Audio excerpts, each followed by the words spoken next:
The Valley of Fear by Sir Arthur Conan Doyle. Recording by Katie Riley. Part 1. The Tragedy of Birlstone. Chapter 1. The Warning. "I am inclined to think," said I should do so," Sherlock Holmes remarked impatiently. "I believe that I am one of the most long-suffering of mortals, but I'll admit that I was annoyed at the sardonic interruption. Really, Holmes," said I severely, "you are a little trying at times." He was too much absorbed with his own thoughts to give any immediate answer to my remonstrance.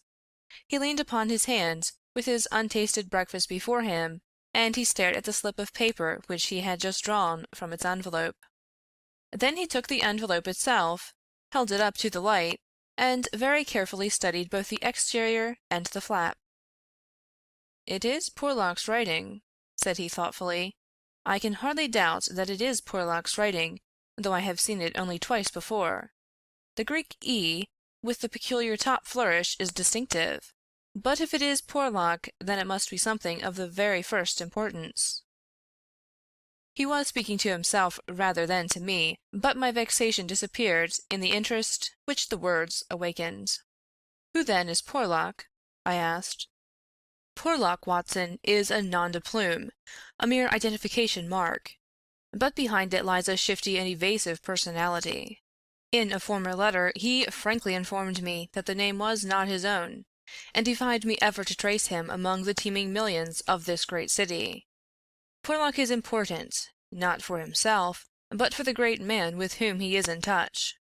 Picture to yourself the pilot fish with the shark, the jackal with the lion, anything that is insignificant in companionship with what is formidable. Not only formidable, Watson, but sinister, in the highest degree sinister. That is where he comes within my purview. Have you heard me speak of Professor Moriarty? The famous scientific criminal, as famous among crooks as—" "My blushes, Watson," Holmes murmured in a deprecating voice. "I was about to say, as he is unknown to the public." "A distinct touch," cried Holmes. "You are developing a certain unexpected vein of pawky humor, Watson, against which I must learn to guard myself. But in calling Moriarty a criminal you are uttering libel in the eyes of the law, and there lie the glory and the wonder of it. The greatest schemer of all time, the organizer of every deviltry, the controlling brain of the underworld, a brain which might have made or marred the destiny of nations. That's the man. But so aloof is he from general suspicion, so immune from criticism, so admirable in his management and self-effacement, that for those very words that you have uttered, he could hale you to a court and emerge with your year's pension as a solatium for his wounded character. Is he not the celebrated author of The Dynamics of an Asteroid, a book which ascends to such rarefied heights of pure mathematics that it is said that there was no man in the scientific press capable of criticizing it? Is this a man to traduce? Foul-mouthed doctor and slandered professor, such would be your respective roles. That's genius, Watson. But if I am spared by lesser men, our day will surely come." "May I be there to see!" I exclaimed devoutly. "But you were speaking of this man, Porlock." "Ah, yes, the so-called Porlock is a link in the chain some little way from its great attachment. Porlock is not quite a sound link, between ourselves. He is the only flaw in that chain so far as I have been able to test it." "But no chain is stronger than its weakest link." "Exactly, my dear Watson. Hence the extreme importance of Porlock. Led on by some rudimentary aspirations toward right, and encouraged by the judicious stimulation of an occasional 10-pound note sent to him by devious methods, he has once or twice given me advance information which has been of value, that highest value which anticipates and prevents, rather than avenges, crime. I cannot doubt that if we had the cipher, we should find that this communication is of the nature that I indicate." Again Holmes flattened out the paper upon his unused plate. I rose, and, leaning over him, stared down at the curious inscription, which ran as follows: 534 C2 13 127 36 31 4, 17, 21, 41, Douglas, 109, 293, 5, 37, Birlstone, 26, Birlstone, 9, 47, 171. What do you make of it, Holmes? It is obviously an attempt to convey secret information. But what is the use of a cipher message without the cipher? In this instance, none at all. Why do you say, in this instance? Because there are many ciphers which I would read as easily as I do the apocrypha of the agony column. Such crude devices amuse the intelligence without fatiguing it. But this is different. It is clearly a reference to the words in a page of some book. Until I am told which page and which book, I am powerless. But why Douglas and Birlstone? Clearly because those are words which were not contained in the page in question. Then why has he not indicated the book? Your native shrewdness, my dear Watson, that innate cunning which is the delight of your friends, would surely prevent you from enclosing cipher and message in the same envelope. Should it miscarry, you are undone. As it is, both have to go wrong before any harm comes from it. Our second part is now overdue, and I shall be surprised if it does not bring us either a further letter of explanation, or, as is more probable, the very volume to which these figures refer. Holmes' calculation was fulfilled within a very few minutes by the appearance of Billy, the page, with the very letter which we were expecting. "The same writing," remarked Holmes, as he opened the envelope. "And actually signed," he added in an exultant voice, as he unfolded the epistle. "Come, we are getting on, Watson." His brow clouded, however, as he glanced over the contents. "Dear me, this is very disappointing. I fear, Watson, that all our expectations come to nothing. I trust that the man Porlock will come to no harm. Dear Mr. Holmes, he says, I will go no further in this matter. It is too dangerous. He suspects me. I can see that he suspects me. He came to me quite unexpectedly after I had actually addressed this envelope with the intention of sending you the key to the cipher. I was able to cover it up. If he had seen it, it would have gone hard with me. But I read suspicion in his eyes. Please burn the cipher message, which can now be of no use to you. Fred Porlock. Holmes sat for some little time, twisting his letter between his fingers, and frowning as he stared into the fire. After all, he said at last, there may be nothing in it.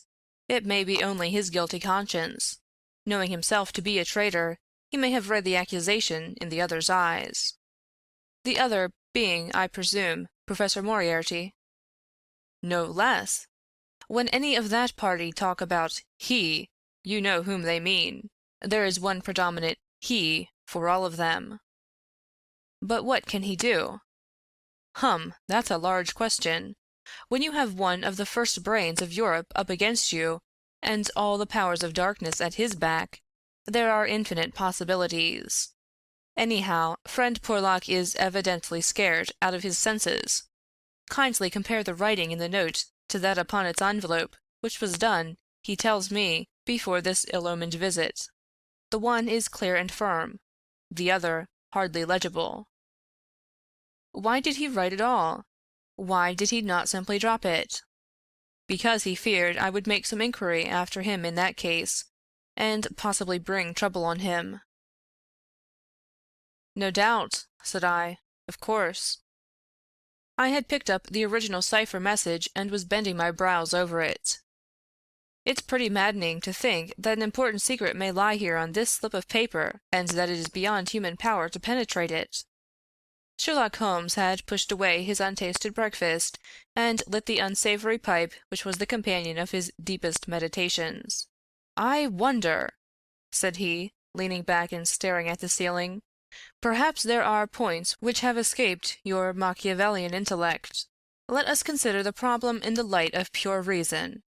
This man's reference is to a book. That is our point of departure. A somewhat vague one. Let us then see if we can narrow it down. As I focus my mind upon it, it seems rather less impenetrable. What indications have we as to this book?" "None?" "Well, well, it is surely not quite so bad as that. The cipher message begins with a large 534, does it not? We may take it as a working hypothesis that 534 is the particular page to which the cipher refers. So our book has already become a large book, which is surely something gained. What other indications have we as to the nature of this large book? The next sign is C2. What do you make of that, Watson?" "Chapter the second, no doubt." "Hardly that, Watson. You will, I am sure, agree with me that if the page be given, the number of the chapter is immaterial. Also that if page 534 finds us only in the second chapter, the length of the first one must have been really intolerable." "Cullum!" I cried. "Brilliant, Watson. You are scintillating this morning. If it is not Cullum, then I am very much deceived. So now, you see, we begin to visualize a large book printed in double columns, which are each of a considerable length, since one of the words is numbered in the document as the 293rd. Have we reached the limits of what reason can supply?" "I fear that we have." "Surely you do yourself an injustice. One more coruscation, my dear Watson, yet another brain-wave. Had the volume been an unusual one, he would have sent it to me. Instead of that, he had intended, before his plans were nipped, to send me the clue in this envelope. He says so in his note. This would seem to indicate that the book is one which he thought I would have no difficulty in finding for myself. He had it, and he imagined that I would have it too. In short, Watson, it is a very common book." "What you say certainly sounds plausible." "So we have contracted our field of search to a large book, printed in double columns, and in common use." "The Bible!" I cried triumphantly. "Good, Watson, good! But not, if I may say so, quite good enough. Even if I accepted the compliment for myself, I could hardly name any volume which would be less likely to lie at the elbow of one of Moriarty's associates. Besides, the editions of Holy Writ are so numerous that he could hardly suppose that two copies would have the same pagination. This is clearly a book which is standardized. He knows for certain that his page 534 will exactly agree with my page 534. "But very few books would correspond with that." "Exactly. Therein lies our salvation. Our search is narrowed down to standardized books which anyone may be supposed to possess." "Bradshaw!"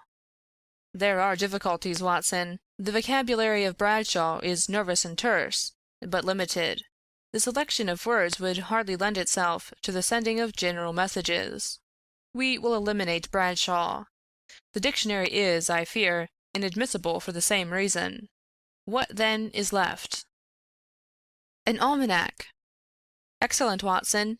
I am very much mistaken if you have not touched the spot. An almanac. Let us consider the claims of Whitaker's Almanac. It is in common use. It has the requisite number of pages. It is in double column. Though reserved in its earlier vocabulary, it becomes, if I remember right, quite garrulous towards the end." He picked up the volume from his desk. "Here is page 534, column 2, a substantial block of print dealing, I perceive, with the trade and resources of British India. Jot down the words, Watson. Number 13 is Mahratta. Not, I fear, a very auspicious beginning. Number 127 is Government, which at least makes sense, though somewhat irrelevant to ourselves and Professor Moriarty. Now let us try again. What does the Mahratta government do? Alas! The next word is pig's bristles. We are undone, my good Watson. It is finished." He had spoken in jesting vein, but the twitching of his bushy eyebrows bespoke his disappointment and irritation. I sat helpless and unhappy, staring into the fire. A long silence was broken by a sudden exclamation from Holmes, who dashed at a cupboard, from which he emerged with a second yellow-covered volume in his hand. "We pay the price, Watson, for being too up-to-date," he cried. We are before our time, and suffer the usual penalties. Being the 7th of January, we have very poorly laid in the new almanac. It is more than likely that Porlock took his message from the old one. No doubt he would have told us so had his letter of explanation been written. Now let us see what page 534 has in store for us. Number 13 is there, which is much more promising. Number 127 is. There is. Holmes' eyes were gleaming with excitement, and his thin, nervous fingers twitched as he counted the words. Danger. Ha, ha, capital. Put that down, Watson. There is danger. May come very soon. 1. Then we have the name Douglas. Rich, country, now, at, Birlstone. House. Birlstone, confidence, is, pressing. There, Watson. What do you think of pure reason and its fruit? If the greengrocer had such a thing as a laurel wreath, I should send Billy round for it. I was staring at the strange message which I had scrawled, as he deciphered it, upon a sheet of foolscap on my knee. What a queer, scrambling way of expressing his meaning, said I. On the contrary, he has done quite remarkably well, said Holmes. When you search for a single column for words with which to express your meaning, you can hardly expect to get everything you want. You are bound to leave something to the intelligence of your correspondent. The purport is perfectly clear. Some deviltry is intended against one Douglas, whoever he may be, residing as stated, a rich country gentleman.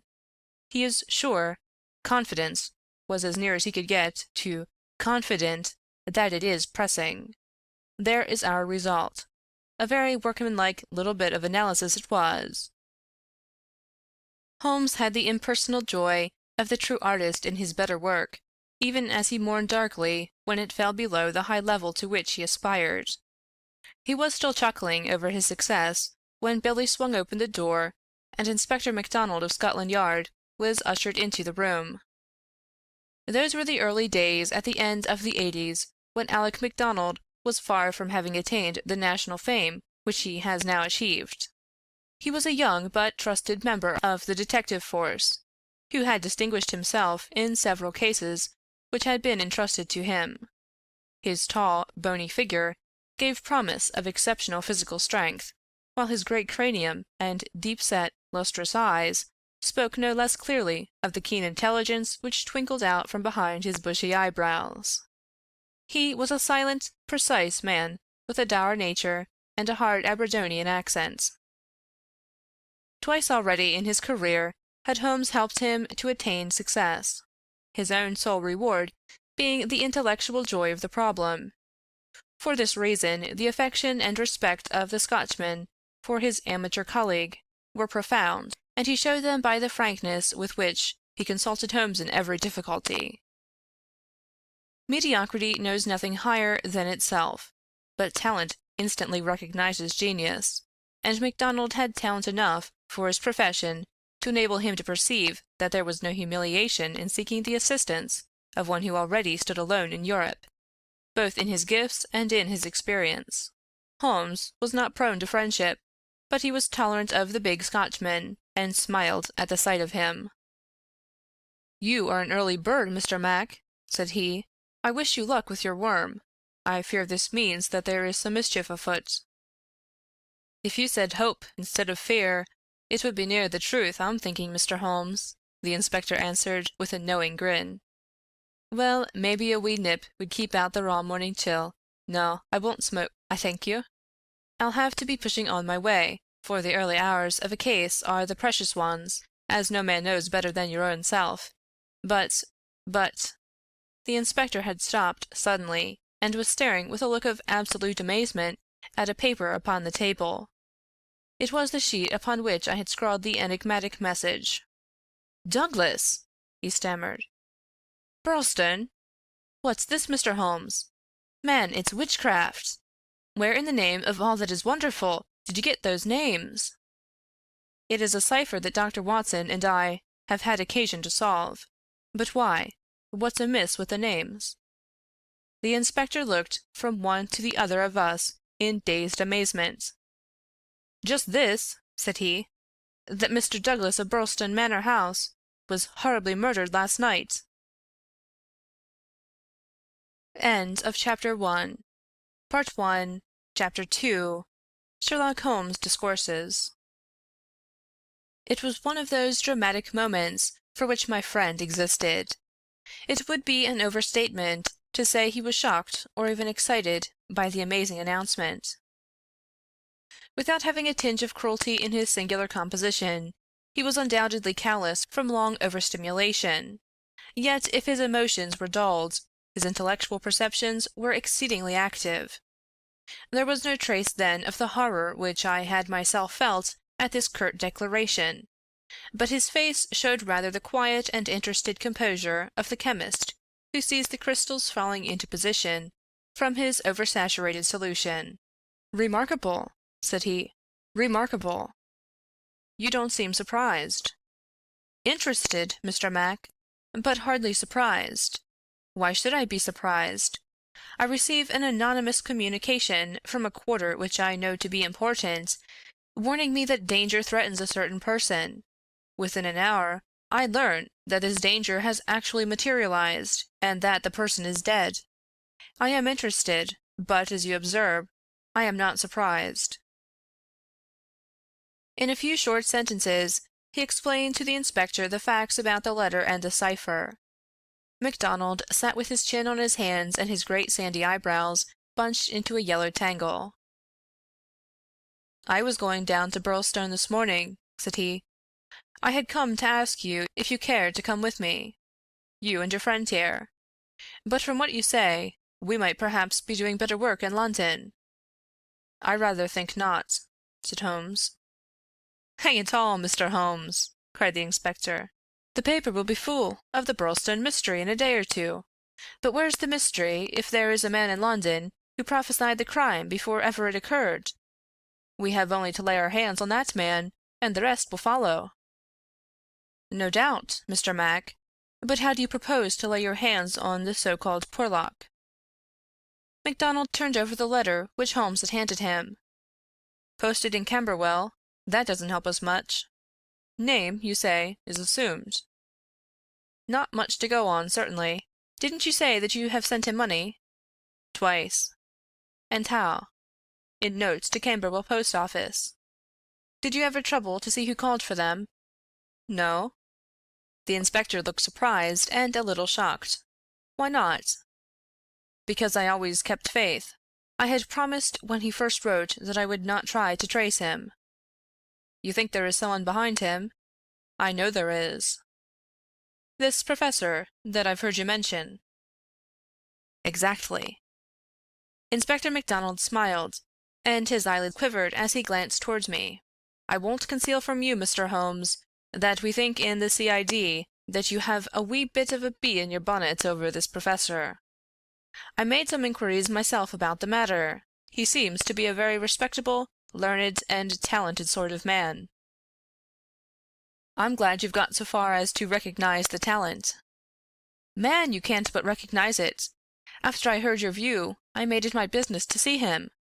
I had a chat with him on eclipses. How the talk got that way I canna think, but he had out a reflector lantern and a globe, and made it all clear in a minute. He lent me a book, but I don't mind saying that it was a bit above my head, though I had a good Aberdeen upbringing. He'd have made a grand mainster with his thin face and grey hair, and solemn-like way of talking. When he put his hand on my shoulder as we were parting, it was like a father's blessing before you go out into the cold, cruel world." Holmes chuckled and rubbed his hands. "Great!" he said. "Great! Tell me, friend MacDonald, this pleasing and touching interview was, I suppose, in the professor's study?" "That's so." "A fine room, is it not?" "Very fine, very handsome indeed, Mr. Holmes." "You sat in front of his writing desk?" "Just so." "Sun in your eyes and his face in the shadow?" "Well, it was evening, but I mind that the lamp was turned on my face." "It would be. Did you happen to observe a picture over the professor's head?" I don't miss much, Mr. Holmes. Maybe I learned that from you. Yes, I saw a picture, a young woman with her head on her hands, peeping at you sideways. That painting was by Jean-Baptiste Greuze. The inspector endeavored to look interested. Jean-Baptiste Greuze, Holmes continued, joining his fingertips and leaning well back in his chair, was a French artist who flourished between the years 1750 and 1800. I allude, of course, to his working career. Modern criticism has more than endorsed the high opinion formed of him by his contemporaries. The inspector's eyes grew abstracted. "Hadn't we better—" he said. "We are doing so," Holmes interrupted. "All that I am saying has a very direct and vital bearing upon what you have called the Birlstone mystery. In fact, it may in a sense be called the very center of it." MacDonald smiled feebly, and looked appealingly to me. "Your thoughts move a bit too quick for me, Mr. Holmes. You leave out a link or two, and I can't get over the gap. What in the whole wide world can be the connection between this dead painting man and the affair at Birlstone?" "All knowledge comes useful to the detective," remarked Holmes.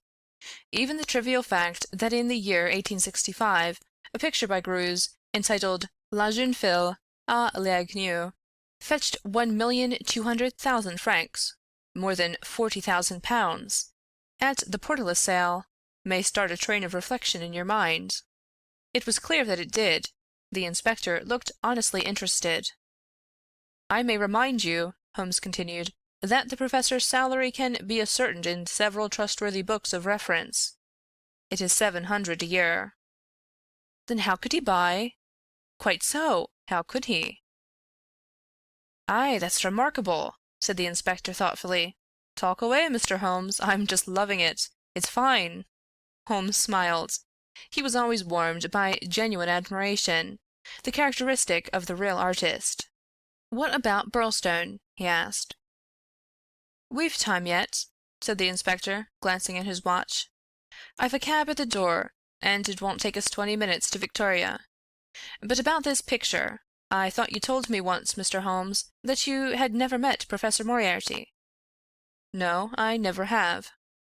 "Then how do you know about his rooms?" "Ah, that's another matter. I have been 3 times in his rooms, twice waiting for him under different pretexts, and leaving before he came. Once—well, I can hardly tell about the once to an official detective. It was on the last occasion that I took the liberty of running over his papers, with the most unexpected results." "You found something compromising?"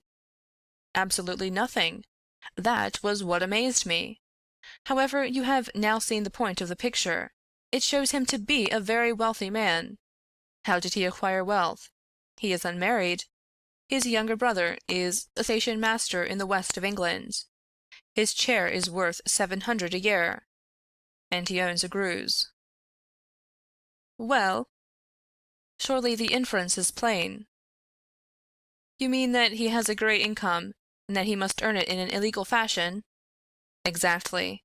Of course, I have other reasons for thinking so, dozens of exiguous threads, which lead vaguely up towards the center of the web where the poisonous, motionless creature is lurking. I only mention the Greuze because it brings the matter within the range of your own observation." "Well, Mr. Holmes, I admit that what you say is interesting. It's more than interesting, it's just wonderful. But let us have it a little clearer if you can. Is it forgery? Coining? Burglary? Where does the money come from?"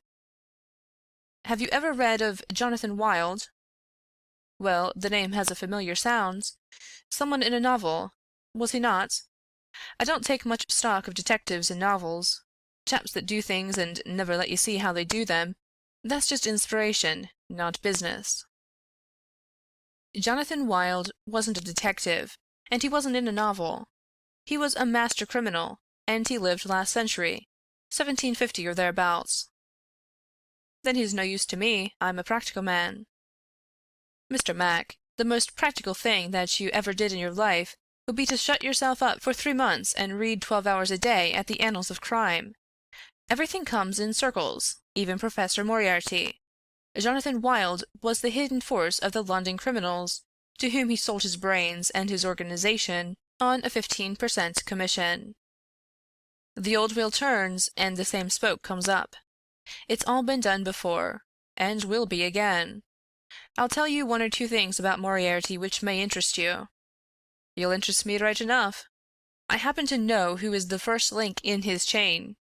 A chain with this Napoleon gone wrong at one end, and 100 broken fighting men, pickpockets, blackmailers, and card sharpers at the other, with every sort of crime in between. His chief of staff is Colonel Sebastian Moran, as aloof and guarded and inaccessible to the law as himself. What do you think he pays him? I'd like to hear. 6,000 a year. That's paying for brains. You see, the American business principle. I learned that detail quite by chance. It's more than the Prime Minister gets. That gives you an idea of Moriarty's gains and of the scale on which he works. Another point. I made it my business to hunt down some of Moriarty's checks lately. Just common innocent checks that he pays his household bills with. They were drawn on 6 different banks. Does that make any impression on your mind? Queer, certainly. But what do you gather from it? That he wanted no gossip about his wealth. No single man should know what he had. I have no doubt that he has 20 banking accounts, the bulk of his fortune abroad in the Deutsche Bank or the Credit Lyonnais, as likely as not. Sometime when you have a year or two to spare, I commend to you the study of Professor Moriarty. Inspector MacDonald had grown steadily more impressed as the conversation proceeded. He had lost himself in his interest. Now his practical Scotch intelligence brought him back with a snap to the matter in hand. "He can keep, anyhow," said he. "You've got us sidetracked with your interesting anecdotes, Mr. Holmes. What really counts is your remark that there is some connection between the professor and the crime, that you get from the warning received through the man Porlock. Can we, for our present practical needs, get any further than that?" "We may form some conception as to the motives of the crime. It is, as I gather from your original remarks, an inexplicable, or at least an unexplained, murder.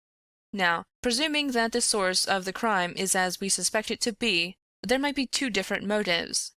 In the first place, I may tell you that Moriarty rules with a rod of iron over his people. His discipline is tremendous. There is only one punishment in his code. It is death. Now, we might suppose that this murdered man, this Douglas, whose approaching fate was known by one of his arch-criminal subordinates, had in some way betrayed the chief. His punishment followed and would be known to all, if only to put the fear of death into them." "Well, that is one suggestion, Mr. Holmes. The other is that it has been engineered by Moriarty in the ordinary course of business. Was there any robbery?" "I have not heard. If so, it would, of course, be against the first hypothesis and in favor of the second. Moriarty may have been engaged to engineer it on a promise of part spoils, or he may have been paid so much down to manage it. Either is possible. But whichever it may be, or if it is some third combination, it is down at Birlstone that we must seek the solution. I know our man too well to suppose that he has left anything up here which may lead us to him." "Then to Birlstone we must go!" cried MacDonald, jumping from his chair. "My word, it's later than I thought! I can give you, gentlemen, 5 minutes for preparation, and that is all." "And ample for us both," said Holmes, as he sprang up and hastened to change from his dressing gown to his coat. "While we are on our way, Mr. Mac, I will ask you to be good enough to tell me all about it." All about it proved to be disappointingly little, and yet there was enough to assure us that the case before us might well be worthy of the expert's closest attention. He brightened and rubbed his thin hands together as he listened to the meagre but remarkable details.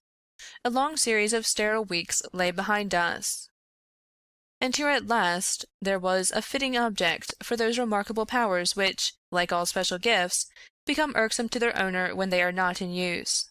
That razor brain, blunted and rusted with inaction. Sherlock Holmes' eyes glistened, his pale cheeks took a warmer hue, and his whole eager face shone with an inward light when the call for work reached him. Leaning forward in the cabin, he listened intently to MacDonald's short sketch of the problem which awaited us in Sussex. The inspector was himself dependent, as he explained to us, upon a scribbled account forwarded to him by the milk train in the early hours of the morning. White Mason, the local officer, was a personal friend, and hence MacDonald had been notified much more promptly than is usual at Scotland Yard when provincials need their assistance. It is a very cold scent upon which the metropolitan expert is generally asked to run. "Dear Inspector MacDonald," said the letter which he read to us, "official requisition for your services is in separate envelope. This is for your private eye. Wire me what train in the morning you can get for Birlstone, and I will meet it, or have it met if I am too occupied. This case is a snorter. Don't waste a moment in getting started. If you can bring Mr. Holmes, please do so, for he will find something after his own heart. We would think the whole had been fixed up for theatrical effect if there wasn't a dead man in the middle of it. My word, it is a snorter." "Your friend seems to be no fool," remarked Holmes. "No, sir. White Mason is a very live man, if I am any judge." "Well, have you anything more?" "Only that he will give us every detail when we meet." "Then how did you get at Mr. Douglas and the fact that he has been horribly murdered?" "That was enclosed in the official report. It didn't say horrible. That's not a recognized official term. It gave the name John Douglas. It mentioned that his injuries had been in the head, from the discharge of a shotgun. It also mentioned the hour of the alarm, which was close on to midnight last night. It added that the case was undoubtedly one of murder, but that no arrest had been made, and that the case was one which presented some very perplexing and extraordinary features. That's absolutely all we have at present, Mr. Holmes." "Then, with your permission, we will leave it at that, Mr. Mac. The temptation to form premature theories upon insufficient data is the bane of our profession. If I can only see two things for certain at present, a great brain in London and a dead man in Sussex, it's the chain between that we are going to trace." End of Chapter 2. Part 1. Chapter 3. The Tragedy of Birlstone. Now for a moment I will ask leave to remove my own insignificant personality, and to describe events which occurred before we arrived upon the scene by the light of knowledge which came to us afterwards. Only in this way can I make the reader appreciate the people concerned and the strange setting in which their fate was cast. The village of Birlstone is a small and very ancient cluster of half-timbered cottages on the northern border of the county of Sussex. For centuries it had remained unchanged, but within the last few years its picturesque appearance and situation have attracted a number of well-to-do residents, whose villas peep out from the woods around. These woods are locally supposed to be the extreme fringe of the great Weald forest, which thins away until it reaches the northern chalk downs.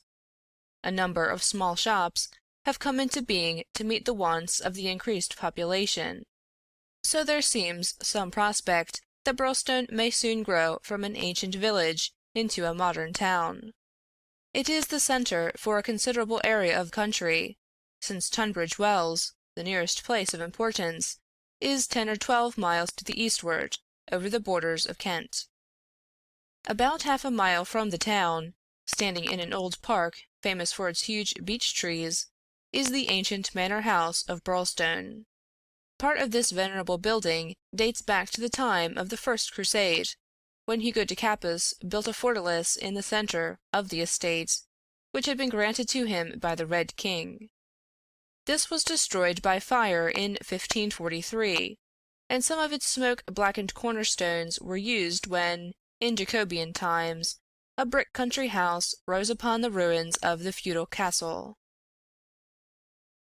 The manor house, with its many gables and its small diamond-paned windows, was still much as the builder had left it in the early 17th century. Of the double moats which had guarded its more warlike predecessor, the outer had been allowed to dry up and served the humble function of a kitchen garden. The inner one was still there, and lay 40 feet in breadth, though now only a few feet in depth, round the whole house. a small stream fed it and continued beyond it, so that the sheet of water, though turbid, was never ditch-like or unhealthy. The ground floor windows were within a foot of the surface of the water. The only approach to the house was over a drawbridge, the chains and windlass of which had long been rusted and broken. The latest tenants of the manor house had, however, with characteristic energy, set this right, and the drawbridge was not only capable of being raised, but actually was raised every evening and lowered every morning. By thus renewing the custom of the old feudal days, the manor house was converted into an island during the night, a fact which had a very direct bearing upon the mystery which was soon to engage the attention of all England. The house had been untenanted for some years and was threatening to moulder into a picturesque decay when the Douglases took possession of it. This family consisted of only two individuals, John Douglas and his wife. Douglas was a remarkable man, both in character and in person.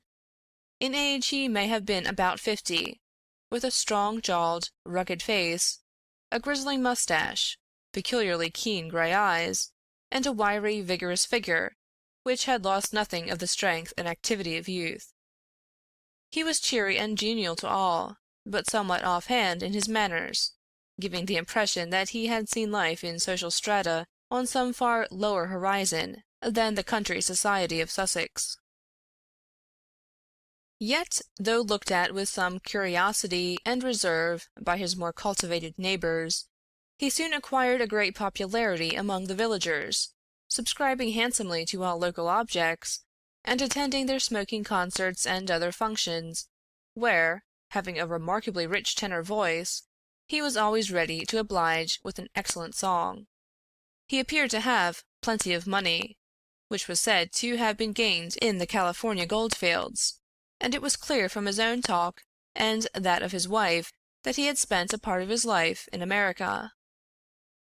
The good impression which had been produced by his generosity and his democratic manners was increased by a reputation gained for utter indifference to danger. Though a wretched rider, he turned out at every meet, and took the most amazing falls in his determination to hold his own with the best. When the vicarage caught fire, he distinguished himself also by the fearlessness with which he re-entered the building to save property after the local fire brigade had given it up as impossible. Thus it came about that John Douglas of the manor house had within 5 years won himself quite a reputation in Birlstone. His wife, too, was popular with those who had made her acquaintance, though, after the English fashion, the colours upon a stranger who settled in the country without introductions were few and far between. This mattered the less to her, as she was retiring by disposition, and very much absorbed, to all appearance, in her husband and her domestic duties. It was known that she was an English lady who had met Mr. Douglas in London, he being at that time a widower. She was a beautiful woman, tall, dark, and slender, some 20 years younger than her husband, a disparity which seemed in no wise to mar the contentment of their family life. It was remarked sometimes, however, by those who knew them best, that the confidence between the two did not appear to be complete, since the wife was either very reticent about her husband's past life, or else, as seemed more likely, was imperfectly informed about it. It had also been noted and commented upon by a few observant people that there were signs sometimes of nerve strain upon the part of Mrs. Douglas, and that she would display acute uneasiness if her absent husband should ever be particularly late in his return. On a quiet countryside, where all gossip is welcome, this weakness of the lady of the manor house did not pass without remark, and it bulked larger upon people's memory when the events arose which gave it a very special significance. There was yet another individual whose residence under that roof was, it is true, only an intermittent one, but whose presence at the time of the strange happenings which will now be narrated brought his name prominently before the public. This was Cecil James Barker, of Hales Lodge, Hampstead. Cecil Barker's tall, loose-jointed figure was a familiar one in the main street of Birlstone village, for he was a frequent and welcome visitor at the manor house. He was the more noticed as being the only friend of the past unknown life of Mr. Douglas who was ever seen in his new English surroundings. Barker was himself an undoubted Englishman, but by his remarks it was clear that he had first known Douglas in America, and had lived there on intimate terms with him. He appeared to be a man of considerable wealth, and was reputed to be a bachelor. In age he was rather younger than Douglas, 45 at most, a tall, straight, broad-chested fellow with a clean-shaved, prize-fighter face, thick, strong, black eyebrows, and a pair of masterful black eyes, which might, even without the aid of his very capable hands, clear a way for him through a hostile crowd. He neither rode nor shot, but spent his days in wandering round the old village with his pipe in his mouth, or in driving with his host, or in his absence with his hostess, over the beautiful countryside. "An easy-going, free-handed gentleman," said Ames the butler, "but, my word! I had rather not be the man that crossed him." He was cordial and intimate with Douglas, and he was no less friendly with his wife, a friendship which more than once seemed to cause some irritation to the husband, so that even the servants were able to perceive his annoyance. Such was the third person who was one of the family when the catastrophe occurred. As to the other denizens of the old building, it will suffice out of a large household to mention the prim, respectable, and capable Ames, and Mrs. Allen, a buxom and cheerful person, who relieved the lady of some of her household cares. The other 6 servants in the house bear no relation to the events of the night of January 6th. It was at 11:45 that the first alarm reached the small local police station, in charge of Sergeant Wilson, of the Sussex Constabulary. Cecil Barker, much excited, had rushed up to the door and pealed furiously upon the bell. A terrible tragedy had occurred at the manor house, and John Douglas had been murdered. That was the breathless burden of his message. He had hurried back to the house, followed within a few minutes by the police sergeant, who arrived at the scene of the crime a little after 12 o'clock, after taking prompt steps to warn the country authorities that something serious was afoot. On reaching the manor house, the sergeant had found the drawbridge down, the windows lighted up, and the whole household in a state of wild confusion and alarm. The white-faced servants were huddling together in the hall, with the frightened butler wringing his hands in the doorway. Only Cecil Barker seemed to be master of himself and his emotions. He had opened the door which was nearest to the entrance, and he had beckoned to the sergeant to follow him. At that moment there arrived Dr. Wood, a brisk and capable general practitioner from the village. The 3 men entered the fatal room together, while the horror-stricken butler followed at their heels, closing the door behind him to shut out the terrible scene from the maidservants. The dead man lay on his back, sprawling with outstretched limbs in the center of the room. He was clad only in a pink dressing-gown, which covered his night-clothes. There were carpet slippers on his bare feet. The doctor knelt beside him and held down the hand-lamp, which had stood on the table. One glance at the victim was enough to show the healer that his presence could be dispensed with. The man had been horribly injured. Lying across his chest was a curious weapon, a shotgun, with the barrel sawed off a foot in front of the triggers. It was clear that this had been fired at close range, and that he had received the whole charge in the face, blowing his head almost to pieces. The triggers had been wired together, so as to make the simultaneous discharge more destructive. The country policeman was unnerved and troubled by the tremendous responsibility which had come so suddenly upon him. "We will touch nothing until my superiors arrive," he said in a hushed voice, staring in horror at the dreadful head. "Nothing has been touched up to now," said Cecil Barker. "I'll answer for that. You see it all exactly as I found it." "When was that?" The sergeant had drawn out his notebook. "It was just 11:30. I had not begun to undress, and I was sitting by the fire in my bedroom when I heard the report. It was not very loud, it seemed to be muffled. I rushed down. I don't suppose it was 30 seconds before I was in the room."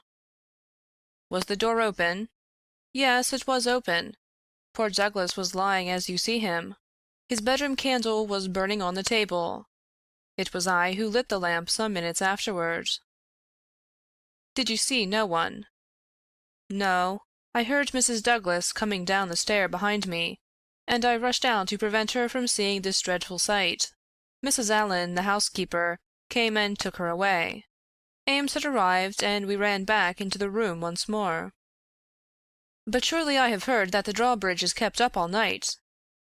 "Yes, it was up until I lowered it." "Then how could any murderer have got away? It is out of the question. Mr. Douglas must have shot himself." "That was our first idea. But see!" Barker drew aside the curtain, and showed that the long diamond-paned window was open to its full extent. "And look at this!" He held the lamp down and illumined a smudge of blood like the mark of a boot sole upon the wooden sill. "Someone has stood there in getting out." "You mean that someone waded across the moat?" "Exactly." "Then if you were in the room within half a minute of the crime, he must have been in the water at that very moment." "I have not a doubt of it. I wish to heaven that I had rushed to the window, but the curtain screened it, as you can see, and so it never occurred to me. Then I heard the steps of Mrs. Douglas, and I could not let her enter the room. It would have been too horrible." "Horrible enough," said the doctor, looking at the shattered head and the terrible marks which surrounded it. "I've never seen such injuries since the Birlstone railway smash." "But I say," remarked the police sergeant, whose slow bucolic common sense was still pondering the open window, "it's all very well your saying that a man escaped by wading this moat, but what I ask you is, how did he ever get into the house at all if the bridge was up?" "Ah, that's the question," said Barker. "At what o'clock was it raised?" "It was nearly 6 o'clock," said Ames, the butler. "I've heard," said the sergeant, "that it was usually raised at sunset. That would be nearer 4:30 than 6 at this time of year." "Mrs. Douglas had visitors to tea," said Ames. "I couldn't raise it until they went, then I wound it up myself." "Then it comes to this," said the sergeant. "If anyone came from outside, if they did, they must have got in across the bridge before 6, and been in hiding ever since, until Mr. Douglas came into the room after 11. "That is so. Mr. Douglas went round the house every night the last thing before he turned in to see that the lights were right. That brought him in here. The man was waiting and shot him. Then he got away through the window and left his gun behind him. That's how I read it, for nothing else will fit the facts." The sergeant picked up a card which lay beside the dead man on the floor. The initials V.V. and under them the number 341 were rudely scrawled in ink upon it. "What's this?" he asked, holding it up. Barker looked at it with curiosity. "I never noticed it before," he said. "The murderer must have left it behind him. V.V. 341. I can make no sense of that." The sergeant kept turning it over in his big fingers. "What's V.V.? Somebody's initials, maybe. What have you got there, Dr. Wood?" It was a good-sized hammer which had been lying on the rug in front of the fireplace, a substantial, workmanlike hammer. Cecil Barker pointed to a box of brass-headed nails upon the mantelpiece. "Mr. Douglas was altering the pictures yesterday," he said. "I saw him myself, standing upon that chair and fixing the big picture above it. That accounts for the hammer." "We'd best put it back on the rug where we found it," said the sergeant, scratching his puzzled head in his perplexity. "It will want the best brains in the force to get to the bottom of this thing. It will be a London job before it is finished." He raised the hand lamp and walked slowly round the room. "Hullo!" he cried, excitedly, drawing the window curtain to one side. "What o'clock were those curtains drawn?" "When the lamps were lit," said the butler. "It would be shortly after 4. Someone had been hiding here, sure enough." He held down the light, and the marks of muddy boots were very visible in the corner. "I'm bound to say this bears out your theory, Mr. Barker. It looks as if a man got into the house after 4 when the curtains were drawn, and before 6 when the bridge was raised. He slipped into this room because it was the first that he saw. There was no other place where he could hide, so he popped in behind this curtain. That all seems clear enough. It is likely that his main idea was to burgle the house, but Mr. Douglas chanced to come upon him, so he murdered him and escaped." "That's how I read it," said Barker. "But, I say, aren't we wasting precious time? Couldn't we start out and scout the country before the fellow gets away?" The sergeant considered for a moment. "There are no trains before 6 in the morning, so he can't get away by rail. If he goes by road with his legs all dripping, it's odds that someone will notice him. Anyhow, I can't leave here myself until I am relieved. But I think none of you should go until we see more clearly how we all stand." The doctor had taken the lamp and was narrowly scrutinizing the body. "What's this mark?" he asked. "Could this have any connection with the crime?" The dead man's right arm was thrust out from his dressing-gown, and exposed as high as the elbow.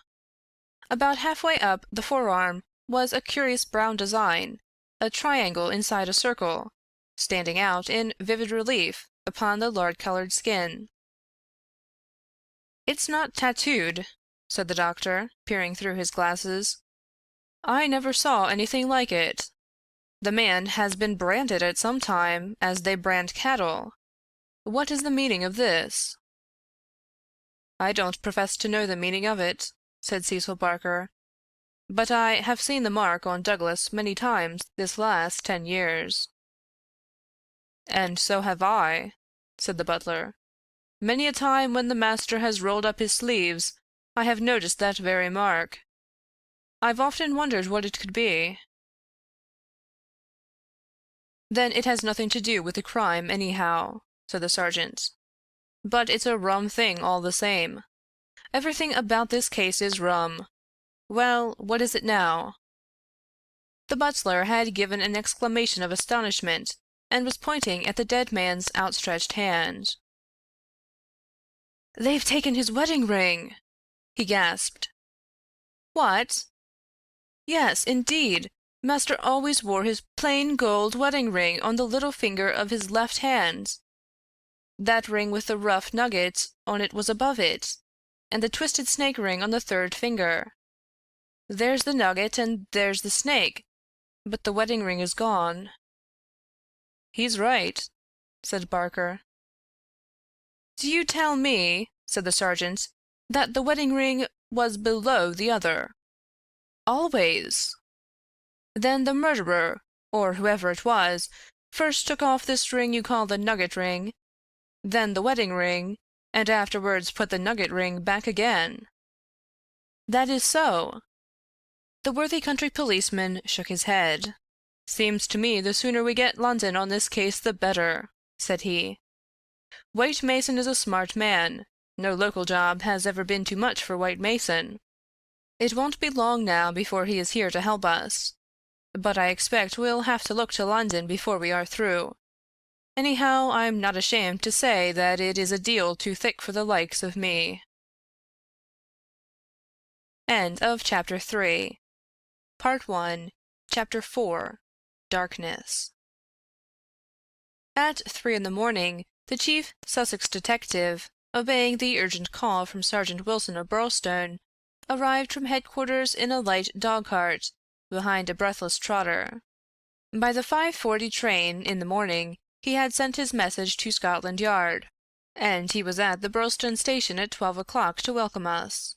White Mason was a quiet, comfortable-looking person in a loose tweed suit, with a clean-shaved, ruddy face, a stoutish body, and powerful bandy legs adorned with gaiters, looking like a small farmer, a retired gamekeeper, or anything upon earth except a very favorable specimen of the provincial criminal officer.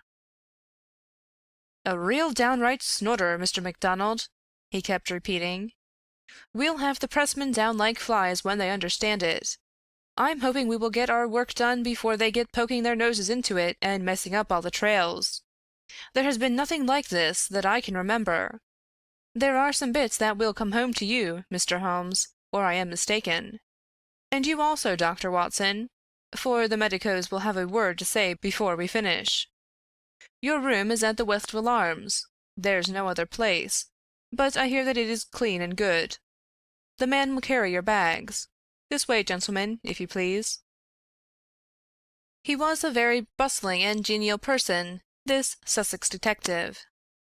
In 10 minutes we had all found our quarters.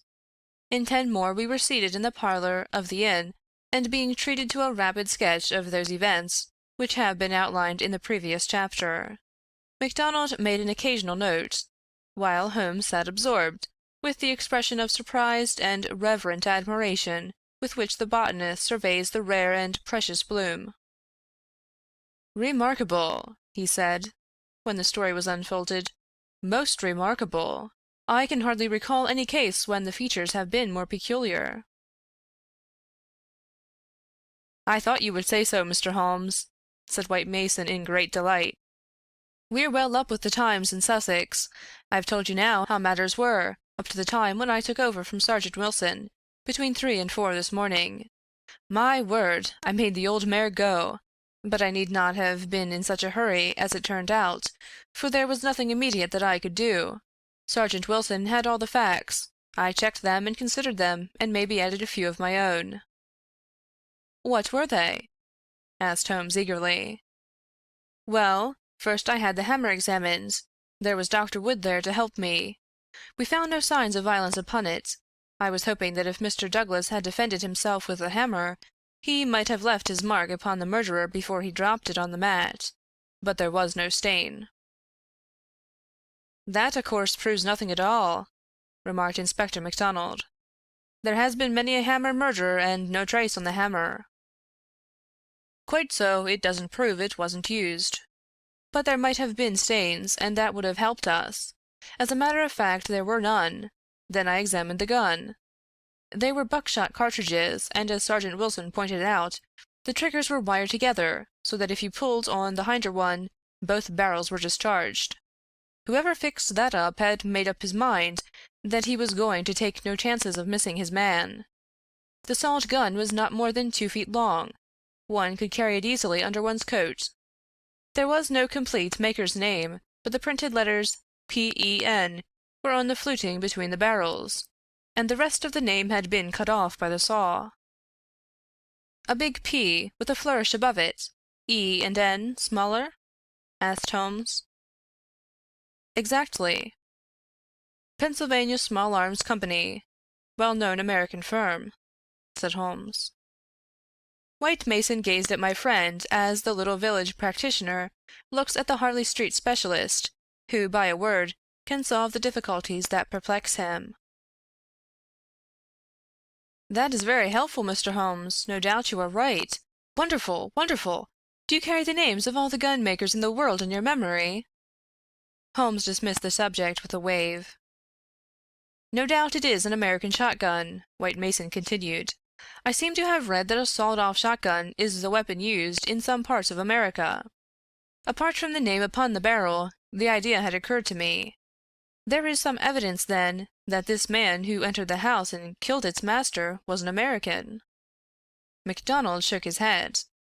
"Man, you are surely traveling over fast," said he.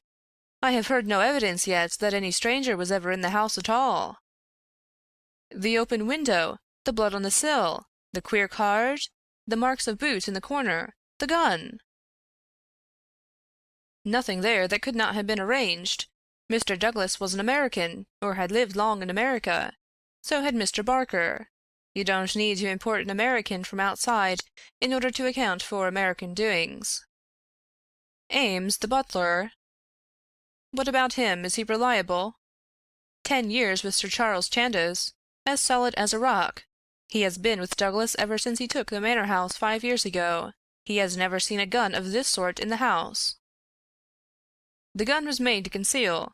That's why the barrels were sawed. It would fit into any box. How could he swear there was no such gun in the house? Well, anyhow, he had never seen one. MacDonald shook his obstinate Scotch head. "I'm not convinced yet that there was ever any one in the house," said he. "I'm asking you to consider." His accent became more Aberdonian as he lost himself in his argument. "I'm asking you to consider what it involves if you suppose that this gun was ever brought into the house, and that all these strange things were done by a person from outside. Oh, man, it's just inconceivable. It's clean against common sense. I put it to you, Mr. Holmes, judging it by what we have heard." "Well, state your case, Mr. Mac," said Holmes, in his most judicial style. "The man is not a burglar, supposing that he ever existed. The ring business and the card point to premeditated murder for some private reason. Very good. Here is a man who slips into a house with the deliberate intention of committing murder. He knows, if he knows anything, that he will have a difficulty in making his escape, as the house is surrounded with water. What weapon would he choose? You would say the most silent in the world. Then he could hope when the deed was done to slip quickly from the window, to wade the moat, and to get away at his leisure. That's understandable. But it is understandable that he should go out of his way to bring with him the most noisy weapon he could select, knowing well that it will fetch every human being in the house to the spot as quickly as they can run, and that it is all odds that he will be seen before he can get across the moat. Is that credible, Mr. Holmes?" "Well, you put the case strongly," my friend replied thoughtfully. "It certainly needs a good deal of justification. May I ask, Mr. White Mason, whether you examined the farther side of the moat at once to see if there were any signs of the man having climbed out from the water?" "There were no signs, Mr. Holmes, but it is a stone ledge, and one could hardly expect them." "No tracks or marks?" "None." "Ha! Would there be any objection, Mr. White Mason, to our going down to the house at once? There may possibly be some small point which might be suggestive." "I was going to propose it, Mr. Holmes, but thought it well to put you in touch with all the facts before we go. I suppose if anything should strike you—" White Mason looked doubtfully at the amateur. "I have worked with Mr. Holmes before," said Inspector MacDonald. "He plays the game." "My own idea of the game, at any rate," said Holmes with a smile. "I go into a case to help the ends of justice and the work of the police. If I have ever separated myself from the official force, it is because they have first separated themselves from me. I have no wish ever to score at their expense. At the same time, Mr. White Mason, I claim the right to work in my own way, and give my results at my own time, complete, rather than in stages." "I am sure we are honored by your presence and to show you all we know," said White Mason cordially. "Come along, Dr. Watson, and when the time comes, we'll all hope for a place in your book." We walked down the quaint village street, with a row of pollarded elms on each side of it. Just beyond were two ancient stone pillars, weather-stained and lichen-blotched, bearing upon their summits a shapeless something which had once been the rampart lion of Capus of Birlstone. A short walk along the winding drive, with such sward and oaks around it as one only sees in rural England, then a sudden turn, and the long, low, Jacobean house of dingy, liver-coloured brick lay before us, with an old-fashioned garden of cut yews on each side of it.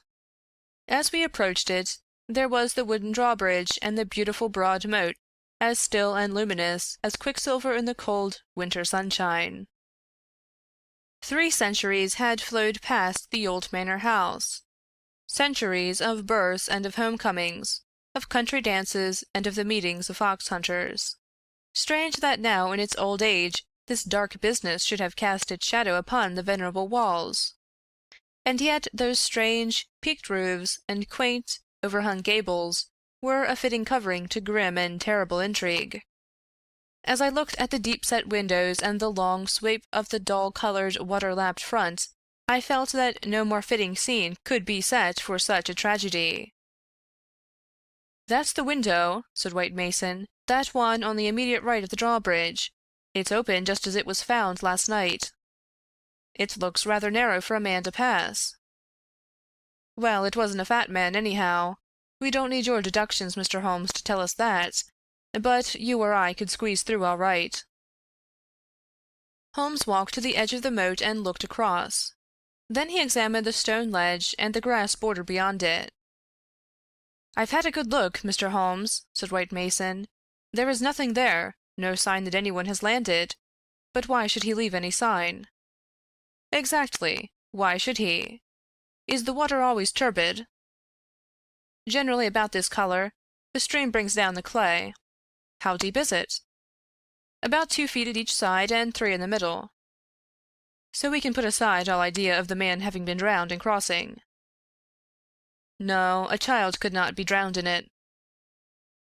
We walked across the drawbridge and were admitted by a quaint, gnarled, dried-up person who was the butler, Ames. The poor old fellow was white and quivering from the shock. The village sergeant, a tall, formal, melancholy man, still held his vigil in the room of fate. The doctor had departed. "Anything fresh, Sergeant Wilson?" asked White Mason. "No, sir."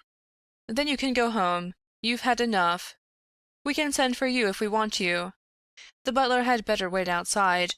Tell him to warn Mr. Cecil Barker, Mrs. Douglas, and the housekeeper that we may want a word with them presently. Now, gentlemen, perhaps you will allow me to give you the views I have formed first, and then you will be able to arrive at your own." He impressed me, this country specialist. He had a solid grip of fact, and a cool, clear, common-sense brain, which should take him some way in his profession. Holmes listened to him intently, with no sign of that impatience which the official exponent too often produced. "Is it suicide or is it murder? That's our first question, gentlemen, is it not? If it were suicide, then we have to believe that this man began by taking off his wedding ring and concealing it, that he then came down here in his dressing gown, trampled mud into a corner behind the curtain in order to give the idea someone had waited for him, opened the window, put blood on the—" "We can surely dismiss that," said MacDonald. "So I think. Suicide is out of the question. Then a murder has been done. What we have to determine is whether it was done by someone outside or inside the house." "Well, let's hear the argument." "There are considerable difficulties both ways, and yet one or the other it must be. We will suppose first that some person or persons inside the house did the crime. They got this man down here at a time when everything was still, and yet no one was asleep. They then did the deed with the queerest and noisiest weapon in the world, so as to tell everyone what had happened. A weapon that was never seen in the house before. That does not seem like a very likely start, does it?" "No, it does not." "Well, then everyone is agreed that after the alarm was given only a minute, at the most, had passed before the whole household, not Mr. Cecil Barker alone, though he claims to have been the first, but Ames and all of them were on the spot. Do you tell me that in that time the guilty person managed to make footprints in the corner, open the window, mark the sill with blood, take the wedding ring off the dead man's finger, and all the rest of it? It's impossible." "You put it very clearly," said Holmes. "I am inclined to agree with you." "Well, then we are driven back to the theory that it was done by someone from outside. We are still faced with some big difficulties, but anyhow they have ceased to be impossibilities. The man got into the house between 4:30 and 6, that is to say, between dusk and the time when the bridge was raised. There had been some visitors, and the door was open, so there was nothing to prevent him. He may have been a common burglar, or he may have had some private grudge against Mr. Douglas. Since Mr. Douglas has spent most of his life in America, and this shotgun seems to be an American weapon, it would seem that the private grudge is the more likely theory. He slipped into this room, because it was the first he came to, and he hid behind the curtain. There he remained until past 11 at night. At that time Mr. Douglas entered the room. It was a short interview, if there was any interview at all, for Mrs. Douglas declares that her husband had not left her more than a few minutes when she heard the shot. "The candle shows that," said Holmes. "Exactly. The candle, which was a new one, is not burned more than half an inch. He must have placed it on the table before he was attacked. Otherwise, of course, it would have fallen when he fell. This shows that he was not attacked the instant that he entered the room. When Mr. Barker arrived, the candle was lit and the lamp was out." "That's all clear enough." "Well, now, we can reconstruct things on those lines. Mr. Douglas enters the room. He puts down the candle. A man appears from behind the curtain. He is armed with this gun. He demands the wedding ring. Heaven only knows why, but so it must have been. Mr. Douglas gave it up. Then, either in cold blood, or in the course of a struggle, Douglas may have gripped the hammer that was found upon the mat. He shot Douglas in this horrible way. He dropped his gun, and also, it would seem, this queer card, VV 341, whatever that may mean, and he made his escape through the window and across the moat at the very moment when Cecil Barker was discovering the crime. How's that, Mr. Holmes?" "Very interesting, but just a little unconvincing."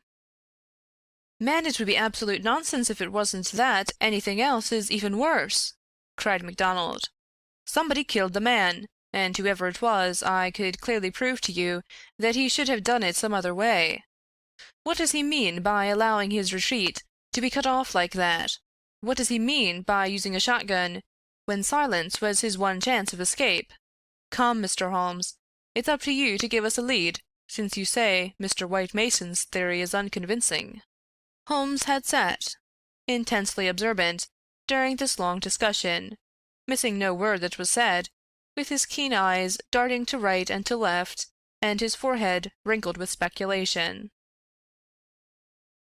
"I should like a few more facts before I get so far as a theory, Mr. Mac," said he, kneeling down beside the body. "Dear me, these injuries are really appalling. Can we have the butler in for a moment? Ames, I understand that you have often seen this very unusual mark, a branded triangle inside a circle, upon Mr. Douglas's forearm." "Frequently, sir." "You never heard any speculation as to what it meant?" "No, sir." "It must have caused great pain when it was inflicted. It is undoubtedly a burn. Now I observe, Ames, that there's a small piece of plaster at the angle of Mr. Douglas's jaw. Did you observe that in life?" "Yes, sir. He cut himself in shaving yesterday morning." "Did you ever know him to cut himself in shaving before?" "Not for a very long time, sir." "Suggestive," said Holmes. "It may, of course, be a mere coincidence, or it may point to some nervousness which would indicate that he had reason to apprehend danger. Had you noticed anything unusual in his conduct yesterday, Ames?" "It struck me that he was a little restless and excited, sir." "Ha! The attack may not have been entirely unexpected. We do seem to make a little progress, do we not? Perhaps you would rather do the questioning, Mr. Mac?" "No, Mr. Holmes, it's in better hands than mine." "Well, then, we will pass to this card, VV 341. It is rough cardboard. Have you any of the sort in the house?" "I don't think so." Holmes walked across to the desk and dabbed a little ink from each bottle on to the blotting paper. "It was not printed in this room," he said. "There is black ink and the other purplish. It was done by a thick pen, and these are fine. No, it was done elsewhere, I should say. Can you make anything of the inscription, Ames?" "No, sir, nothing." "What do you think, Mr. Mac?" "It gives me the impression of a secret society of some sort. The same with his badge upon the forearm." "That's my idea, too," said White Mason. "Well, we can adopt it as a working hypothesis, and then see how far our difficulties disappear. An agent from such a society makes his way into the house, waits for Mr. Douglas, blows his head nearly off with this weapon, and escapes by wading the moat, after leaving a card beside the dead man, which will, when mentioned in the papers, tell other members of the society that vengeance has been done. That all hangs together. But why this gun of all weapons? Exactly. And why the missing ring? Quite so. And why no arrest? It's past 2 now. I take it for granted that since dawn every constable within 40 miles has been looking out for a wet stranger. That is so, Mr. Holmes. Well, unless he has a burro close by or a change of clothes ready, they can hardly miss him. And yet they have missed him up to now. Holmes had gone to the window and was examining with his lens the blood mark on the sill. It is clearly the tread of a shoe. It is remarkably broad. A splay foot, one would say. Curious, because so far as one can trace any footmark in this mud-stained corner, one would say it was a more shapely sole. However, they are certainly very indistinct. What's this under the side table? Mr. Douglas's dumb-bells, said Ames. Dumb-bell. There's only one. Where's the other? I don't know, Mr. Holmes. There may have been only one. I have not noticed them for months. One dumb-bell, Holmes said seriously, but his remarks were interrupted by a sharp knock at the door. A tall, sunburned, capable-looking, clean-shaved man looked in at us. I had no difficulty in guessing that it was Cecil Barker, of whom I had heard. His masterful eyes traveled quickly with a questioning glance from face to face. "Sorry to interrupt your consultation," said he, "but you should hear the latest news." "An arrest?" "No such luck, but they've found his bicycle. The fellow left his bicycle behind him. Come and have a look. It is within 100 yards of the hall door." We found 3 or 4 grooms and idlers standing in the drive, inspecting a bicycle which had been drawn out from a clump of evergreens in which it had been concealed. It was a well-used Rudge Whitworth, splashed as from a considerable journey. There was a saddle-bag with spanner and oil-can, but no clue as to the owner. "It would be a grand help to the police," said the inspector, "if these things were numbered and registered. But we must be thankful for what we have got. If we can't find where he went to, at least we are likely to get where he came from. But what in the name of all that is wonderful made the fellow leave it behind? And how in the world has he got away without it? We don't seem to get a gleam of light in the case, Mr. Holmes." "Don't we?" my friend answered thoughtfully. "I wonder." End of Chapter 4. Part 1. Chapter 5. The People of the Drama. "Have you seen all you want of the study?" asked White Mason as we re-entered the house. "For the time," said the inspector, and Holmes nodded. "Then perhaps you would now like to hear the evidence of some of the people in the house. We could use the dining room, Ames.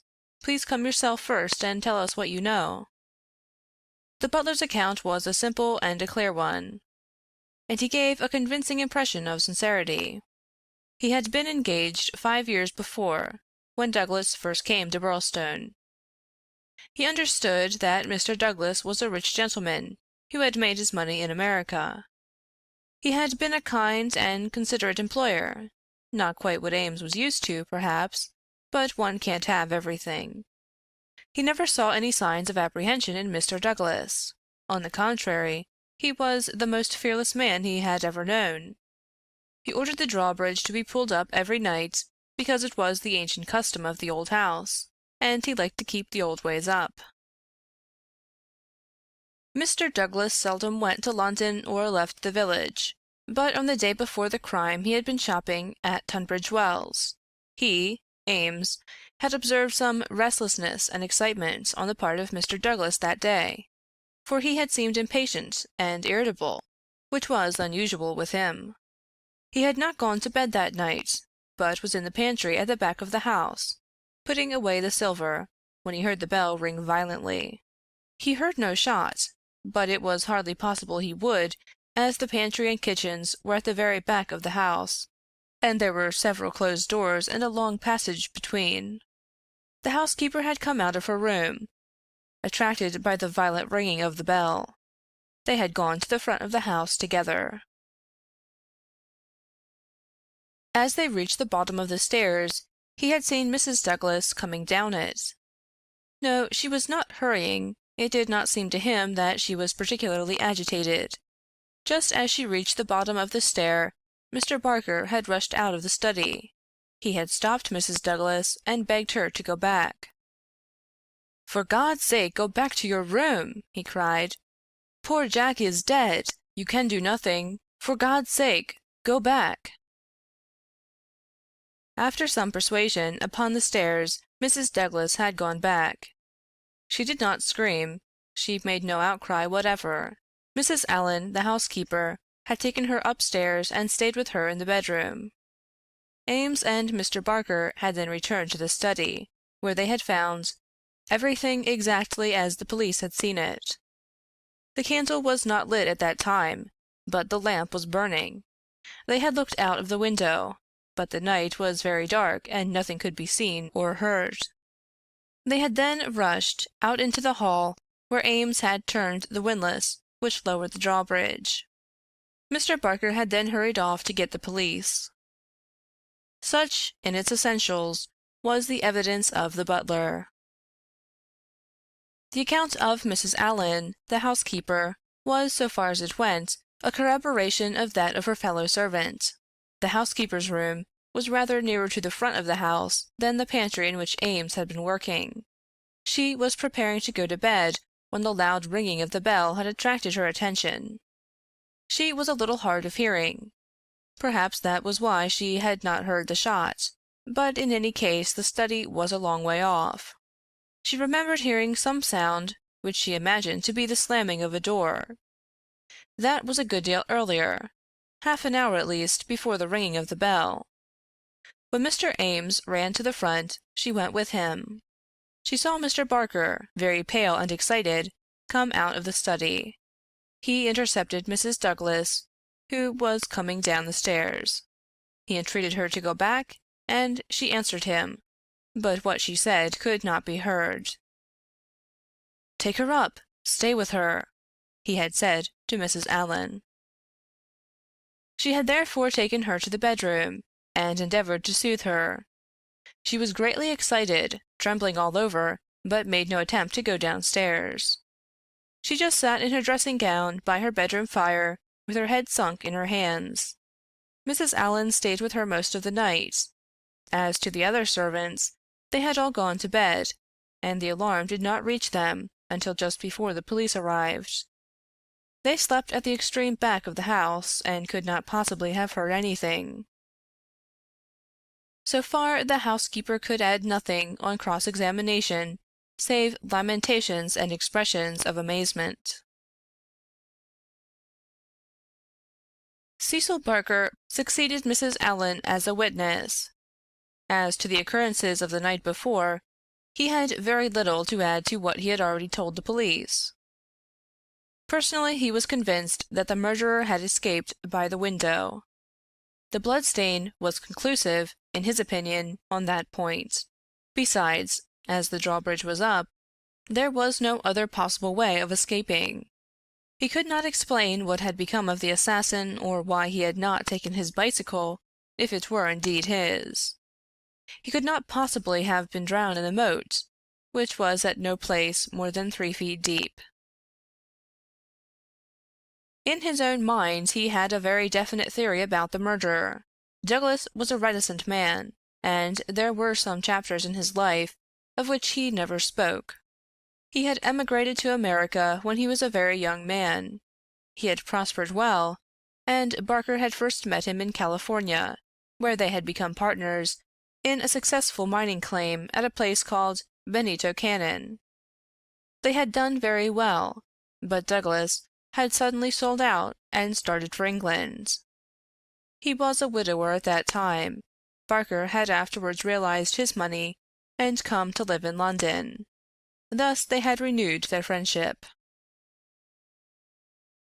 Douglas had given him the impression that some danger was hanging over his head, and he always looked upon his sudden departure from California, and also his renting a house in so quiet a place in England, as being connected with this peril. He imagined that some secret society, some implacable organization, was on Douglas's track, which would never rest until it killed him. Some remarks of his had given him this idea, though he had never told him what the society was, nor how he had come to offend it. He could only suppose that the legend upon the placard had some reference to this secret society. "How long were you with Douglas in California?" asked Inspector MacDonald. 5 years altogether." "He was a bachelor, you say?" "A widower." "Have you ever heard where his first wife came from?" "No. I remember his saying that she was of German extraction, and I have seen her portrait. She was a very beautiful woman. She died of typhoid the year before I met him." "You don't associate his past with any particular part of America?" "I have heard him talk of Chicago. He knew that city well and had worked there. I have heard him talk of the coal and iron districts. He had traveled a good deal in his time." "Was he a politician? Had this secret society to do with politics?" "No, he cared nothing about politics." "You have no reason to think it was criminal?" "On the contrary, I never met a straighter man in my life." "Was there anything curious about his life in California?" "He liked best to stay and to work at our claim in the mountains. He would never go where other men were if he could help it.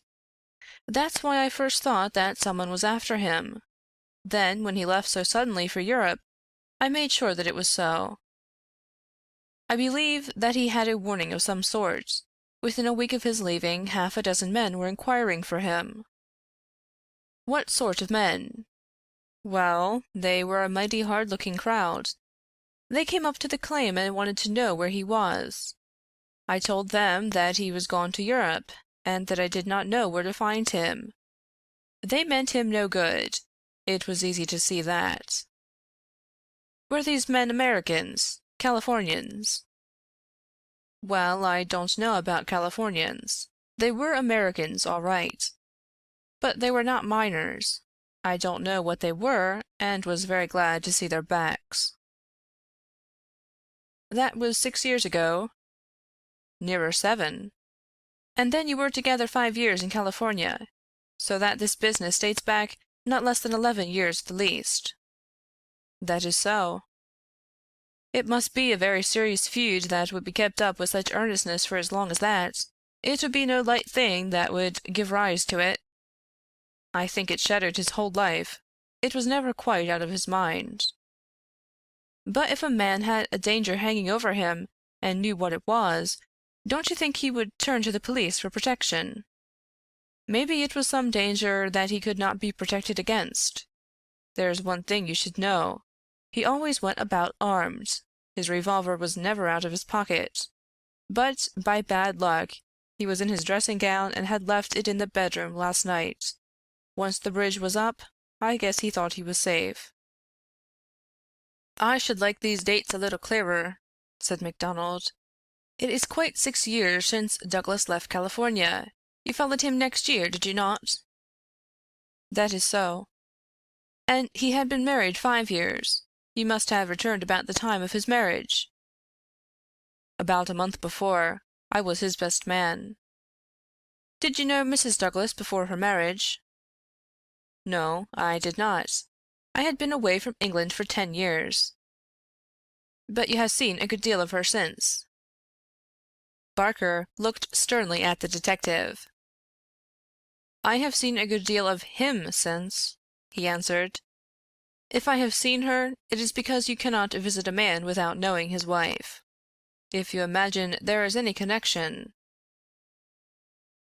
"I imagine nothing, Mr. Barker. I am bound to make every inquiry which can bear upon the case, but I mean no offense." "Some inquiries are offensive," Barker answered angrily. "It's only the facts that we want. It is in your interest and everyone's interest that they should be cleared up. Did Mr. Douglas entirely approve your friendship with his wife?" Barker grew paler, and his great, strong hands were clasped convulsively together. "You have no right to ask such questions!" he cried. "What has this to do with the matter you are investigating?" "I must repeat the question." "Well, I refuse to answer." "You can refuse to answer, but you must be aware that your refusal is in itself an answer, for you would not refuse if you had not something to conceal." Barker stood for a moment with his face set grimly and his strong black eyebrows drawn low in intense thought. Then he looked up with a smile. "Well, I guess you gentlemen are only doing your clear duty after all, and I have no right to stand in the way of it. I'd only ask you not to worry Mrs. Douglas over this matter, for she has enough upon her just now. I may tell you that poor Douglas had just one fault in the world, and that was his jealousy. He was fond of me, no man could be fonder of a friend, and he was devoted to his wife. He left me to come here, and was forever sending for me, and yet if his wife and I talked together, or there seemed any sympathy between us, a kind of wave of jealousy would pass over him, and he would be off the handle and saying the wildest things in a moment. More than once I've sworn off coming for that reason, and then he would write me such penitent, imploring letters that I just had to. But you can take it from me, gentlemen, if it was my last word, that no man ever had a more loving, faithful wife. And I can say, also, no friend could be more loyal than I." It was spoken with fervor and feeling, and yet Inspector MacDonald could not dismiss the subject. "You are aware," said he, "that the dead man's wedding ring has been taken from his finger." "So it appears," said Barker. "What do you mean by appears? You know it is a fact." The man seemed confused and undecided. "When I said appears, I meant that it was conceivable that he had himself taken off the ring." "The mere fact that the ring should be absent, whoever may have removed it, would suggest to anyone's mind, would it not, that the marriage and the tragedy were connected?" Barker shrugged his broad shoulders. "I can't profess to say what it means," he answered, "but if you mean to hint that it could reflect in any way upon this lady's honor—" His eyes blazed for an instant, and then with an evident effort he got a grip upon his own emotions. "Well, you are on the wrong track. That's all." "I don't know that I've anything else to ask you at present," said MacDonald coldly. "There was one small point," remarked Sherlock Holmes. "When you entered the room, there was only a candle lighted on the table, was there not?" "Yes, that was so." "By its light you saw that some terrible incident had occurred?" "Exactly." "You at once rang for help?" "Yes." "And it arrived very speedily?" "Within a minute or so." "And yet when they arrived they found that the candle was out and that the lamp had been lighted. That seems very remarkable." Again Barker showed some signs of indecision. "I don't see that it was remarkable, Mr. Holmes," he answered after a pause. "The candle threw a very bad light. My first thought was to get a better one. The lamp was on the table, so I lit it." "And blew out the candle?" "Exactly." Holmes asked no further question, and Barker, with a deliberate look from one to the other of us, which had, as it seemed to me, something of defiance in it, turned and left the room. Inspector MacDonald had sent up a note to the effect that he would wait upon Mrs. Douglas in her room, but she had replied that she would meet us in the dining-room. She entered now, a tall and beautiful woman of 30, reserved and self-possessed to a remarkable degree, very different from the tragic and distracted figure I had pictured. It is true that her face was pale and drawn, like that of one who has endured a great shock, but her manner was composed, and the finely molded hand which she rested upon the edge of the table was as steady as my own. Her sad, appealing eyes traveled from one to the other of us with a curiously inquisitive expression. That questioning gaze transformed itself suddenly into abrupt speech. "Have you found anything out yet?" she asked. Was it my imagination that there was an undertone of fear rather than of hope in the question? "We had taken every possible step, Mrs. Douglas," said the inspector. "You may rest assured that nothing will be neglected." "Spare no money," she said, in a dead, even tone. "It is my desire that every possible effort should be made. Perhaps you can tell us something which may throw some light upon the matter." "I fear not, but all I know is at your service." "We have heard from Mr. Cecil Barker that you did not actually see, that you were never in the room where the tragedy occurred." "No. He turned me back upon the stairs. He begged me to return to my room." "Quite so. You had heard the shots, and you had at once come down." "I put on my dressing gown, and then came down." "How long was it after hearing the shot that you were stopped on the stair by Mr. Barker?" "It may have been a couple of minutes. It is so hard to reckon time at such a moment. He implored me not to go on. He assured me that I could do nothing. Then Mrs. Allen, the housekeeper, led me upstairs again. It was all like some dreadful dream." "Can you give us any idea how long your husband had been downstairs before you heard the shot?" "No, I cannot say. He went from his dressing room, and I did not hear him go.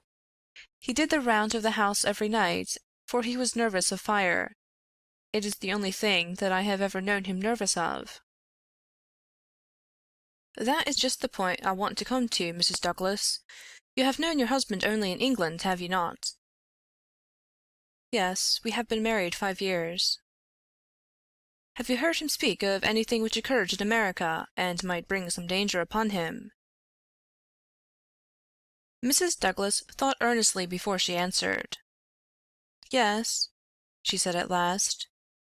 "I have always felt that there was a danger hanging over him. He refused to discuss it with me. It was not from want of confidence in me, there was the most complete love and confidence between us, but it was out of his desire to keep all alarm away from me.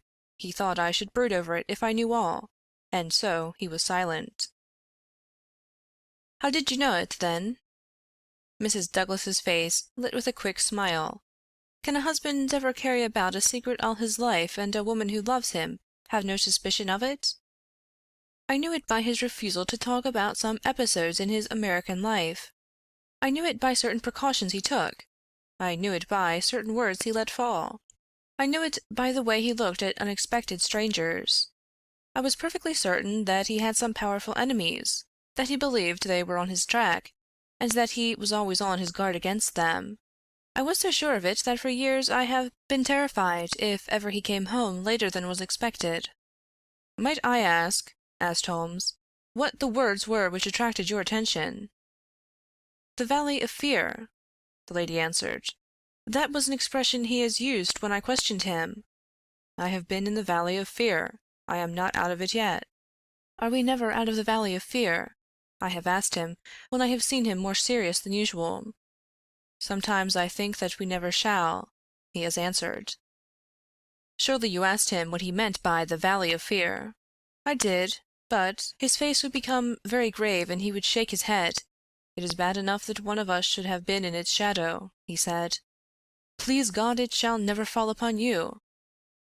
It was some real valley in which he had lived, and in which something terrible had occurred to him. Of that I am certain. But I can tell you no more." "And he never mentioned any names?" "Yes, he was delirious with fever once, when he had his hunting accident 3 years ago. Then I remember that there was a name that came occasionally to his lips. He spoke it with anger and a sort of horror. McGinty was the name. Bodymaster McGinty. I asked him when he recovered who Bodymaster McGinty was, and whose body he was master of. 'Never of mine, thank God!' he answered with a laugh, and that was all I could get from him. But there is a connection between Bodymaster McGinty and the Valley of Fear." "There is one other point," said Inspector MacDonald. "You met Mr. Douglas in a boarding-house in London, did you not, and became engaged to him there? Was there any romance? Anything secret or mysterious about the wedding?" "There was romance. There is always romance. There was nothing mysterious." "He had no rival?" "No, I was quite free." "You have heard, no doubt, that his wedding ring has been taken. Does that suggest anything to you?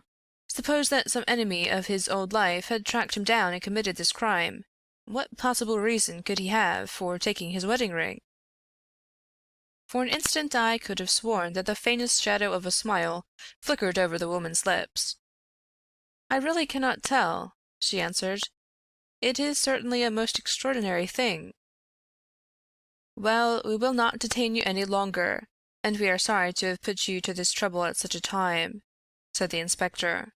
"There are some other points, no doubt, but we can refer to you as they arise." She rose, and I was again conscious of that quick, questioning glance with which she had just surveyed us. "What impression has my evidence made upon you?" The question might as well have been spoken. Then, with a bow, she swept from the room.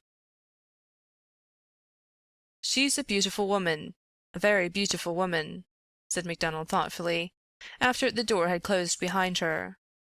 "This man Barker has certainly been down here a good deal. He is a man who might be attractive to a woman. He admits that the dead man was jealous, and maybe he knew best himself what cause he had for jealousy. Then there's that wedding ring. You can't get past that. The man who tears a wedding ring off a dead man's. What do you say to it, Mr. Holmes?"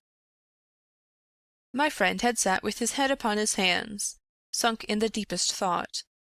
Now he rose and rang the bell. "Ames," he said, when the butler entered, "where is Mr. Cecil Barker now?" "I'll see, sir." He came back in a moment to say that Barker was in the garden. "Can you remember, Ames, what Mr. Barker had on his feet last night when you joined him in the study?" "Yes, Mr. Holmes, he had a pair of bedroom slippers. I brought him his boots when he went for the police." "Where are the slippers now?" "They are still under the chair in the hall." "Very good, Ames. It is of course important for us to know which tracks may be Mr. Barker's and which from outside." "Yes, sir. I may say that I noticed that the slippers were stained with blood. So indeed were my own." "That is natural enough, considering the condition of the room. Very good, Ames. We will ring if we want you." A few minutes later we were in the study. Holmes had brought with him the carpet slippers from the hall. As Ames had observed, the soles of both were dark with blood. "Strange," murmured Holmes, as he stood in the light of the window and examined them minutely. "Very strange indeed." Stooping with one of his quick feline pounces, he placed the slipper upon the blood mark of the sill. It exactly corresponded. He smiled in silence at his colleagues. The inspector was transfigured with excitement. His native accent rattled like a stick upon railings. "Man," he cried, "there's not a doubt of it! Barker has just marked the window himself. It's a good deal broader than any boot mark. I mind that you said it was a splay foot, and here's the explanation. But what's the game, Mr. Holmes? What's the game?" "Aye, what's the game?" my friend repeated thoughtfully. White Mason chuckled and rubbed his fat hands together in his professional satisfaction. "I said it was a snorter," he cried, "and a real snorter it is." End of Chapter 5. Part 1, Chapter 6. A Dawning Light. The three detectives had many matters of detail into which to inquire, so I returned alone to our modest quarters at the village inn. But before doing so, I took a stroll in the curious old-world garden which flanked the house. Rows of very ancient yew trees cut into strange designs, girded it round. Inside was a beautiful stretch of lawn, with an old sundial in the middle, the whole effect so soothing and restful that it was welcome to my somewhat jangled nerves. In that deeply peaceful atmosphere one could forget, or remember only as some fantastic nightmare, that darkened study with the sprawling, blood-stained figure on the floor. And yet, as I strolled round it and tried to steep my soul in its gentle balm, a strange incident occurred which brought me back to the tragedy and left a sinister impression in my mind. I have said that a decoration of yew trees circled the garden. At the end farthest from the house they thickened into a continuous hedge. On the other side of this hedge, concealed from the eyes of any one approaching from the direction of the house, there was a stone seat. As I approached the spot I was aware of voices. Some remark in the deep tones of a man, answered by a little ripple of feminine laughter. An instant later I had come round the end of the hedge, and my eyes lit upon Mrs. Douglas and the man Barker before they were aware of my presence. Her appearance gave me a shock. In the dining-room she had been demure and discreet. Now all pretense of grief had passed away from her. Her eyes shone with the joy of living, and her face still quivered with amusement at some remark of her companion. He sat forward, his hands clasped and his forearms on his knees, with an answering smile upon his bold, handsome face. In an instant, but it was just one instant too late, they resumed their solemn masks as my figure came into view.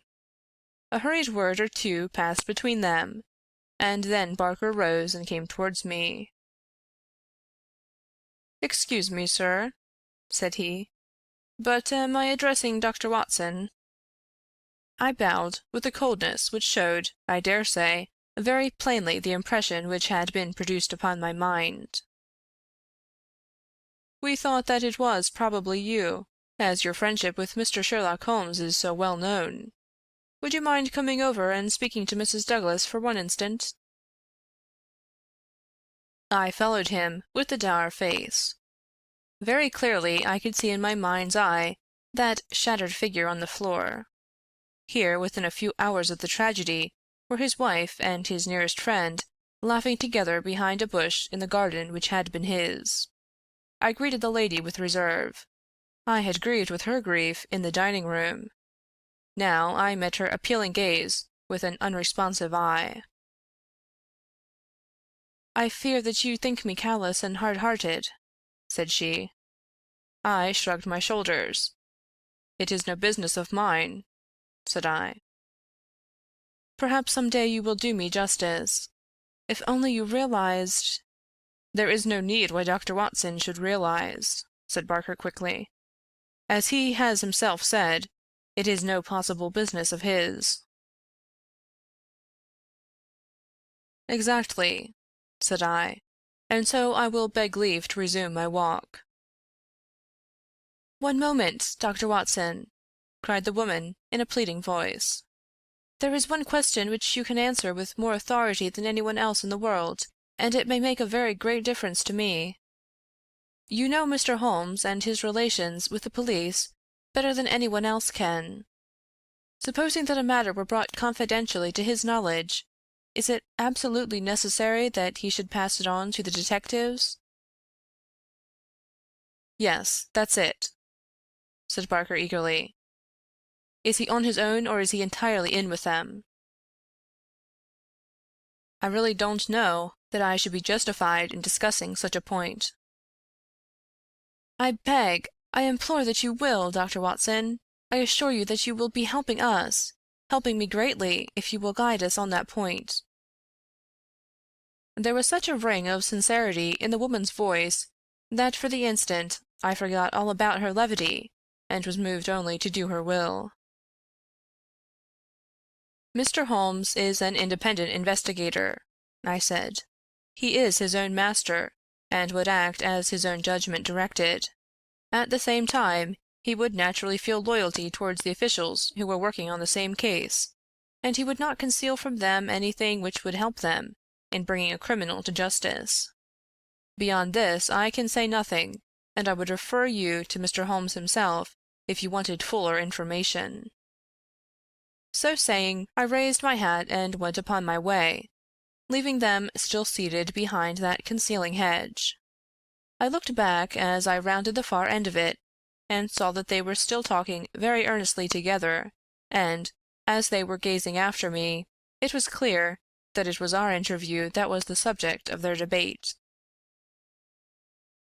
"I wish none of their confidences," said Holmes, when I reported to him what had occurred. He had spent the whole afternoon at the Manor House in consultation with his 2 colleagues, and returned about 5 with a ravenous appetite for a high tea, which I had ordered for him. "No confidences, Watson, for they are mighty awkward if it comes to an arrest for conspiracy and murder." "You think it will come to that?" He was in his most cheerful and debonair humor. "My dear Watson, when I have exterminated that 4th egg, I shall be ready to put you in touch with the whole situation. I don't say that we have fathomed it. Far from it. But when we have traced the missing dumb-bell—" "The dumb-bell? Dear me, Watson, is it possible that you have not penetrated the fact that the case hangs upon the missing dumb-bell? Well, well, you need not be downcast, for between ourselves I don't think that either Inspector Mac or the excellent local practitioner has grasped the overwhelming importance of this incident. 1 dumb-bell, Watson. Consider an athlete with 1 dumb-bell. Picture to yourself the unilateral development, the imminent danger of a spinal curvature. Shocking, Watson, shocking." He sat with his mouth full of toast, and his eyes sparkling with mischief, watching my intellectual entanglements. The mere sight of his excellent appetite was an assurance of success, for I had very clear recollections of days and nights without a thought of food, when his baffled mind had chafed before some problem while his thin, eager features became more attenuated with the asceticism of complete mental concentration. Finally he lit his pipe, and sitting in the inglenook of the old village inn, he talked slowly and at random about his case, rather as one who thinks aloud than as one who makes a considered statement. "A lie, Watson. A great, big, thumping, obtrusive, uncompromising lie. That's what meets us on the threshold. There is our starting point. The whole story told by Barker is a lie, but Barker's story is corroborated by Mrs. Douglas.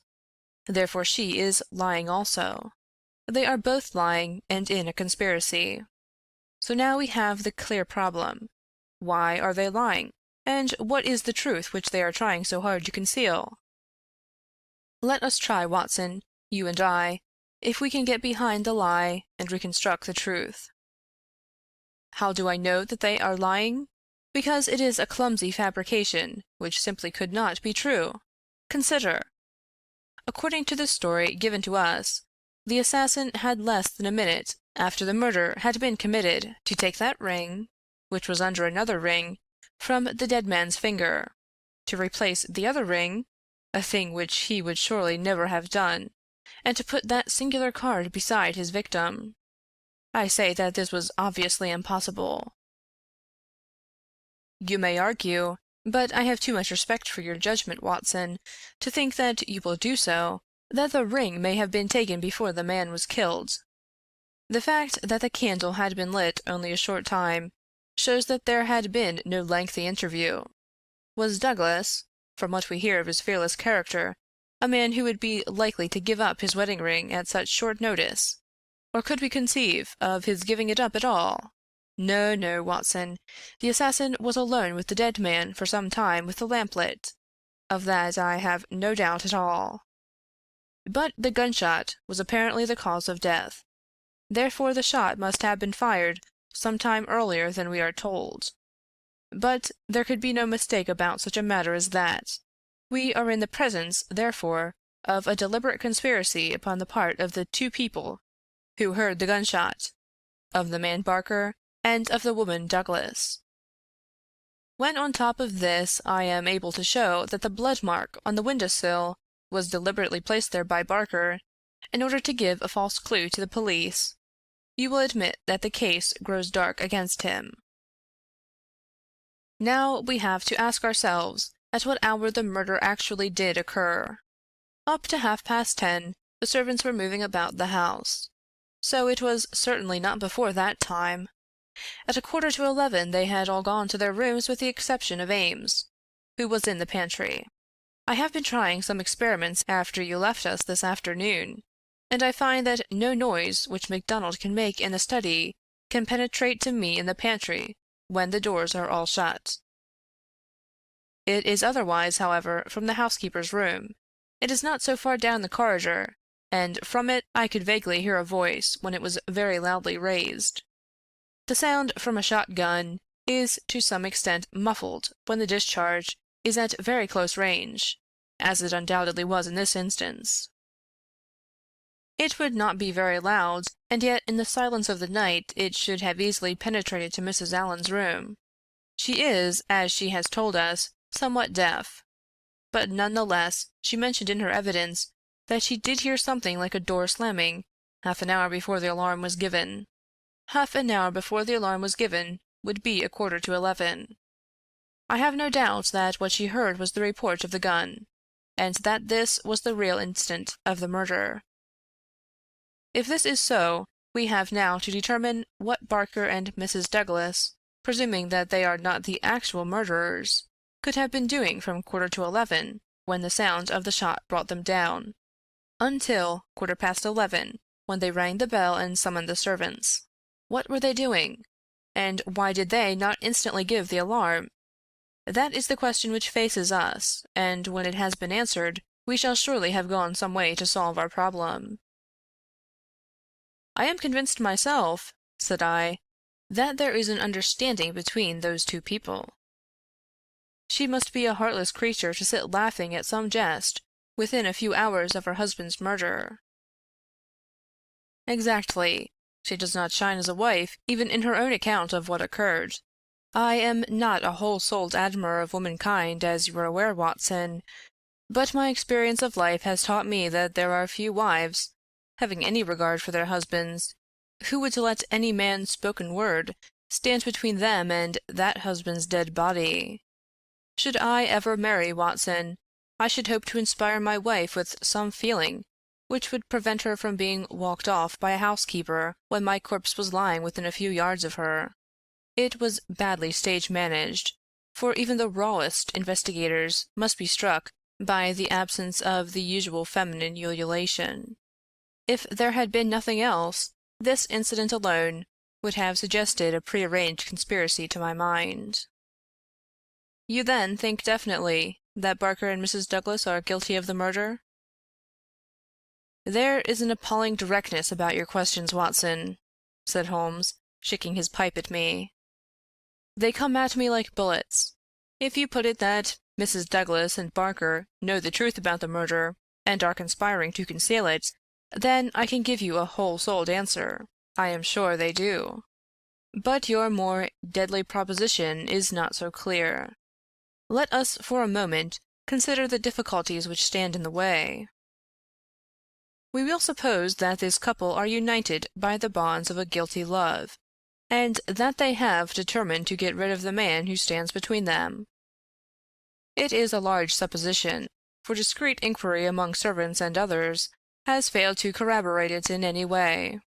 On the contrary, there is a good deal of evidence that the Douglases were very attached to each other. That, I am sure, cannot be true, said I, thinking of the beautiful smiling face in the garden. Well, at least they gave that impression. However, we will suppose that they are an extraordinarily astute couple, who deceive everyone upon this point, and conspire to murder the husband.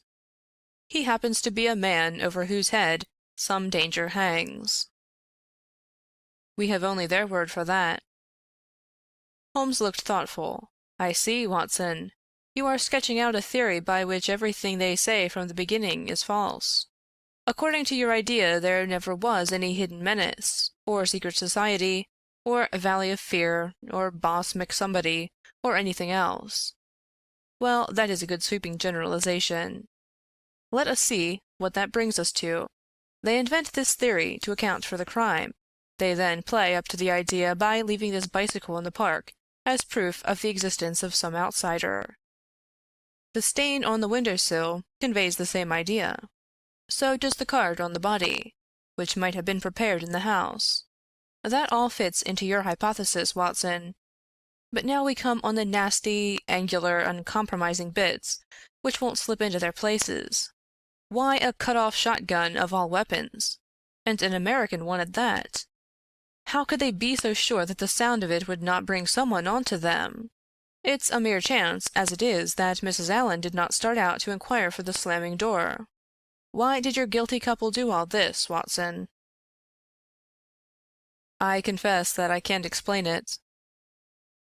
Then again, if a woman and her lover conspire to murder a husband, are they going to advertise their guilt by ostentatiously removing his wedding ring after his death? Does that strike you as very probable, Watson? No, it does not. And once again, if the thought of leaving a bicycle concealed outside had occurred to you, would it really have seemed worth doing when the dullest detective would naturally say this is an obvious blind, as the bicycle is the first thing which the fugitive needed in order to make his escape? I can conceive of no explanation. And yet there should be no combination of events for which the wit of man cannot conceive an explanation. Simply as a mental exercise without any assertion that it is true, let me indicate a possible line of thought. It is, I admit, mere imagination, but how often is imagination the mother of truth? We will suppose that there was a guilty secret, a really shameful secret in the life of this man Douglas. This leads to his murder by someone who is, we will suppose, an avenger, someone from outside. This avenger, for some reason which I confess I am still at a loss to explain, took the dead man's wedding ring. The vendetta might conceivably date back to the man's first marriage, and the ring be taken for some such reason. Before this avenger got away, Barker and the wife had reached the room. The assassin convinced them that any attempt to arrest him would lead to the publication of some hideous scandal. They were converted to this idea, and preferred to let him go. For this purpose they probably lowered the bridge, which can be done quite noiselessly, and then raised it again.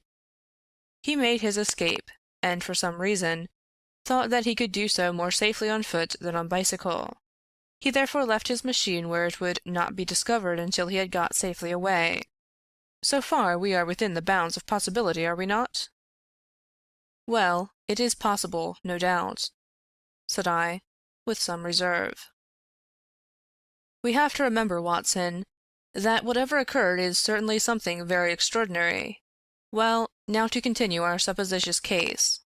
The couple, not necessarily a guilty couple, realize after the murderer is gone that they have placed themselves in a position in which it may be difficult for them to prove that they did not themselves either do the deed or connive at it. They rapidly and rather clumsily met the situation. The mark was put by Barker's blood-stained slipper upon the window-sill to suggest how the fugitive got away. They obviously were the two who must have heard the sound of the gun, so they gave the alarm exactly as they would have done, but a good half-hour after the event. And how do you propose to prove all this? Well, if there were an outsider, he may be traced and taken. That would be the most effective of all proofs. But if not, well, the resources of science are far from being exhausted.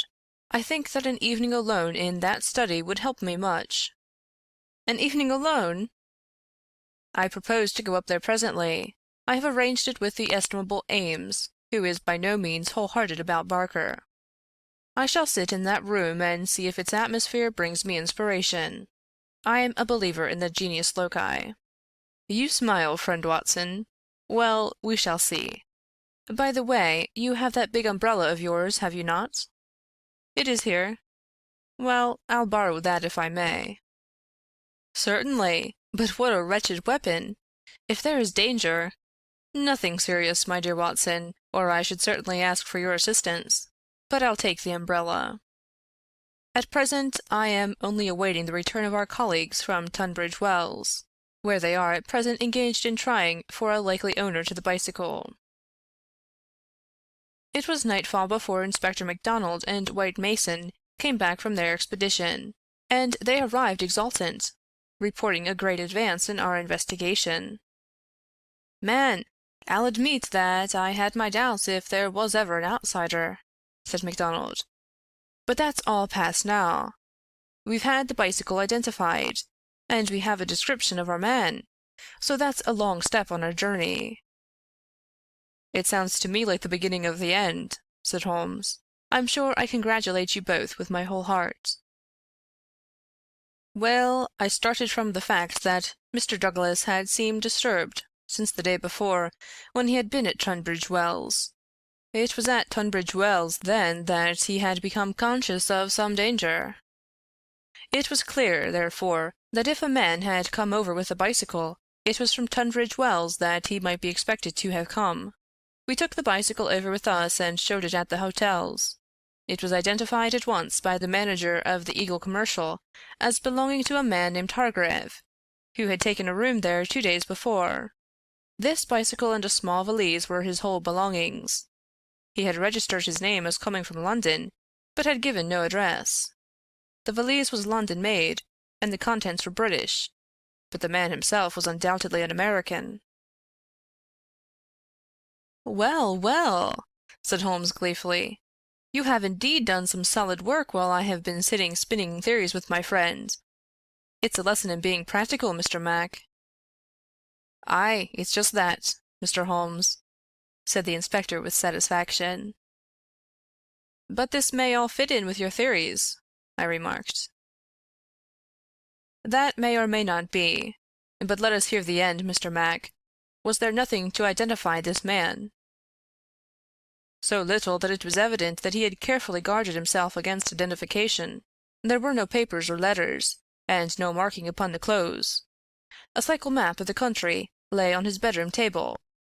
He had left the hotel after breakfast yesterday morning on his bicycle, and no more was heard of him until our inquiries." "That's what puzzles me, Mr. Holmes," said White Mason. "If the fellow did not want the hue and cry raised over him, one would imagine that he would have returned, and remained at the hotel as an inoffensive tourist. As it is, he must know that he will be reported to the police by the hotel manager, and that his disappearance will be connected with the murder.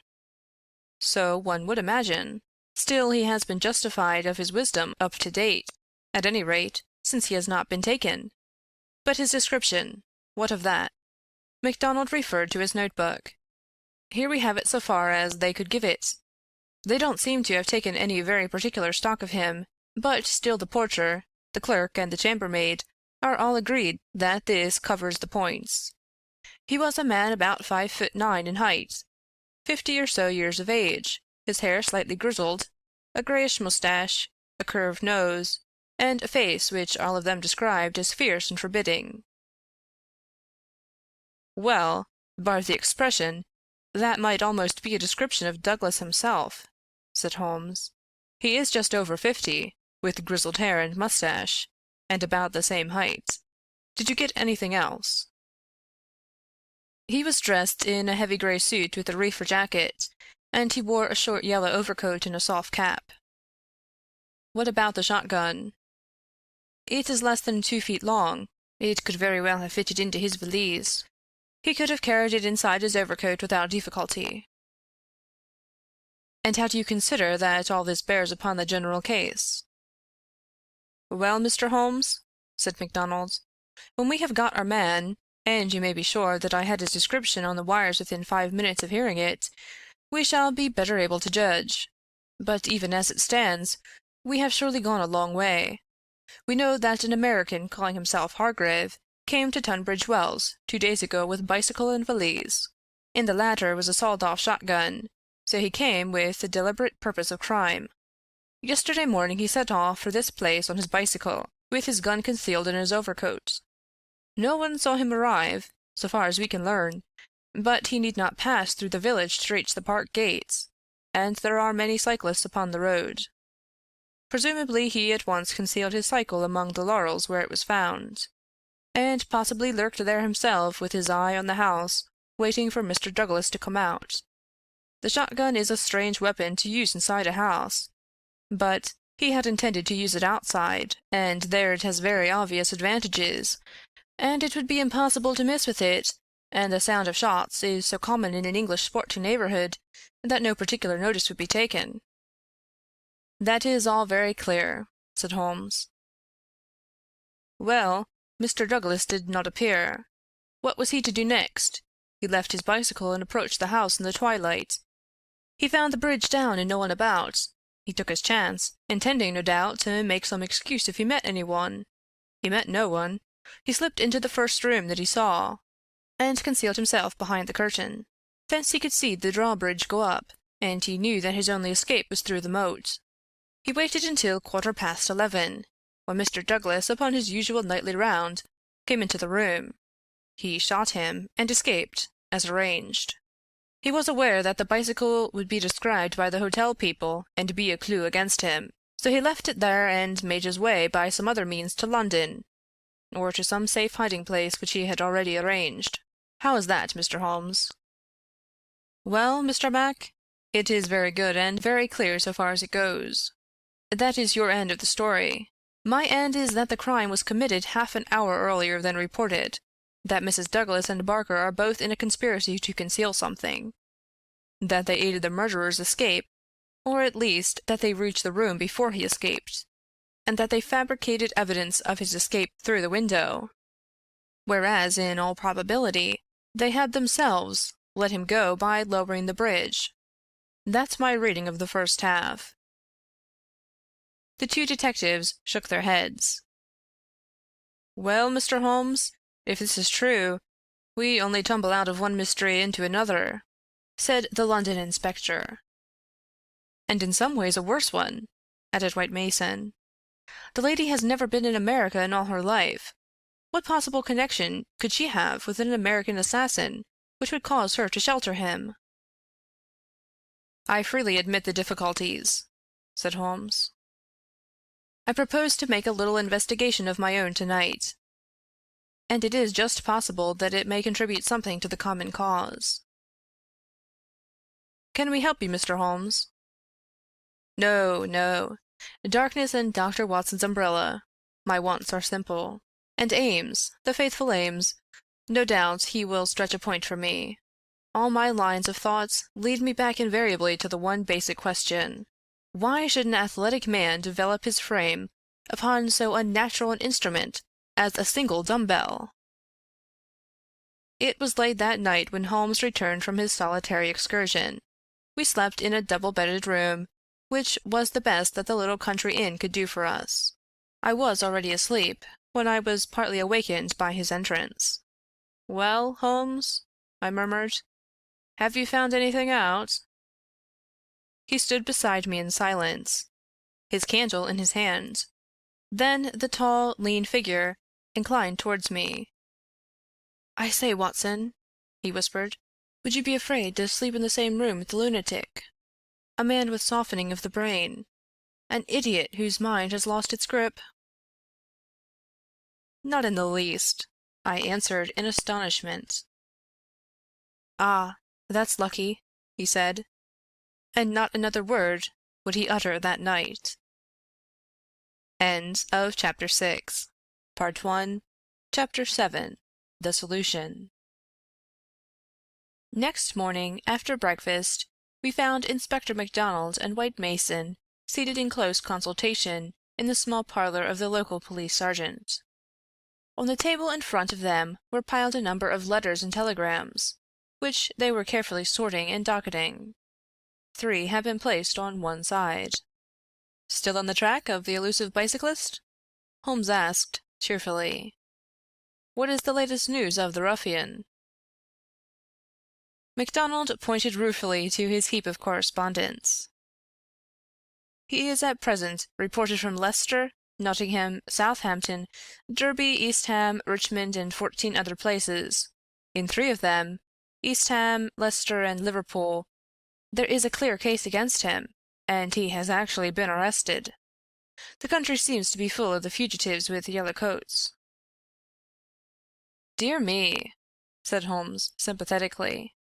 "Now, Mr. Mac, and you, Mr. White Mason, I wish to give you a very earnest piece of advice. When I went into this case, with you I bargained, as you will no doubt remember, that I should not present you with half-proved theories, but that I should retain and work out my own ideas until I had satisfied myself that they were correct. For this reason, I am not at the present moment telling you all that is in my mind. On the other hand, I said that I would play the game fairly by you, and I do not think it is a fair game to allow you, for one unnecessary moment, to waste your energies upon a profitless task. Therefore, I am here to advise you this morning, and my advice to you is summed up in 3 words. Abandon the case." MacDonald and White Mason stared in amazement at their celebrated colleague. "You consider it hopeless?" cried the inspector. "I consider your case to be hopeless. I do not consider that it is hopeless to arrive at the truth." "But this cyclist, he is not an invention.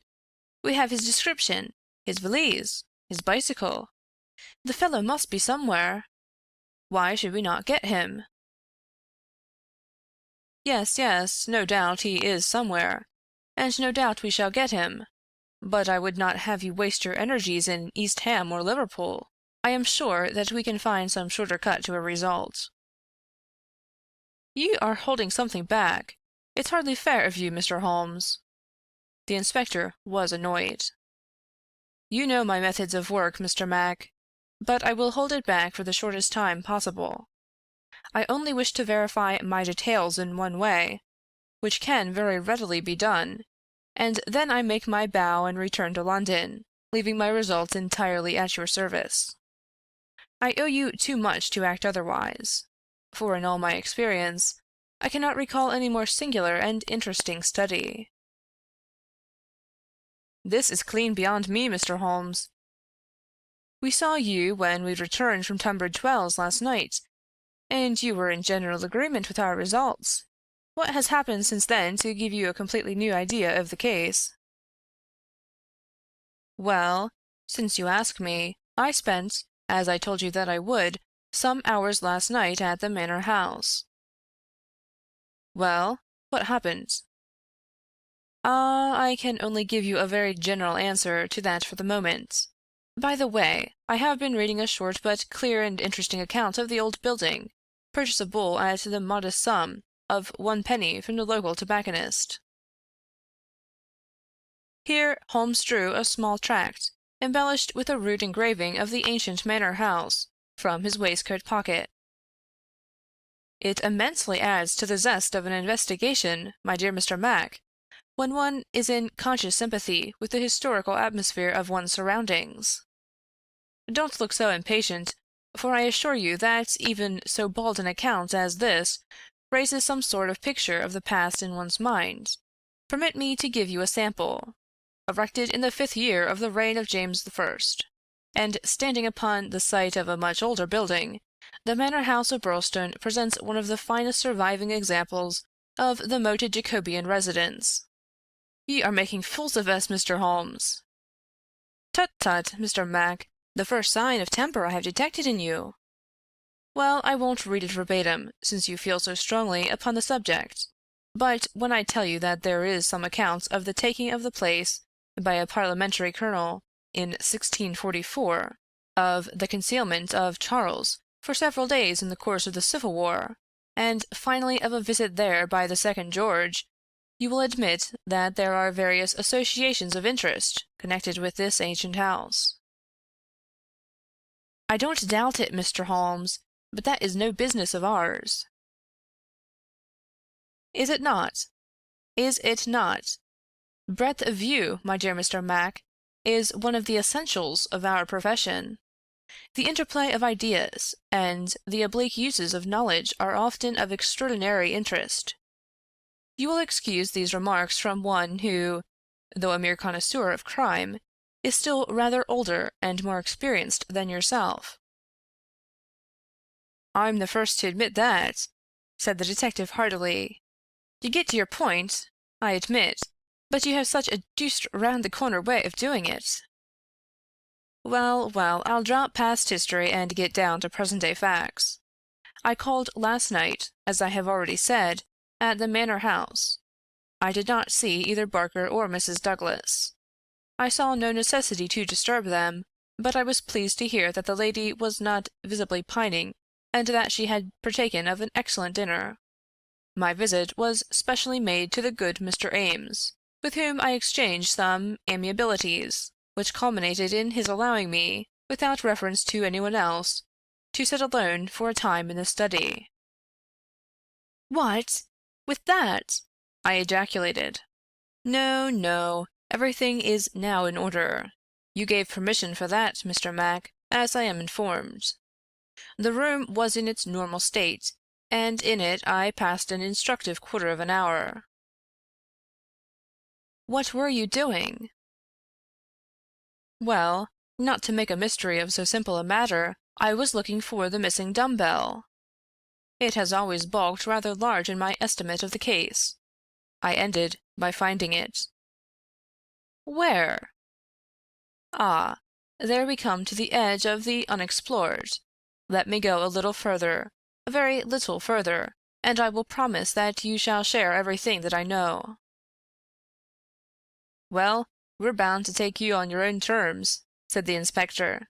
"But when it comes to telling us to abandon the case, why in the name of goodness should we abandon the case?" "For the simple reason, my dear Mr. Mac, that you have not got the first idea what it is that you are investigating." "We are investigating the murder of Mr. John Douglas at Birlstone Manor." "Yes, yes, so you are. But don't trouble to trace the mysterious gentleman upon the bicycle. I assure you that it won't help you." "Then what do you suggest that we do?" "I will tell you exactly what to do, if you will do it." "Well, I'm bound to say I've always found you had reason behind all your queer ways. I'll do what you advise." "And you, Mr. White Mason?" The country detective looked helplessly from one to the other. Holmes and his methods were new to him. "Well, if it is good enough for the inspector, it is good enough for me," he said at last. "Capital," said Holmes. "Well, then I should recommend a nice, cheery country walk for both of you. They tell me that the views from Birlstone Ridge over the Weald are very remarkable. No doubt lunch could be got at some suitable hostelry, though my ignorance of the country prevents me from recommending one. In the evening, tired but happy— Man! This is getting past a joke!" cried MacDonald, rising angrily from his chair. "Well, well, spend the day as you like," said Holmes, patting him cheerfully upon the shoulder. "Do what you like and go where you will, but meet me here before dusk without fail. Without fail, Mr. Mac." "That sounds more like sanity." "All of it was excellent advice, but I don't insist, so long as you are here when I need you. But now, before we part, I want you to write a note to Mr. Barker." "Well?" "I'll dictate it if you like. Ready? Dear Sir, it has struck me that it is our duty to drain the moat, in the hope that we may find some— It's impossible," said the inspector. "I've made inquiry." "Tut, tut, my dear sir, please do what I ask you." "Well, go on." "In the hope that we may find something which may bear upon our investigation. I have made arrangements, and the workmen will be at work early to-morrow morning, diverting the stream— Impossible! Diverting the stream, so I thought it best to explain matters beforehand. Now sign that and send it by hand about 4 o'clock. At that hour we shall meet again in this room.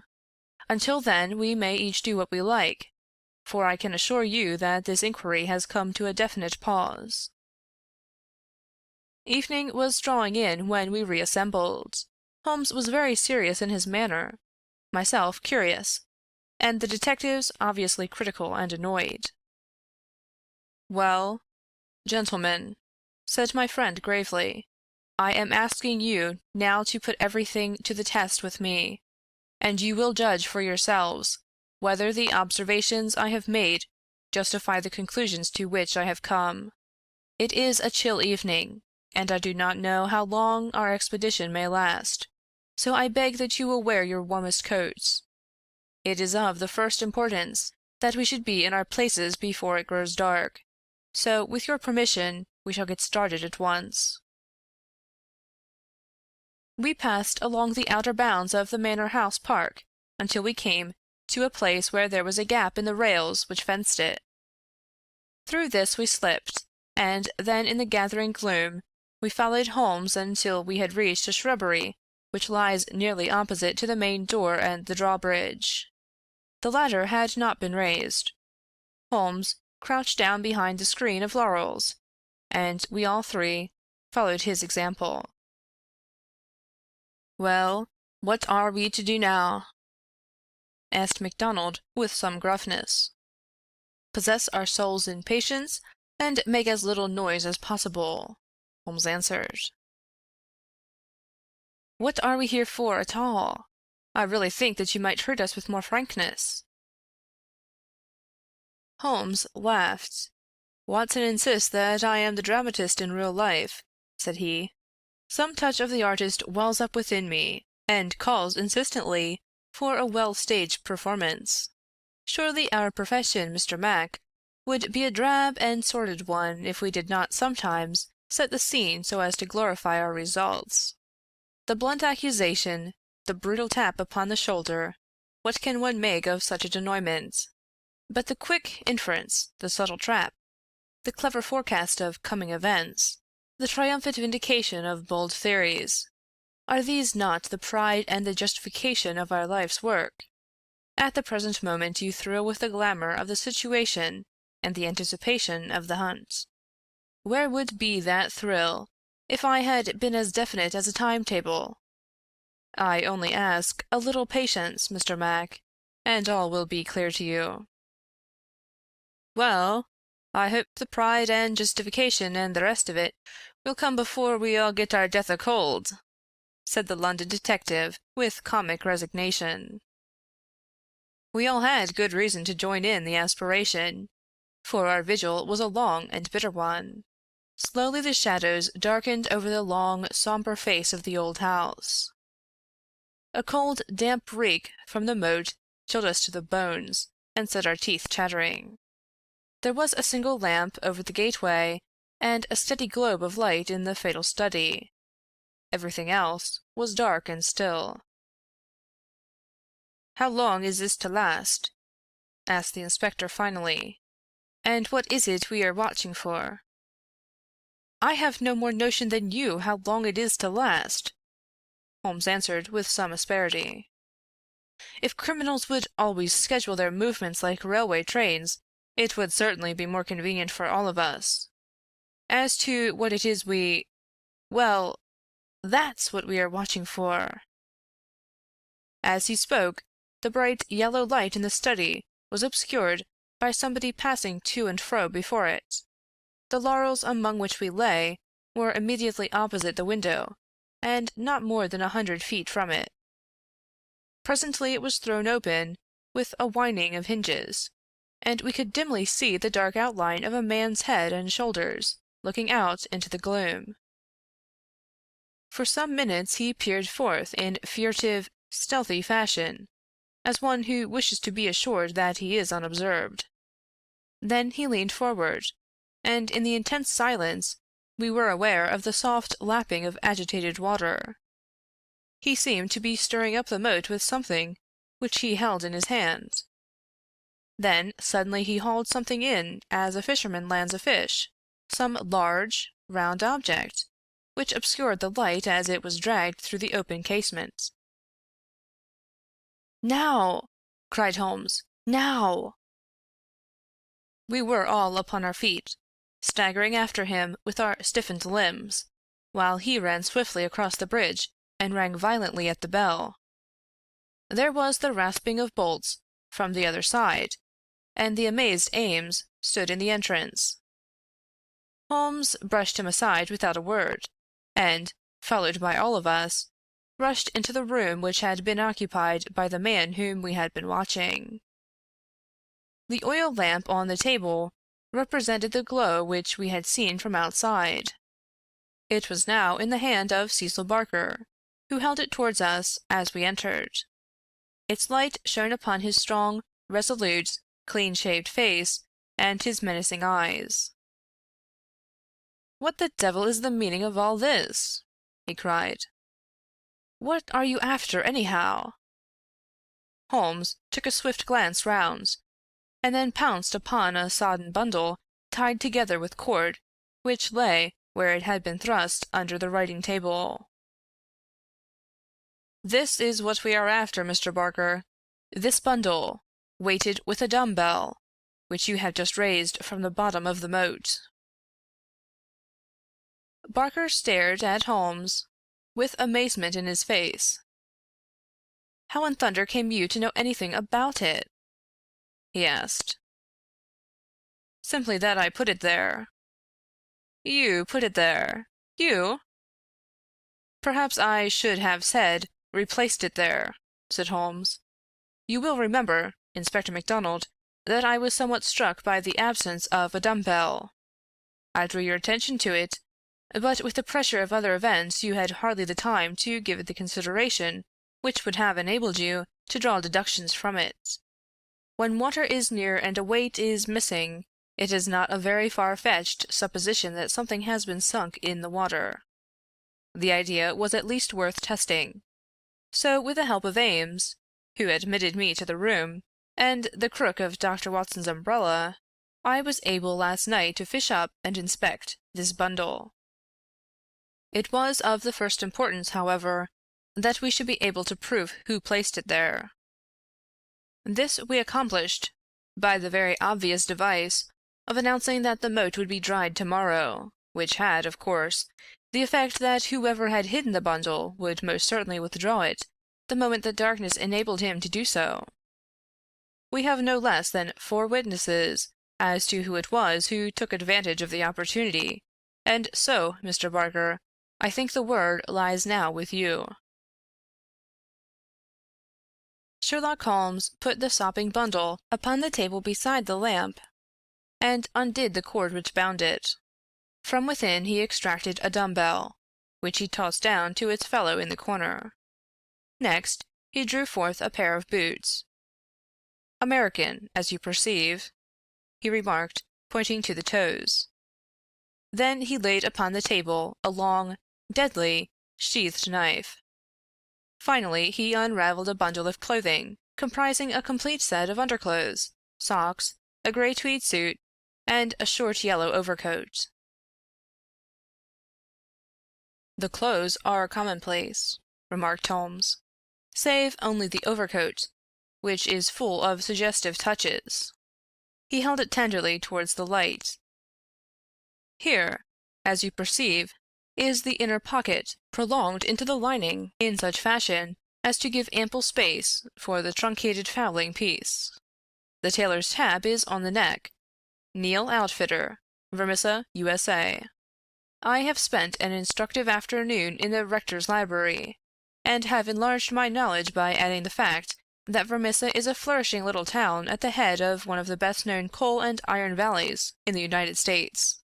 I have some recollection, Mr. Barker, that you associated the coal districts with Mr. Douglas's first wife, and it would surely not be too far-fetched an inference that the VV upon the card by the dead body might stand for Vermissa Valley, or that this very valley, which sends forth emissaries of murder, may be that Valley of Fear of which we have heard. So much is fairly clear. And now, Mr. Barker, I seem to be standing rather in the way of your explanation." It was a sight to see Cecil Barker's expressive face during this exposition of the great detective. Anger, amazement, consternation and indecision swept over it in turn. Finally he took refuge in a somewhat acrid irony. "You know such a lot, Mr. Holmes, perhaps you had better tell us some more," he sneered. "I have no doubt that I could tell you a great deal more, Mr. Barker, but it would come with a better grace from you." "Oh, you think so, do you? Well, all I can say is that if there's any secret here, it is not my secret, and I am not the man to give it away." "Well, if you take that line, Mr. Barker," said the inspector quietly, "we must just keep you in sight until we have the warrant and can hold you." "You can do what you damn please about that," said Barker defiantly. The proceedings seemed to have come to a definite end, so far as he was concerned, for one had only to look at that granite face to realize that no peine forte et dure would ever force him to plead against his will. The deadlock was broken, however, by a woman's voice. Mrs. Douglas had been standing listening at the half-open door, and now she entered the room. "You have done enough for now, Cecil," said she. "Whatever comes of it in the future, you have done enough." "Enough, and more than enough," remarked Holmes gravely. "I have every sympathy with you, madam, and should strongly urge you to have some confidence in the common sense of our jurisdiction, and to take the police voluntarily into your complete confidence. It may be that I am myself at fault for not following up the hint which you conveyed to me through my friend Dr. Watson, but at that time I had every reason to believe that you were directly concerned in the crime. Now I am assured that this is not so. At the same time, there is much that is unexplained, and I should strongly recommend that you ask Mr. Douglas to tell us his own story." Mrs. Douglas gave a cry of astonishment at Holmes' words. The detectives and I must have echoed it, when we were aware of a man who seemed to have emerged from the wall, who advanced now from the gloom of the corner in which he had appeared. Mrs. Douglas turned, and in an instant her arms were around him. Barker had seized his outstretched hand. "It's best this way, Jack," his wife repeated. "I am sure that it is best." "Indeed, yes, Mr. Douglas," said Sherlock Holmes. "I am sure that you will find it best." The man stood blinking at us with the dazed look of one who comes from the dark into the light. It was a remarkable face, bold gray eyes, a strong, short-clipped, grizzled mustache, a square, projecting chin, and a humorous mouth. He took a good look at us all, and then, to my amazement, he advanced to me and handed me a bundle of paper. "I've heard of you," he said in a voice which was not quite English and not quite American, but was altogether mellow and pleasing. "You are the historian of this bunch. Well, Dr. Watson, you've never had such a story as that pass through your hands before, and I'll lay my last dollar on that. Tell it your own way, but there are the facts. And you can't miss the public so long as you have those. I've been cooped up 2 days, and I've spent the daylight hours, as much daylight as I could get in that rat trap, in putting the thing into words. You're welcome to them, you and your public. There's the story of the Valley of Fear." "That's the past, Mr. Douglas," said Sherlock Holmes quietly. "What we desire now is to hear your story of the present." "You'll have it, sir," said Douglas. "May I smoke as I talk? Well, thank you, Mr. Holmes. You're a smoker yourself, if I remember right. And you'll guess what it is to be sitting for 2 days with tobacco in your pocket, and afraid that the smell will give you away." He leaned against the mantelpiece and sucked at the cigar which Holmes had handed him. "I've heard of you, Mr. Holmes. I never guessed that I should meet you.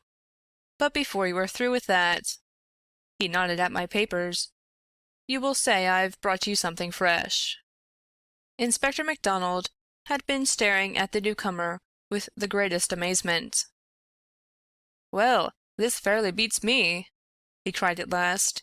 If you are Mr. John Douglas of Birlstone Manor, then whose death have we been investigating for these 2 days, and where in the world have you sprung from now? You seemed to me to come out of the floor like a jack-in-the-box." "Ah, Mr. Mac," said Holmes, shaking a reproving finger, "you would not read that excellent local compilation which described the concealment of King Charles. People did not hide in those days without excellent hiding-places. And the hiding-place that has once been used may be used again. I had persuaded myself that we should find Mr. Douglas under this roof." "And how long have you been playing this trick upon us, Mr. Holmes?" said the inspector angrily. "How long have you allowed us to waste ourselves upon a search that you knew to be an absurd one?" "Not 1 instant, my dear Mr. Mac. Only last night did I form my views of the case. As they could not be put to the proof until this evening, I invited you and your colleague to take a holiday for the day. Pray, what more could I do? When I found the suit of clothes in the moat, it at once became apparent to me that the body we had found could not have been the body of Mr. John Douglas at all, but must be that of the bicyclist from Tunbridge Wells. No other conclusion was possible. Therefore I had to determine where Mr. John Douglas himself could be, and the balance of probability was that, with the connivance of his wife and his friend, he was concealed in a house which had such conveniences for a fugitive, and awaiting quieter times when he could make his final escape." "Well, you figured it out about right," said Douglas approvingly. "I thought I'd dodge your British law, for I was not sure how I stood under it. And I also saw my chance to throw these hounds once for all off my track. Mind you, from first to last I have done nothing to be ashamed of, and nothing that I would not do again. But you'll judge that for yourselves when I tell you my story. Never mind warning me, Inspector. I am ready to stand pat upon the truth. I'm not going to begin at the beginning. That's all there." He indicated my bundle of papers. "And a mighty queer yarn you'll find it. It all comes down to this, that there are some men that have good cause to hate me, and would give their last dollar to know that they had got me. So long as I am alive and they are alive, there is no safety in this world for me. They hunted me from Chicago to California. Then they chased me out of America. But when I married and settled down in this quiet spot, I thought my last years were going to be peaceable. I never explained to my wife how things were. Why should I pull her into it? She would never have a quiet moment again, but would always be imagining trouble. I fancy she knew something, for I may have dropped a word here or a word there, but until yesterday, after you gentlemen had seen her, she never knew the rights of the matter. She told you all she knew, and so did Barker here. For on the night when this thing happened, there was mighty little time for explanations. She knows everything now, and I would have been a wiser man if I had told her sooner. But it was a hard question, dear." He took her hand for an instant in his own. "And I acted for the best." "Well, gentlemen, the day before these happenings I was over in Tunbridge Wells, and I got a glimpse of a man in the street. It was only a glimpse, but I have a quick eye for these things, and I never doubted who it was. It was the worst enemy I had among them all, one who has been after me like a hungry wolf after a caribou all these years. I knew there was trouble coming, and I came home and made ready for it. I guessed I'd fight through it all right on my own. My luck was a proverb in the States about '76. I never doubted that it would be with me still. I was on my guard all that next day, and never went out into the park.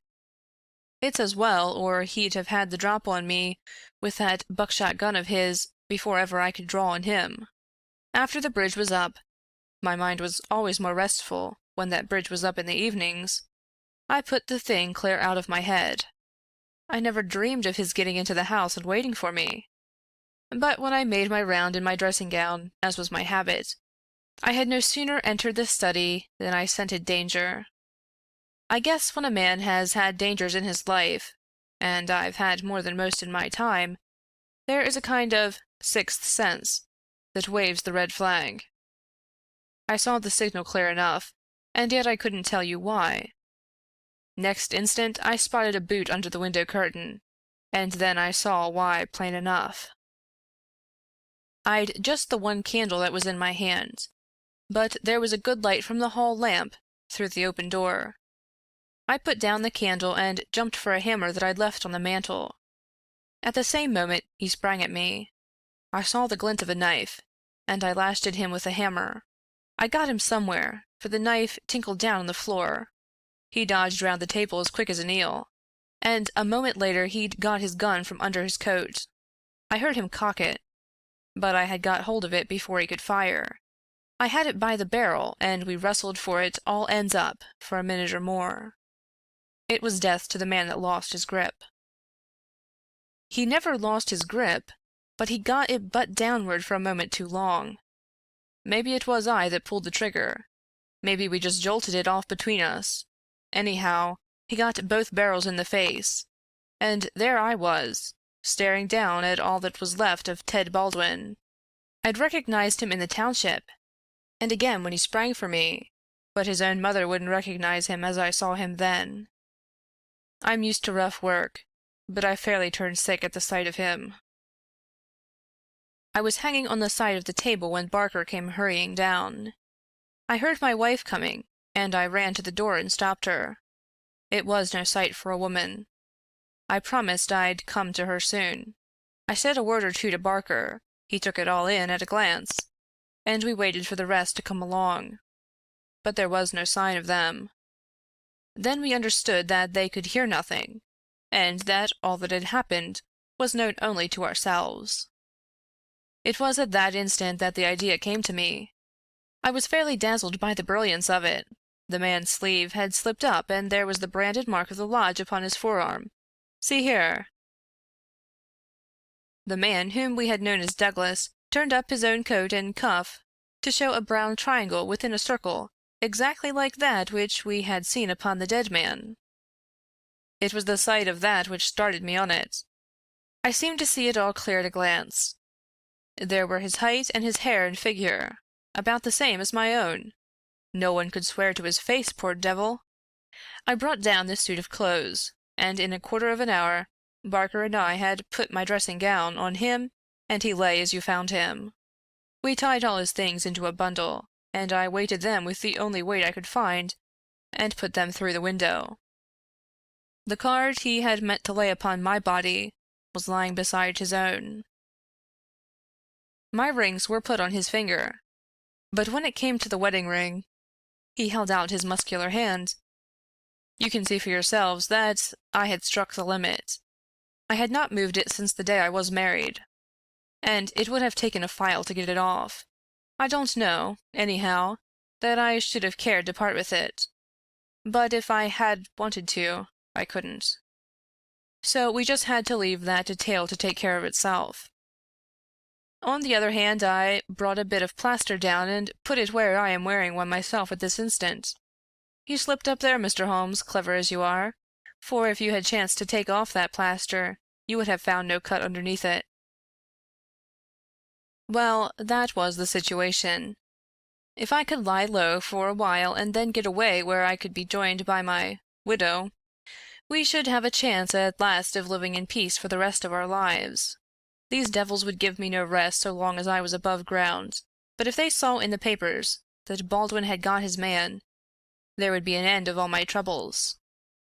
I hadn't much time to make it all clear to Barker and to my wife, but they understood enough to be able to help me. I knew all about this hiding place. So did Ames, but it never entered his head to connect it with the matter. I retired into it, and it was up to Barker to do the rest. I guess you can fill in for yourselves what he did. He opened the window and made the mark on the sill to give an idea of how the murderer escaped. It was a tall order that, but as the bridge was up, there was no other way. Then, when everything was fixed, he rang the bell for all he was worth. What happened afterward, you know. And so, gentlemen, you can do what you please. But I've told you the truth, and the whole truth, so help me God. What I ask you now is, How do I stand by the English law?" There was a silence which was broken by Sherlock Holmes. "The English law is in the main a just law. You will get no worse than your deserts from that, Mr. Douglas. But I would ask you, how did this man know that you lived here, or how to get into your house, or where to hide to get you?" "I know nothing of this." Holmes' face was very white and grave. "The story is not over yet, I fear," said he. "You may find worse dangers than the English law, or even than your enemies from America. I see trouble before you, Mr. Douglas. You'll take my advice and still be on your guard. And now, my long-suffering readers, I will ask you to come away with me for a time, far from the Sussex manor house of Birlstone, and far also from the year of grace in which we made our eventful journey which ended with the strange story of the man who had been known as John Douglas. I wish you to journey back some 20 years in time, and westward some thousands of miles in space, that I may lay before you a singular and terrible narrative, so singular and so terrible that you may find it hard to believe that even as I tell it, even so did it occur. Do not think that I intrude one story before another is finished. As you read on you will find that this is not so. And when I have detailed those distant events, and you have solved this mystery of the past, we shall meet once more in those rooms on Baker Street, where this, like so many other wonderful happenings, will find its end. End of Chapter 7. End of Part 1. Part 2. The Scourers. Chapter 1. The Man. It was the 4th of February in the year 1875. It had been a severe winter, and the snow lay deep in the gorges of the Gilmerton Mountains. The steam plows had, however, kept the railroad open, and the evening train which connects the long line of coal-mining and iron-working settlements was slowly groaning its way up the steep gradients which lead from Stagville on the plain to Vermissa, the central township, which lies at the head of Vermissa Valley. From this point the track sweeps downward to Barton's Crossing, Helmdale, and the purely agricultural county of Merton. It was a single-track railroad, but at every siding, and they were numerous, long lines of trucks, piled with coal and iron ore, told of the hidden wealth which had brought a rude population and a bustling life to this most desolate corner of the United States of America. For desolate it was. Little could the first pioneer who had traversed it ever imagined that the fairest prairies and the most lush water pastures were valueless compared to this gloomy land of black crag and tangled forest. Above the dark and often scarcely penetrable woods, upon their flanks, the high, bare crowns of the mountains, white snow, and jagged rock, towered upon each flank, leaving a long, winding, tortuous valley in the center. Up this the little train was slowly crawling. The oil lamps had just been lit in the leading passenger car, a long, bare carriage in which some 20 or 30 people were seated. The greater number of these were workmen returning from their day's toil in the lower part of the valley. At least a dozen, by their grimed faces and the safety lanterns which they carried, proclaimed themselves miners. These sat smoking in a group and conversed in low voices, glancing occasionally at 2 men on the opposite side of the car, whose uniforms and badges showed them to be policemen. Several women of the laboring class, and 1 or 2 travelers who might have been small local storekeepers, made up the rest of the company, with the exception of 1 young man in a corner by himself. It is with this man that we are concerned. Take a good look at him, for he is worth it. He is a fresh-complexioned, middle-sized young man, not far, one would guess, from his 30th year. He has large, shrewd, humorous gray eyes, which twinkle inquiringly from time to time as he looks round through his spectacles at the people about him.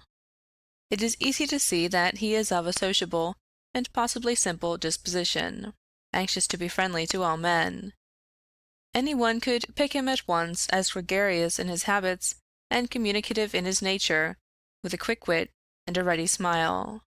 And yet the man who studied him more closely might discern a certain firmness of jaw and grim tightness about the lips which would warn him that there were depths beyond, and that this pleasant, brown-haired young Irishman might conceivably leave his mark for good or evil upon any society to which he was introduced. Having made one or two tentative remarks to the nearest miner, and receiving only short, gruff replies, the traveler resigned himself to uncongenial silence, staring moodily out of the window at the fading landscape. It was not a cheering prospect. Through the growing gloom there pulsed the red glow of the furnaces on the sides of the hills. Great heaps of slag and dumps of cinders loomed up on each side, with the high shafts of these collieries towering above them. Huddled groups of mean wooden houses, the windows of which were beginning to outline themselves in light, were scattered here and there along the line, and the frequent halting places were crowded with their swarthy inhabitants. The iron and coal valleys of the Vermissa district were no resorts for the leisured or the cultured. Everywhere there were stern signs of the crudest battle of life, the rude work to be done, and the rude, strong workers who did it. The young traveler gazed out into this dismal country with a face of mingled repulsion and interest, which showed that the scene was new to him. At intervals he drew from his pocket a bulky letter to which he referred, and on the margin of which he scribbled some notes. Once from the back of his waist he produced something which one would hardly have expected to find in the possession of so mild-mannered a man. It was a navy revolver of the largest size. As he turned it slantwise to the light, the glint upon the rims of the copper shells within the drum showed that it was fully loaded. He quickly restored it to his secret pocket, but not before it had been observed by a working man who had seated himself upon the adjoining bench. "Hello, mate," said he. "You seem heeled and ready." The young man smiled with an air of embarrassment. "Yes," said he, "we need them sometimes in the place I come from." "And where might that be?" "I'm last from Chicago." "A stranger in these parts?" "Yes." "You may find you need it here," said the workman. "Ah, is that so?" The young man seemed interested. "Have you heard nothing of doings hereabouts? Nothing out of the way?" "Why, I thought the country was full of it. You'll hear quick enough. What made you come here? I heard there was always work for a willing man." "Are you a member of the union?" "Sure." "Then you'll get your job, I guess. Have you any friends?" "Not yet, but I have the means of making them." "How's that, then?" "I am one of the eminent order of freemen. There's no town without a lodge, and where there is a lodge I'll find my friends." The remark had a singular effect upon his companion. He glanced round suspiciously at the others in the car. The miners were still whispering among themselves. The two police officers were dozing. He came across, seated himself close to the young traveler, and held out his hand. "Put it there," he said. A hand grip passed between the two. "I see you speak the truth," said the workman, "but it's well to make certain." He raised his right hand to his right eyebrow. The traveler at once raised his left hand to his left eyebrow. "Dark nights are unpleasant," said the workman. "Yes, for strangers to travel," the other answered. "That's good enough. I'm Brother Scanlon, Lodge 341, Vermissa Valley. Glad to see you in these parts." "Thank you. I'm Brother John McMurdo, Lodge 29, Chicago, Bodymaster J.H. Scott. But I am in luck to meet a brother so early." "Well, there are plenty of us about. You won't find the order more flourishing anywhere in the States than right here in Vermissa Valley. But we could do with some lads like you. I can't understand a spry man of the Union finding no work to do in Chicago." "I found plenty of work to do," said McMurdo. "Then why did you leave?" McMurdo nodded towards the policeman and smiled. "I guess those chaps would be glad to know," he said. Scanlan groaned sympathetically. "In trouble?" he asked in a whisper. "Deep." "A penitentiary job?" "And the rest." "Not a killing?" "It's early days to talk of such things," said McMurdo, with the air of a man who had been surprised into saying more than he intended. "I've my own good reasons for leaving Chicago, and let that be enough for you. Who are you that you should take it on yourself to ask such things?" His gray eyes gleamed with sudden and dangerous anger from behind his glasses. "All right, mate. No offense meant. The boys will think none the worse of you, whatever you may have done. Where are you bound for now?" "Vermissa." "That's the third halt down the line. Where are you staying?" McMurdo took out an envelope and held it close to the murky oil lamp. "Here's the address. Jacob Shafter, Sheridan Street. It's a boarding house that was recommended by a man I knew in Chicago." "Well, I don't know it, but Vermissa is out of my beat. I live at Hobson's Patch, and that's where we are drawing up. But say, there's one bit of advice I'll give you before we part. If you're in trouble in Vermissa, go straight to the Union House and see Boss McGinty. He is the bodymaster of Vermissa Lodge, and nothing can happen in these parts unless Black Jack McGinty wants it. So long, mate. Maybe we'll meet in Lodge one of these evenings. But mind my words, if you are in trouble, go to Boss McGinty." Scanlan descended, and McMurdo was left once again to his thoughts. Night had now fallen, and the flames of the frequent furnaces were roaring and leaping in the darkness. Against their lurid background dark figures were bending and straining, twisting and turning, with the motion of winch or of windlass, to the rhythm of an eternal clank and roar. "I guess hell must look something like that," said a voice. McMurdo turned and saw that one of the policemen had shifted in his seat and was staring out into the fiery waste. "For that matter," said the other policeman, "I allow that hell must be something like that. If there are worse devils down yonder than some we could name, it's more than I'd expect. I guess you are new to this part, young man." "Well, what if I am?" McMurdo answered in a surly voice. "Just this, mister, that I should advise you to be careful in choosing your friends.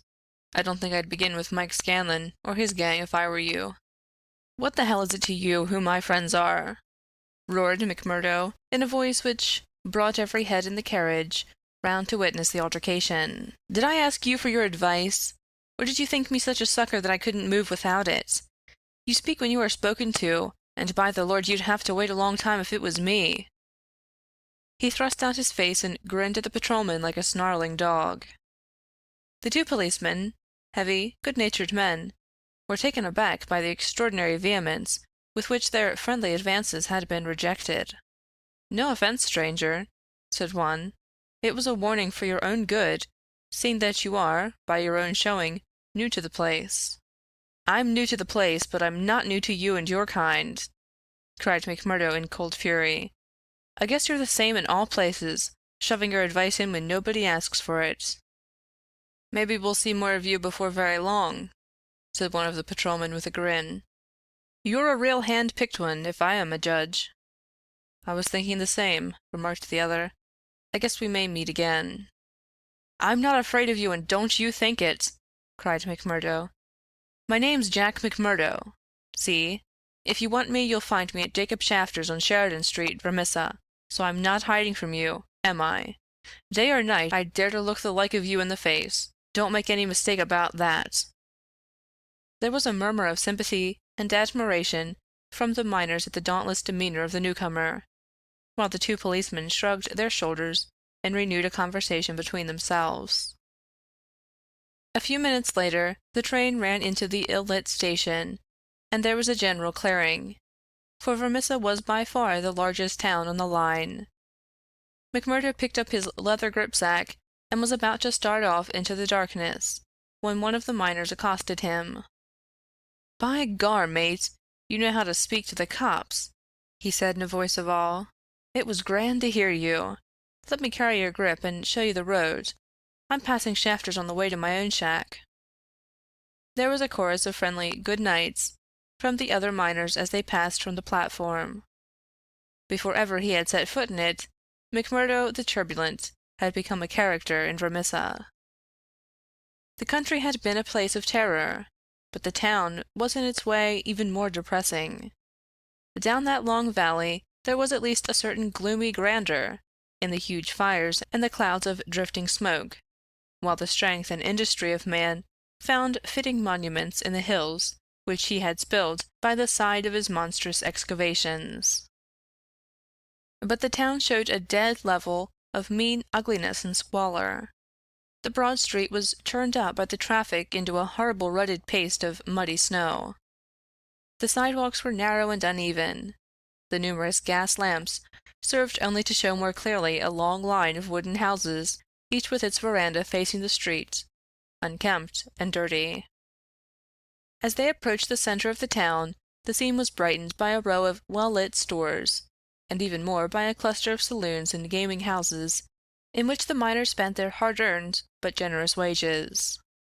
"That's the Union House," said the guide, pointing to one saloon which rose almost to the dignity of being a hotel. "Jack McGinty is the boss there." "What sort of a man is he?" McMurdo asked.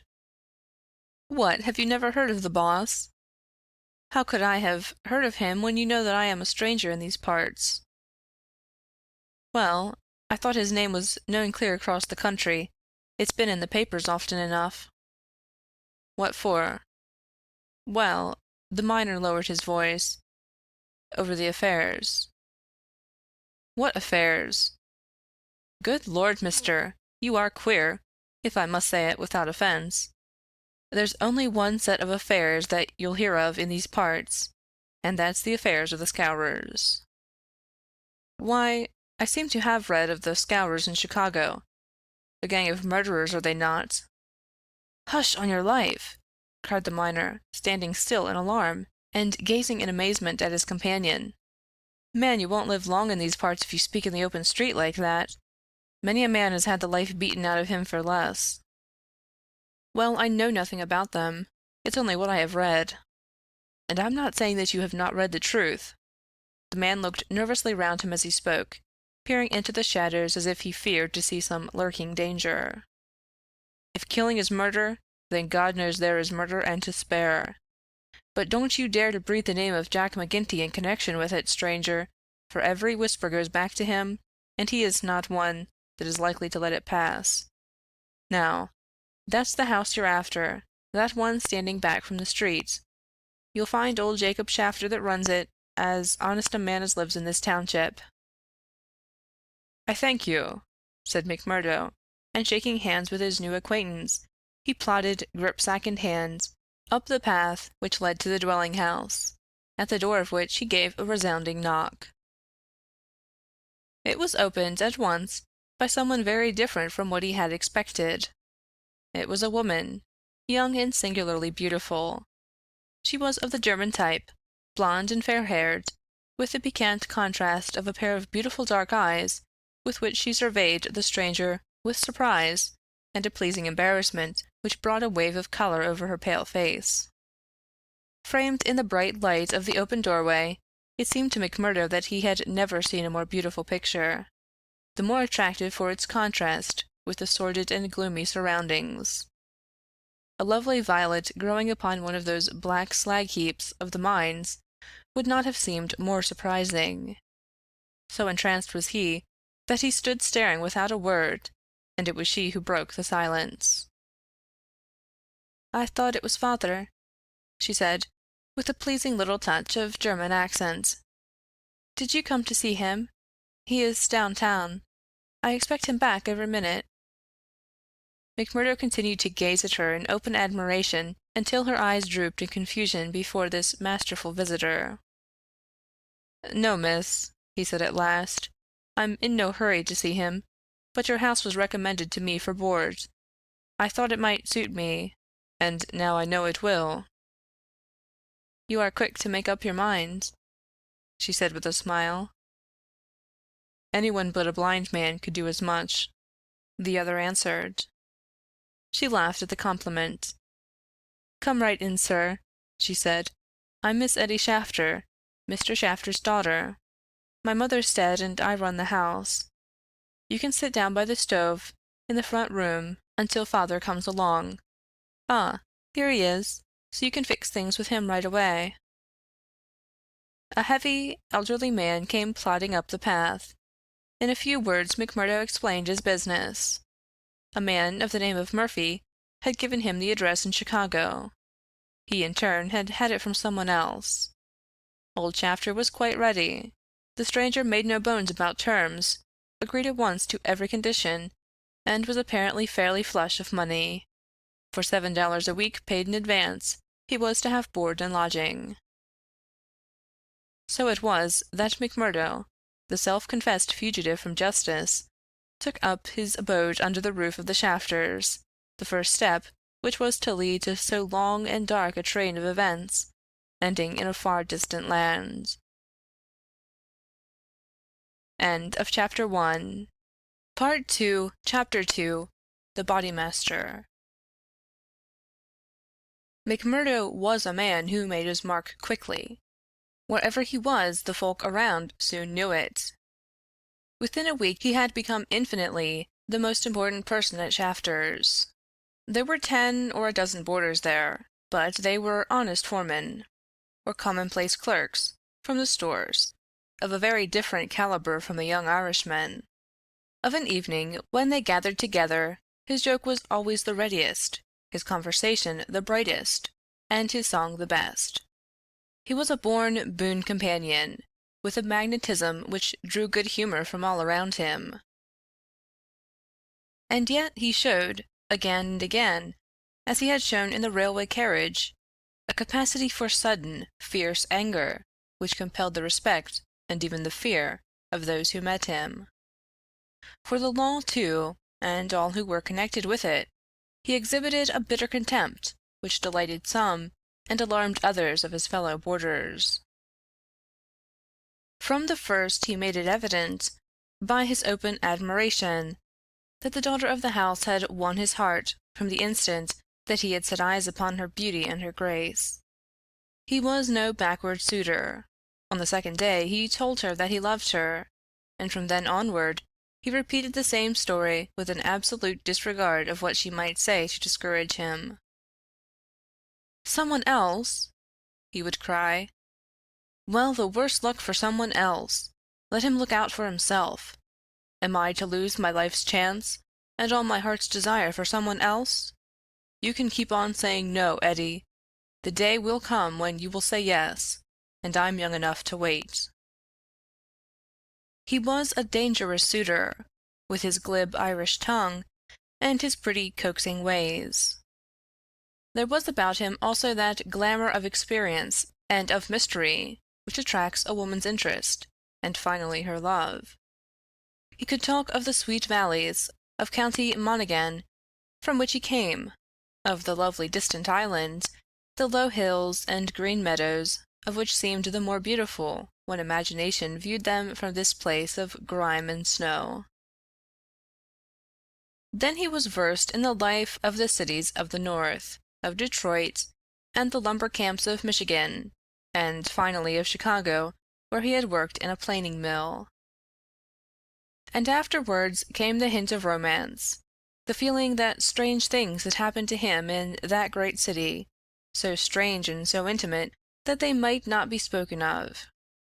He spoke wistfully of a sudden leaving, a breaking of old ties, a flight into a strange world, ending in this dreary valley, and Eddie listened, her dark eyes gleaming with pity and with sympathy, those two qualities which may turn so rapidly and so naturally to love.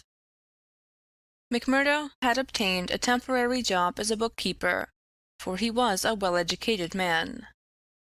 This kept him out most of the day, and he had not found occasion yet to report himself to the head of the lodge of the Eminent Order of Freemen. He was reminded of his omission, however, by a visit one evening from Mike Scanlon, the fellow member whom he had met in the train. Scanlon, the small, sharp-faced, nervous, black-eyed man, seemed glad to see him once more. After a glass or two of whiskey, he broached the subject of his visit. "Say, McMurdo," said he, "I remembered your address, so I made bold to call. I'm surprised that you've not reported to the bodymaster. Why haven't you seen Boss McGinty yet?" "Well, I had to find a job. I have been busy." "You must find time for him, if you have none for anything else. Good Lord, man, you were a fool not to have been down to the Union House and registered your name the first morning after you came here. If you run against him, well, you mustn't, that's all." McMurdo showed mild surprise. "I've been a member of the lodge for over 2 years, Scanlon, but I never heard that duties were so pressing as all that." "Maybe not in Chicago." "Well, it's the same society here." "Is it?" Scanlon looked at him long and fixedly. There was something sinister in his eyes. "Isn't it?" "You'll tell me that in a month's time. I hear you had a talk with a patrolman after I left the train." "How did you know that?" "Oh, it got about. Things do get about for good and for bad in this district." "Well, yes. I told the hounds what I thought of them." "By the Lord, you'll be a man after McGinty's heart." "What, does he hate the police too?" Scanlon burst out laughing. "You go and see him, my lad," said he as he took his leave. "It's not the police, but you that he'll hate if you don't. Now, take a friend's advice and go at once." It chanced that on the same evening McMurdo had another more pressing interview which urged him in the same direction. It may have been that his attentions to Eddie had been more evident than before, or that they had gradually obtruded themselves into the slow mind of his good German host. But, whatever the cause, the boarding-house keeper beckoned the young man into his private room, and started on the subject without any circumlocution. "It seems to me, mister," said he, "that you are gettin' set on my Eddie. Ain't that so? Or am I wrong?" "Yes, that is so," the young man answered. "Vell, I want to tell you right now that it ain't no manner of use. There's someone slipped in afore you." "She told me so." "Vell, you can lay that she told you truth. But did she tell you who it was?" "No, I asked her, but she wouldn't tell." "I dare say not, the little baggage. Perhaps she did not wish to frighten you away." "Frighten?" McMurdo was on fire in a moment. "Ah, yes, my friend. You need not be ashamed to be frightened of him. It is Teddy Baldwin." "And who the devil is he?"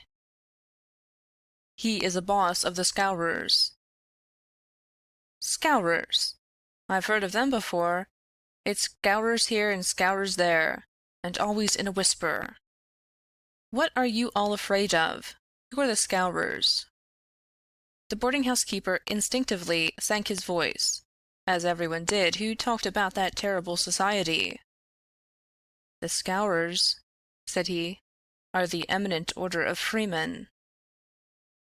The young man stared. "Why, I am a member of that order myself." "You! I would never have had you in my house if I had known it. Not if you were to pay me $100 a week." "What's wrong with the order? It's for charity and good fellowship. The rules say so." "Maybe in some place, not here." "What is it here?"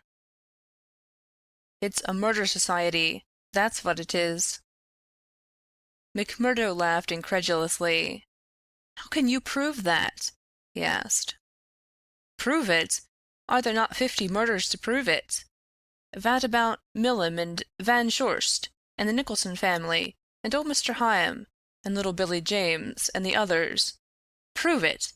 Is there a man or a woman in this valley that does not know it? See here," said McMurdo earnestly, I want you to take back what you've said, or else make it good. One or the other you must do before I quit this room. Put yourself in my place. Here I am, a stranger in the town. I belong to a society that I know only as an innocent one. You'll find it through the length and breadth of the States, but always as an innocent one. Now, when I am counting upon joining it here, you tell me that it is the same as a murder society called the Scourers. I guess you owe me either an apology or else an explanation, Mr. Shafter. I can but tell you that the whole world knows, mister. The bosses of the one are the bosses of the other. If you offend the one, it is the other that will strike you. We have proved it too often. That's just gossip. I want proof, said McMurdo. If you live here long, you will get your proof. But I forget that you are yourself one of them. You will soon be as bad as the rest. But you will find other lodgings, mister. I cannot have you here. Is it not bad enough that one of these people come courting my Eddie, and that I dare not turn him down, but that I should have another for my boarder? Yes, indeed, you shall not sleep here after to-night. McMurdo found himself under sentence of banishment, both from his comfortable quarters and from the girl whom he loved. He found her alone in the sitting-room that same evening, and he poured his troubles into her ear. "Sure your father is after giving me notice," he said. "It's little I would care if it was just my room. But indeed, Eddie, though it's only a week that I've known you, you are the very breath of life to me, and I can't live without you." "Oh, hush, Mr. McMurdo, don't speak so," said the girl. "I have told you, have I not, that you are too late? There is another, and if I have not promised to marry him at once, at least I can promise no one else."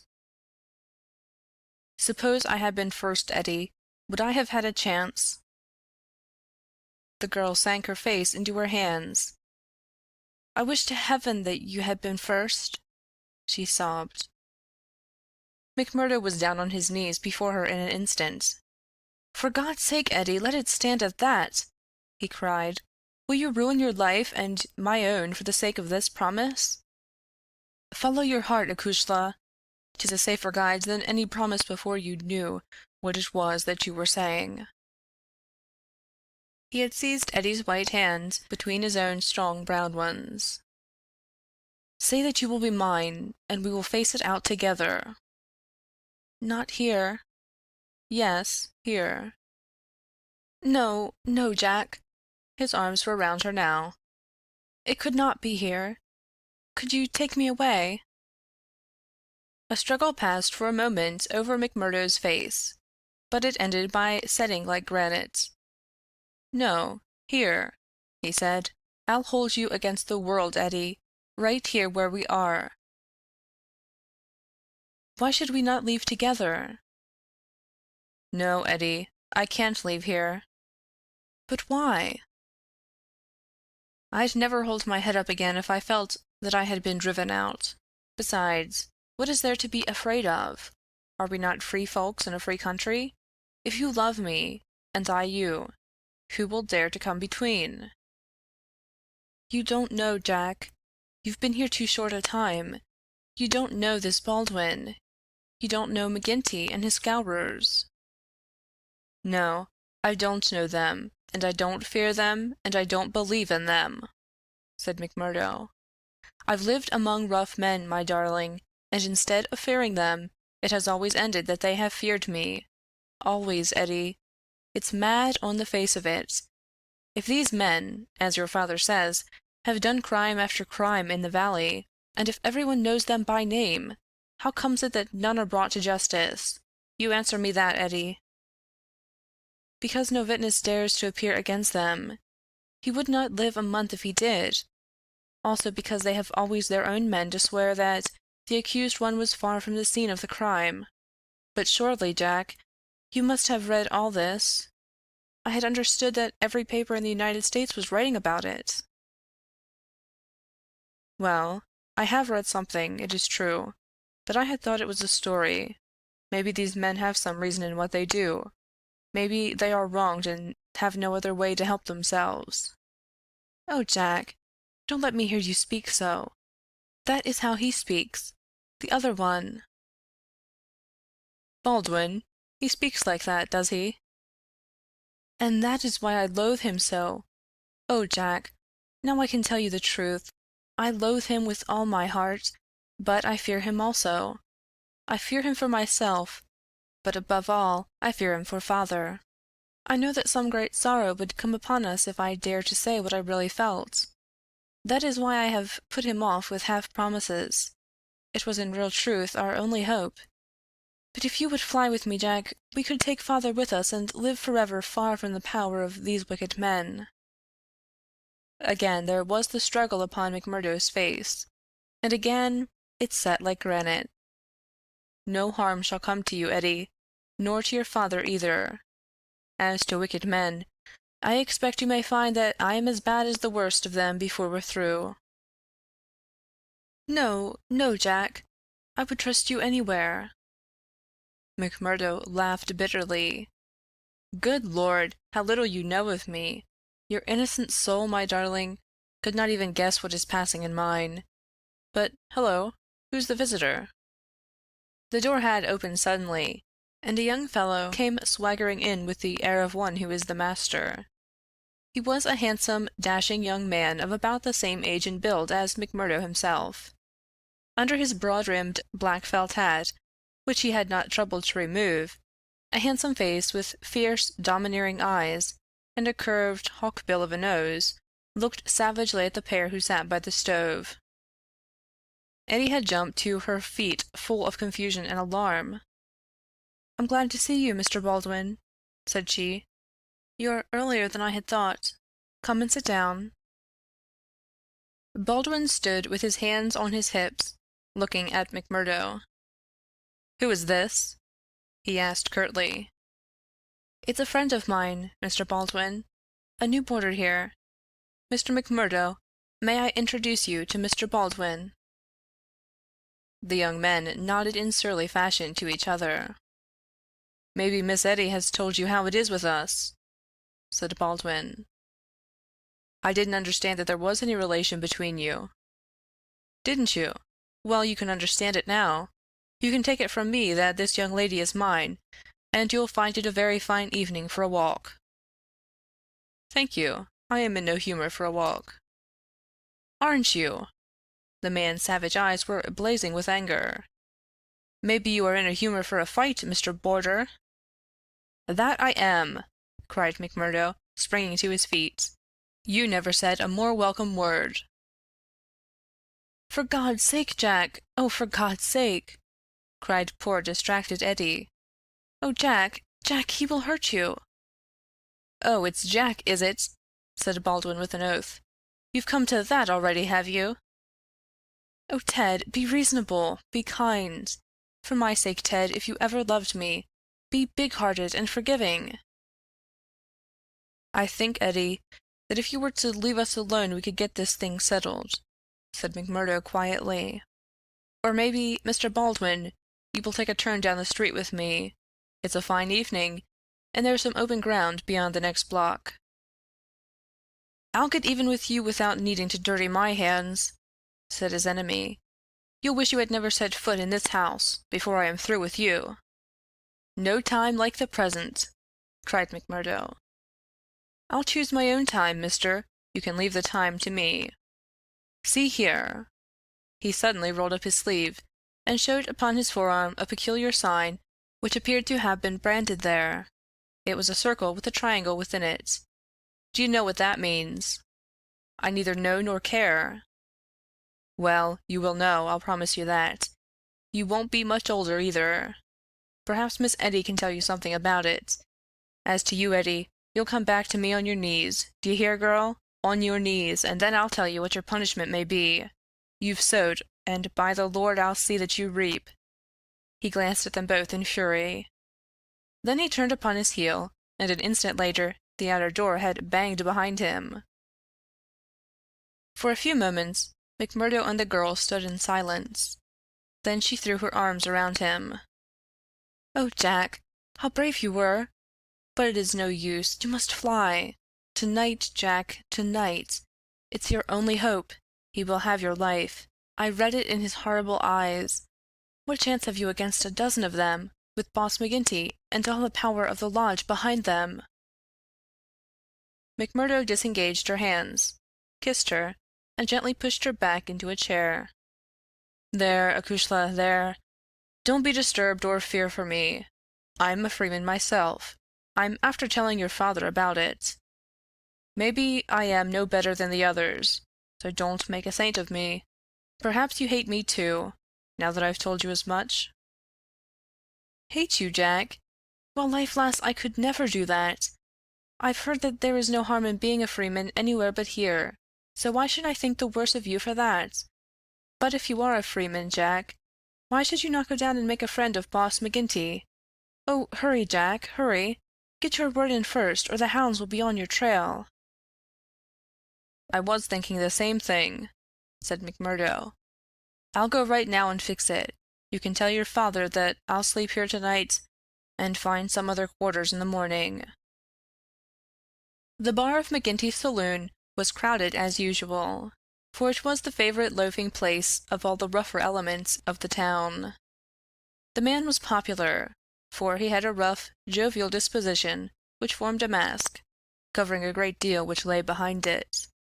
But apart from this popularity, the fear in which he was held throughout the township, and indeed down the whole 30 miles of the valley, and past the mountains on each side of it, was enough in itself to fill his bar, for none could afford to neglect his good-will.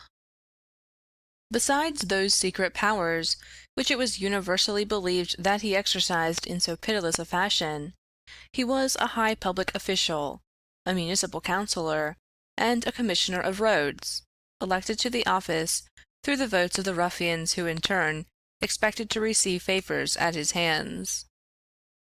Assessments and taxes were enormous.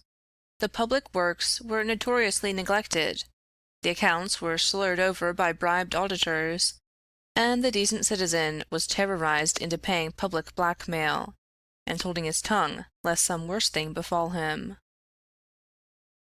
Thus it was that, year by year, Boss McGinty's diamond pins became more obtrusive, his gold chains more weighty across a more gorgeous vest, and his saloon stretched farther and farther until it threatened to absorb one whole side of the market square.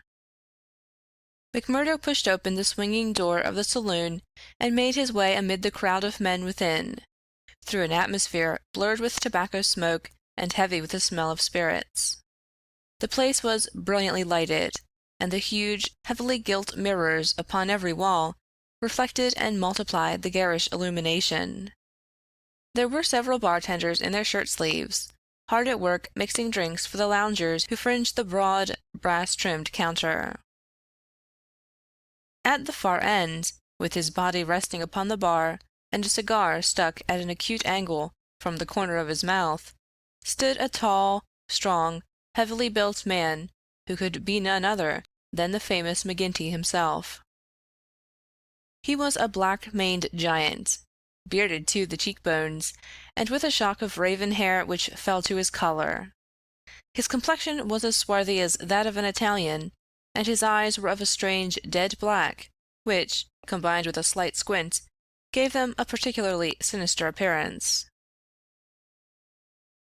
All else in the man, his noble proportions, his fine features, and his frank bearing, fitted in with that jovial man-to-man manner which he affected. Here, one would say, is a bluff, honest fellow, whose heart would be sound, however rude his outspoken words might seem. It was only when those dead, dark eyes, deep and remorseless, were turned upon a man that he shrank within himself, feeling that he was face to face with an infinite possibility of latent evil, with a strength and courage and cunning behind it which made it 1,000 times more deadly. Having had a good look at his man, McMurdo elbowed his way forward with his usual careless audacity, and pushed himself through the little group of courtiers who were fawning upon the powerful boss, laughing uproariously at the smallest of his jokes. The young stranger's bold gray eyes looked back fearlessly through their glasses at the deadly black ones which turned sharply upon him. "Well, young man, I can't call your face to mind. I'm new here, Mr. McGinty." "You are not so new that you can't give a gentleman his proper title." "He's Counselor McGinty, young man," said a voice from the group. "I'm sorry, Counselor. I'm strange to the ways of the place, but I was advised to see you." "Well, you see me. This is all there is. What do you think of me?" "Well, it's early days. If your heart is as big as your body, and your soul as fine as your face, then I'd ask for nothing better," said McMurdo. "By gar, you've got an Irish tongue in your head anyhow," cried the saloon-keeper, not quite certain whether to humor this audacious visitor or to stand upon his dignity. "So you are good enough to pass my appearance?" "Sure," said McMurdo. "And you were told to see me?" "I was." "And who told you?" "Brother Scanlon of Lodge 341, Vermissa. I drink your health, Counselor, and to our better acquaintance." He raised a glass, with which he had been served, to his lips, and elevated his little finger as he drank it. McGinty, who had been watching him narrowly, raised his thick black eyebrows. "Oh, it's like that, is it?" said he. "I'll have to look a bit closer into this, Mr. McMurdo. A bit closer, Mr. McMurdo, for we don't take folk on trust in these parts, nor believe all we're told, neither. Come in here for a moment, behind the bar." There was a small room there, lined with barrels. McGinty carefully closed the door, and then seated himself on one of them, biting thoughtfully on his cigar and surveying his companion with those disquieting eyes. For a couple of minutes he sat in complete silence. McMurdo bore the inspection cheerfully, one hand in his coat pocket, the other twisting his brown mustache. Suddenly McGinty stooped and produced a wicked-looking revolver. "See here, my joker," said he, "if I thought you were playing any game on us, it would be short work for you." "This is a strange welcome," McMurdo answered with some dignity, "for the body-master of a lodge of freemen to give to a stranger brother." "Aye, but it's just that same that you have to prove," said McGinty, "and God help you if you fail. Where were you made?" "Lodge 29, Chicago." "When?" "June 24th, 1872. "What bodymaster?" "James H. Scott." "Who is your district ruler?" "Bartholomew Wilson." You seem glib enough in your tests. What are you doing here?" "Working, the same as you, but a poorer job." "You have your back answer quick enough." "Yes, I always was quick of speech." "Are you quick of action?" "I have had that name among those that knew me best." "Well, we may try you sooner than you think. Have you heard anything of the lodge in these parts?" "I've heard that it takes a man to be a brother." "True for you, Mr. McMurdo. Why did you leave Chicago?" "I'm damned if I tell you that." McGinty opened his eyes. He was not used to being answered in such fashion, and it amused him. "Why won't you tell me?" "Because no brother may tell another a lie." "Then the truth is too bad to tell?" "You can put it that way if you like." "See here, Master, you can't expect me, as bodymaster, to pass into the lodge a man for whose past he can't answer." McMurdo looked puzzled. Then he took a worn newspaper cutting from an inner pocket. "You won't squeal on a fellow?" said he. "I'll wipe my hand across your face if you say such words to me!" cried McGinty hotly. "You are right, Counselor," said McMurdo meekly. "I should apologize. I spoke without thought. Well, I know that I am safe in your hands. Look at that clipping." McGinty glanced his eyes over the account of the shooting of one Jonas Pinto, in the Lake Saloon, Market Street, Chicago, in the New Year week of 1874. Your work? He asked, as he handed back the paper. McMurdo nodded. Why did you shoot him? I was helping Uncle Sam to make dollars. Maybe mine were not as good gold as his, but they looked as well and were cheaper to make. This man Pinto helped me to shove the queer... To do what? Well, it means to pass the dollars out into circulation. Then he said he would split. Maybe he did split. I didn't wait to see. I just killed him and lighted out for the coal country. Why the coal country? 'Cause I'd read in the papers that they weren't too particular in those parts. McGinty laughed. You were first a coiner, and then a murderer, and you came to these parts because you thought you'd be welcome. That's about the size of it, McMurdo answered. Well, I guess you'll go far. Say, can you make those dollars yet? McMurdo took half a dozen from his pocket. Those never passed the Philadelphia Mint, said he. You don't say. McGinty held them to the light in his enormous hand, which was hairy as a gorilla's. I can see no difference. Gar, you'll be a mighty useful brother, I'm thinking. We can do with a bad man or two among us, friend McMurdo, for there are times when we have to take our own part. We'd soon be against the wall if we didn't shove back at those that were pushing us. Well, I guess I'll do my share of shoving with the rest of the boys. You seem to have a good nerve. You didn't squirm when I shoved this gun at you. It was not me that was in danger. Who then? It was you, counselor. McMurdo drew a cocked pistol from the side pocket of his pea-jacket. I was covering you all the time. I guess my shot would have been as quick as yours. By gar! McGinty flushed an angry red and then burst into a roar of laughter. Say, we've had no such holy terrors come to hand this many a year. I reckon the lodge will learn to be proud of you. Well, what the hell do you want? And can't I speak alone with a gentleman for 5 minutes, but you must butt in on us? The bartender stood abashed. I'm sorry, counselor, but it's Ted Baldwin. He says he must see you this very minute. The message was unnecessary, for the set, cruel face of the man himself was looking over the servant's shoulder. He pushed the bartender out and closed the door on him. So, he said with a furious glance at McMurdo, you got here first, did you? I've a word to say to you, counselor, about this man. Then say it here and now before my face, cried McMurdo. I'll say it at my own time, in my own way. Tut, tut, said McGinty, getting off his barrel. This will never do. We have a new brother here, Baldwin, and it's not for us to greet him in such fashion. Hold out your hand, man, and make it up. Never! Cried Baldwin in a fury. I've offered to fight him if he thinks I have wronged him, said McMurdo. I'll fight him with fists, or if that won't satisfy him, I'll fight him any other way he chooses. Now I'll leave it to you, counselor, to judge between us as a bodymaster should. What is it, then? A young lady. She's free to choose for herself. Is she? Cried Baldwin. As between two brothers of the lodge, I should say that she was, said the boss. Oh, that's your ruling, is it?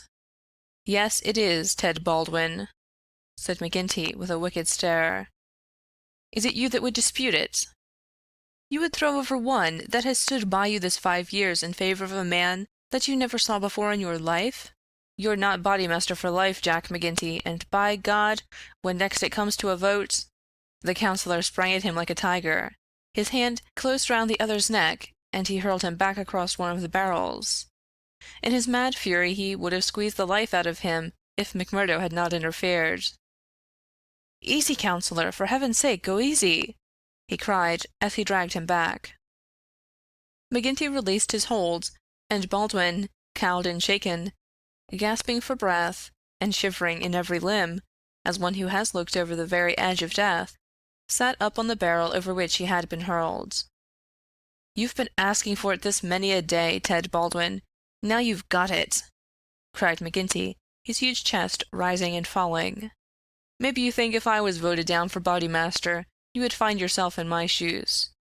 It's for the lodge to say that. But so long as I am the chief, I'll have no man lift his voice against me or my rulings." "I have nothing against you," mumbled Baldwin, feeling his throat.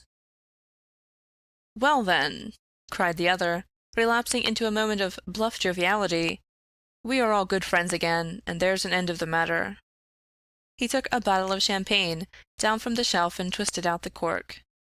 "See now," he continued, as he filled 3 high glasses, "let us drink the quarreling toast of the lodge. After that, as you know, there can be no bad blood between us. Now, then, the left hand's on the apple of my throat. I say to you, Ted Baldwin, what is the offense, sir?" "The clouds are heavy," answered Baldwin. "But they will forever brighten." "And this I swear." The men drank their glasses, and the same ceremony was performed between Baldwin and McMurdo. "There," cried McGinty, rubbing his hands. "That's the end of the black blood. You come under lodge discipline if it goes further, and that's a heavy hand in these parts, as Brother Baldwin knows, and as you will damn soon find out, Brother McMurdo, if you ask for trouble." "Faith, I'd be slow to do that," said McMurdo. He held out his hand to Baldwin. "I'm quick to quarrel and quick to forgive. It's my hot Irish blood, they tell me. But it's over for me, and I bear no grudge." Baldwin had to take the proffered hand, for the baleful eye of the terrible boss was upon him, but his sullen face showed how little the words of the other had moved him. McGinty clapped them both on the shoulders. "Tut, these girls, he cried. "To think that the same petticoats should come between 2 of my boys. It's the devil's own luck. Well, it's the colleen inside of them that must settle the question, for it's outside the jurisdiction of a Bodymaster, and the Lord be praised for that. We have enough on us without the women as well. You'll have to be affiliated to Lodge 341, Brother McMurdo. We have our own ways and methods, different from Chicago. Saturday night is our meeting, and if you come then, we'll make you free forever of the Vermissa Valley." End of Chapter 2. Part 2, Chapter 3. Lodge 341, Vermissa. On the day following the evening which had contained so many exciting events, McMurdo moved his lodgings from old Jacob Shafter's and took up his quarters at the widow McNamara's, on the extreme outskirts of the town. Scanlon, his original acquaintance aboard the train, had occasion shortly afterwards to move into Vermissa, and the 2 lodged together. There was no other boarder, and the hostess was an easy-going old Irishwoman who left them to themselves, so that they had a freedom for speech and action welcome to men who had secrets in common. Shafter had relented to the extent of letting McMurdo come to his meals there when he liked, so that his intercourse with Eddie was by no means broken. On the contrary, it grew closer and more intimate as the weeks went by. In his bedroom at his new abode, McMurdo felt it safe to take out the coining molds, and under many a pledge of secrecy, a number of brothers from the lodge were allowed to come in and see them, each carrying away in his pocket some examples of the false money, so cunningly struck that there was never the slightest difficulty or danger in passing it. Why, with such a wonderful art at his command, McMurdo should condescend to work at all was a perpetual mystery to his companions, though he made it clear to anyone who asked him that if he lived without any visible means, it would very quickly bring the police upon his track. One policeman was indeed after him already, but the incident, as luck would have it, did the adventurer a great deal more good than harm. After the first introduction, there were few evenings when he did not find his way to McGinty's saloon, there to make closer acquaintance with the boys, which was the jovial title by which the dangerous gang who infested the place were known to one another. His dashing manner and fearlessness of speech made him a favorite with them all, while the rapid and scientific way in which he polished off his antagonist in an all-in barroom scrap earned the respect of that rough community. Another incident, however, raised him even higher in their estimation. Just at the crowded hour one night, the door opened and a man entered with the quiet blue uniform and peaked cap of the mine police. This was a special body raised by the railways and colliery owners to supplement the efforts of the ordinary civil police, who were perfectly helpless in the face of the organized ruffianism which terrorized the district. There was a hush as he entered, and many a curious glance was cast at him. But the relations between policemen and criminals are peculiar in some parts of the States, and McGinty himself, standing behind his counter, showed no surprise when the policeman enrolled himself among his customers. "A straight whiskey, for the night is bitter," said the police officer. "I don't think we've met before, counselor." "You'll be the new captain," said McGinty. "That's so. We're looking to you, counselor, and to the other leading citizens, to help us in upholding law and order in this township. Captain Marvin is my name." "We'd do better without you, Captain Marvin," said McGinty coldly, "for we have our own police of the township, and no need for any imported goods. What are you but the paid tool of the capitalists, hired by them to club or shoot your poor fellow citizen?" "Well, well, we won't argue about that," said the police officer good-humoredly. "I expect we all do our duty same as we see it, but we can't all see it the same." He had drunk off his glass, and had turned to go, when his eyes fell upon the face of Jack McMurdo, who was scowling at his elbow. "Hullo! Hullo!" he cried, looking him up and down. "Here's an old acquaintance." McMurdo shrank away from him. "I was never a friend to you nor to any other cursed copper in my life," said he.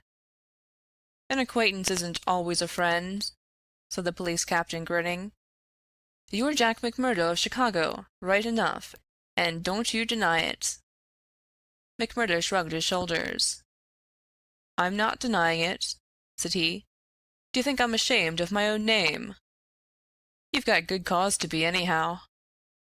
"What the devil do you mean by that?" he roared with his fists clenched. "No, no, Jack. Bluster won't do with me. I was an officer in Chicago before ever I came to this darned coal bunker, and I know a Chicago crook when I see one." McMurdo's face fell. "Don't tell me that you're Marvin of the Chicago Central," he cried. "Just the same old Teddy Marvin at your service. We haven't forgotten the shooting of Jonas Pinto up there." "I never shot him." "Did you not? That's good impartial evidence, ain't it? Well, his death came in uncommon handy for you, or they would have had you for shoving the queer. Well, we can let that be bygones, for, between you and me, and perhaps I'm going further than my duty in saying it, they could get no clear case against you, and Chicago's open to you tomorrow."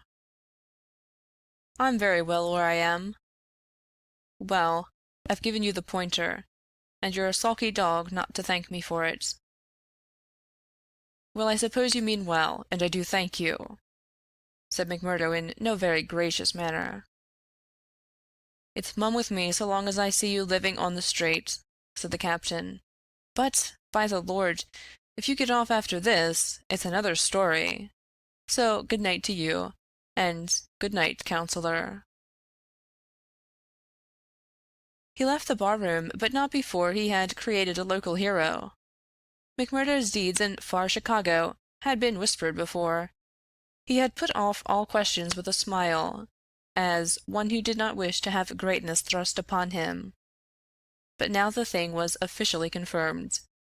The bar loafers crowded round him and shook him heartily by the hand. He was free of the community from that time on.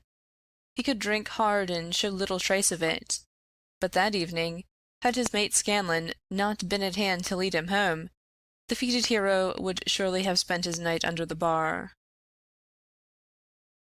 On a Saturday night, McMurdo was introduced to the lodge.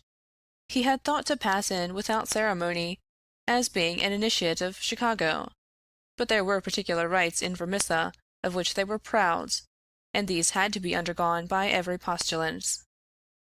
The assembly met in a large room reserved for such purposes at the Union House.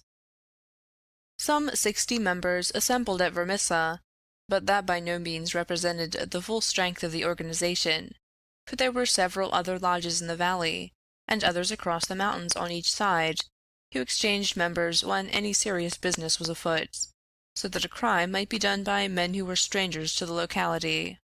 Altogether there were not less than 500 scattered over the coal district. In the bare assembly room, the men were gathered round a long table. At the side was a second one, laden with bottles and glasses, on which some members of the company were already turning their eyes. McGinty sat at the head, with a flat black velvet cap upon his shock of tangled black hair, and a coloured purple stole round his neck, so that he seemed to be a priest presiding over some diabolical ritual. To right and left of him were the higher lodge officials, the cruel, handsome face of Ted Baldwin among them. Each of these wore some scarf or medallion as emblem of his office. They were, for the most part, men of mature age, but the rest of the company consisted of young fellows from 18 to 25, the ready and capable agents who carried out the commands of their seniors. Among the older men were many whose features showed the tigerish, lawless souls within. But looking at the rank and file, it was difficult to believe that these eager and open-faced young fellows were in very truth a dangerous gang of murderers, whose minds had suffered such complete moral perversion that they took a horrible pride in their proficiency at their business, and looked with deepest respect at the man who had the reputation of making what they called a clean job. To their contorted natures, it had become a spirited and chivalrous thing to volunteer for service against some man who had never injured them, and whom in many cases they had never seen in their lives. The crime committed, they quarrelled as to who had actually struck the fatal blow, and amused one another and the company by describing the cries and contortions of the murdered man.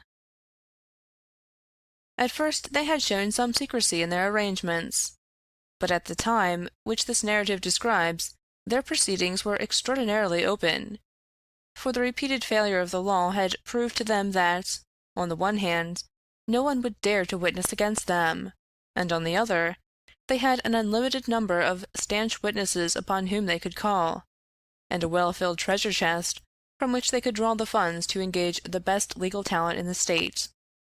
In 10 long years of outrage there had been no single conviction, and the only danger that ever threatened the scourers lay in the victim himself, who, however outnumbered and taken by surprise, might, and occasionally did, leave his mark upon his assailants.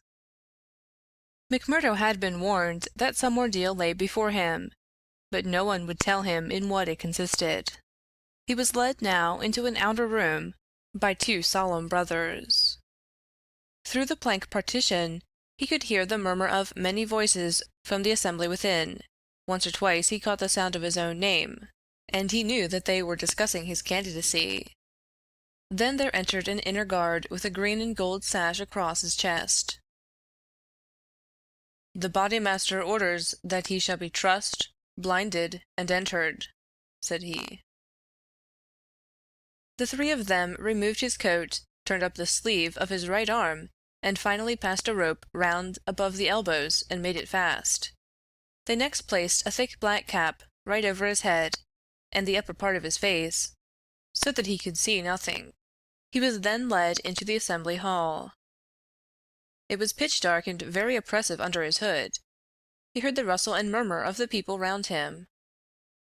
And then the voice of McGinty sounded dull and distant through the covering of his ears. "John McMurdo," said the voice, "are you already a member of the ancient order of freemen?" He bowed in assent. Is your lodge number 29, Chicago? He bowed again. Dark nights are unpleasant, said the voice. Yes, for strangers to travel, he answered. The clouds are heavy. Yes, a storm is approaching. Are the brethren satisfied? Asked the bodymaster. There was a general murmur of assent. We know, brother, by your sign and by your countersign, that you are indeed one of us, said McGinty. We would have you know, however, that in this county and in other counties of these parts we have certain rights, and also certain duties of our own which call for good men. Are you ready to be tested? I am. Are you of stout heart? I am. Take a stride forward to prove it. As the words were said, he felt two hard points in front of his eyes, pressing upon them so that it appeared as if he could not move forward without a danger of losing them. None the less, he nerved himself to step resolutely out, and as he did so the pressure melted away. There was a low murmur of applause. He is of stout heart, said the voice.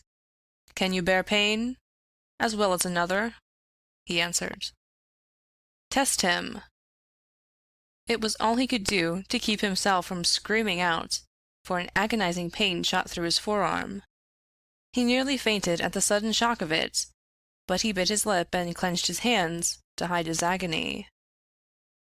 I can take more than that, said he. This time there was loud applause. A finer first appearance had never been made in the lodge. Hands clapped him on the back, and the hood was plucked from his head. He stood blinking and smiling amid the congratulations of the brothers. One last word, Brother McMurdo, said McGinty. You have already sworn the oath of secrecy and fidelity, and you are aware that the punishment for any breach of it is instant and inevitable death? I am, said McMurdo. And you accept the rules of the bodymaster for the time being under all circumstances? I do. Then in the name of Lodge 341 Remissa, I welcome you to its privileges and debates. You will put the liquor on the table, Brother Scanlon, and we will drink to our worthy brother. McMurdo's coat had been brought to him, but before putting it on he examined his right arm, which still smarted heavily. There on the flesh of his forearm was a circle with a triangle within it, deep and red, as the branding iron had left it. One or two of his neighbors pulled up their sleeves and showed their own lodge marks. We've all had it, said one, but not all as brave as you over it. Tut, it was nothing, said he, but it burned and ached all the same. When the drinks which followed the ceremony of initiation had all been disposed of, the business of the lodge proceeded. McMurdo, accustomed only to the prosaic performances of Chicago, listened with open ears and more surprise than he ventured to show to what followed. The first business on the agenda paper, said McGinty, is to read the following letter from Division Master Windle of Merton County Lodge 249. He says, Dear Sir, there is a job to be done on Andrew Ray, of Ray and Sturmish, coal owners near this place. You will remember that your lodge owes us a return, having had the service of 2 brethren in the matter of the patrolman last fall. You will send 2 good men. They will be taken charge of by Treasurer Higgins of this lodge, whose address you know. He will show them when to act and where. Yours in freedom, J. W. Windle, D.M. AOF. Windle has never refused us when we have had occasion to ask for the loan of a man or two, and it is not for us to refuse him. McGinty paused and looked round the room with his dull, malevolent eyes. Who will volunteer for the job? Several young men held up their hands. The bodymaster looked at them with an approving smile. You'll do, Tiger Cormac. If you handle it as well as you did the last, you won't be wrong. And you, Wilson? I've no pistol, said the volunteer, a mere boy in his teens. It's your first, is it not? Well, you have to be blooded sometime. It will be a great start for you. As to the pistol, you'll find it waiting for you, or I'm mistaken. If you report yourselves on Monday, it will be time enough. You'll get a great welcome when you return." "Any reward this time?" asked Cormac, a thick-set, dark-faced, brutal-looking young man, whose ferocity had earned him the nickname of Tiger. "Never mind the reward. You just do it for the honor of the thing. Maybe when it is done there will be a few odd dollars at the bottom of the box." "What has the man done?" asked young Wilson. "Sure, it's not for the likes of you to ask what the man has done. He has been judged over there. That's no business of ours. All we have to do is to carry it out for them, same as they would for us. Speaking of that, 2 brothers from the Merton Lodge are coming over to us next week to do some business in this quarter." "Who are they?" asked someone. "Faith, it is wiser not to ask. If you know nothing, you can testify nothing, and no trouble can come of it. But they are men who will make a clean job when they are about it." "And time, too!" cried Ted Baldwin. "Folks are getting out of hand in these parts. It was only last week that 3 of our men were turned off by Foreman Blaker. It's been owing him a long time, and he'll get it full and proper." "Get what?" McMurdo whispered to his neighbor. "The business end of a buckshot cartridge!" cried the man with a loud laugh. "What think you of our ways, brother?" McMurdo's criminal soul seemed to have already absorbed the spirit of the vile association of which he was now a member. "I like it well," said he. "'Tis a proper place for a lad of mettle." Several of those who sat around heard his words and applauded them. "What's that?" cried the black-maned bodymaster from the end of the table. "'Tis our new brother, sir, who finds our ways to his taste." McMurdo rose to his feet for an instant. "I would say, eminent bodymaster, that if a man should be wanted, I should take it as an honor to be chosen to help the lodge." There was great applause at this. It was felt that a new sun was pushing its rim above the horizon. To some of the elders it seemed that the progress was a little too rapid. "I would move," said the Secretary Harraway, a vulture-faced old greybeard who sat near the chairman, "that Brother McMurdo should wait until it is the good pleasure of the lodge to employ him." "Sure, that was what I meant. I'm in your hands," said McMurdo. "Your time will come, brother," said the chairman. "We have marked you down as a willing man, and we believe that you will do good work in these parts. There is a small matter tonight in which you may take a hand if it so please you." "I will wait for something that is worth while." "You can come tonight anyhow, and it will help you to know what we stand for in this community. I will make the announcement later. Meanwhile," he glanced at his agenda paper, "I have 1 or 2 more points to bring before the meeting. First of all, I will ask the treasurer as to our bank balance. There is the pension to Jim Carnaway's widow. He was struck down doing the work of the lodge, and it's for us to see that she is not the loser. Jim was shot last month when they tried to kill Chester Wilcox of Marley Creek," McMurdo's neighbor informed him. "The funds are good at the moment," said the treasurer with the bank book in front of him. "The firms have been generous of late. Max Linder & Co. paid $500 to be left alone. Walker Brothers sent in $100, but I took it on myself to return it and ask for $5. If I do not hear by Wednesday, their winding gear may be out of order. We had to burn their breaker last year before they became reasonable. Then the West Section Coaling Company has paid its annual contribution. We have enough on hand to meet any obligations." "What about Archie Swindon?" asked a brother. "He has sold out and left the district. The old devil left a note for us to say that he had rather be a free crossing sweeper in New York than a large mine owner under the power of a ring of blackmailers. By gar, it was as well that he made a break for it before the note reached us. I guess he won't show his face in this valley again." An elderly clean-shaved man, with a kindly face and a good brow, rose from the end of the table which faced the chairman. "Mr. Treasurer," he asked, "may I ask who has bought the property of this man that we have driven out of the district?" "Yes, Brother Morris. It has been bought by the State and Merton County Railroad Company." "And who bought the mines of Todman and of Lee that came into the market in the same way last year?" "The same company, Brother Morris." "And who bought the ironworks of Mason and of Schumann and of Van Derer and of Atwood, which have all been given up of late?" "They were all bought by the West Gilmerton General Mining Company." "I don't see, Brother Morris," said the chairman, "that it matters to us who buys them, since they can't carry them out of the district." "With all respect to you, eminent bodymaster, I think it may matter very much to us. This process has been going on now for 10 long years. We are gradually driving all the small men out of trade.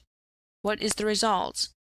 We find in their places great companies like the Railroad or the General Iron, who have their directors in New York or Philadelphia, and care nothing for our threats.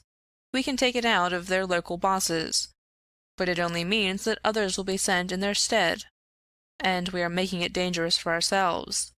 The small men could not harm us. They had not the money nor the power. So long as we did not squeeze them too dry, they would stay on under our power. But if these big companies find that we stand between them and their profits, they will spare no pains and no expense to hunt us down and bring us to court." There was a hush at these ominous words, and every face darkened as gloomy looks were exchanged. So omnipotent and unchallenged had they been, that the very thought that there was possible retribution in the background had been banished from their minds. And yet the idea struck a chill to the most reckless of them. "This is my advice," the speaker continued, "that we go easier upon the small men. On the day that they have all been driven out, the power of this society will have been broken." Unwelcome truths are not popular. There were angry cries as the speaker resumed his seat. McGinty rose with gloom upon his brow. "Brother Morris," said he, "you were always a croaker. So long as the members of this lodge stand together, there is no power in the United States that can touch them. Sure, have we not tried it often enough in the law courts? I expect the big companies will find it easier to pay than to fight, same as the little companies do.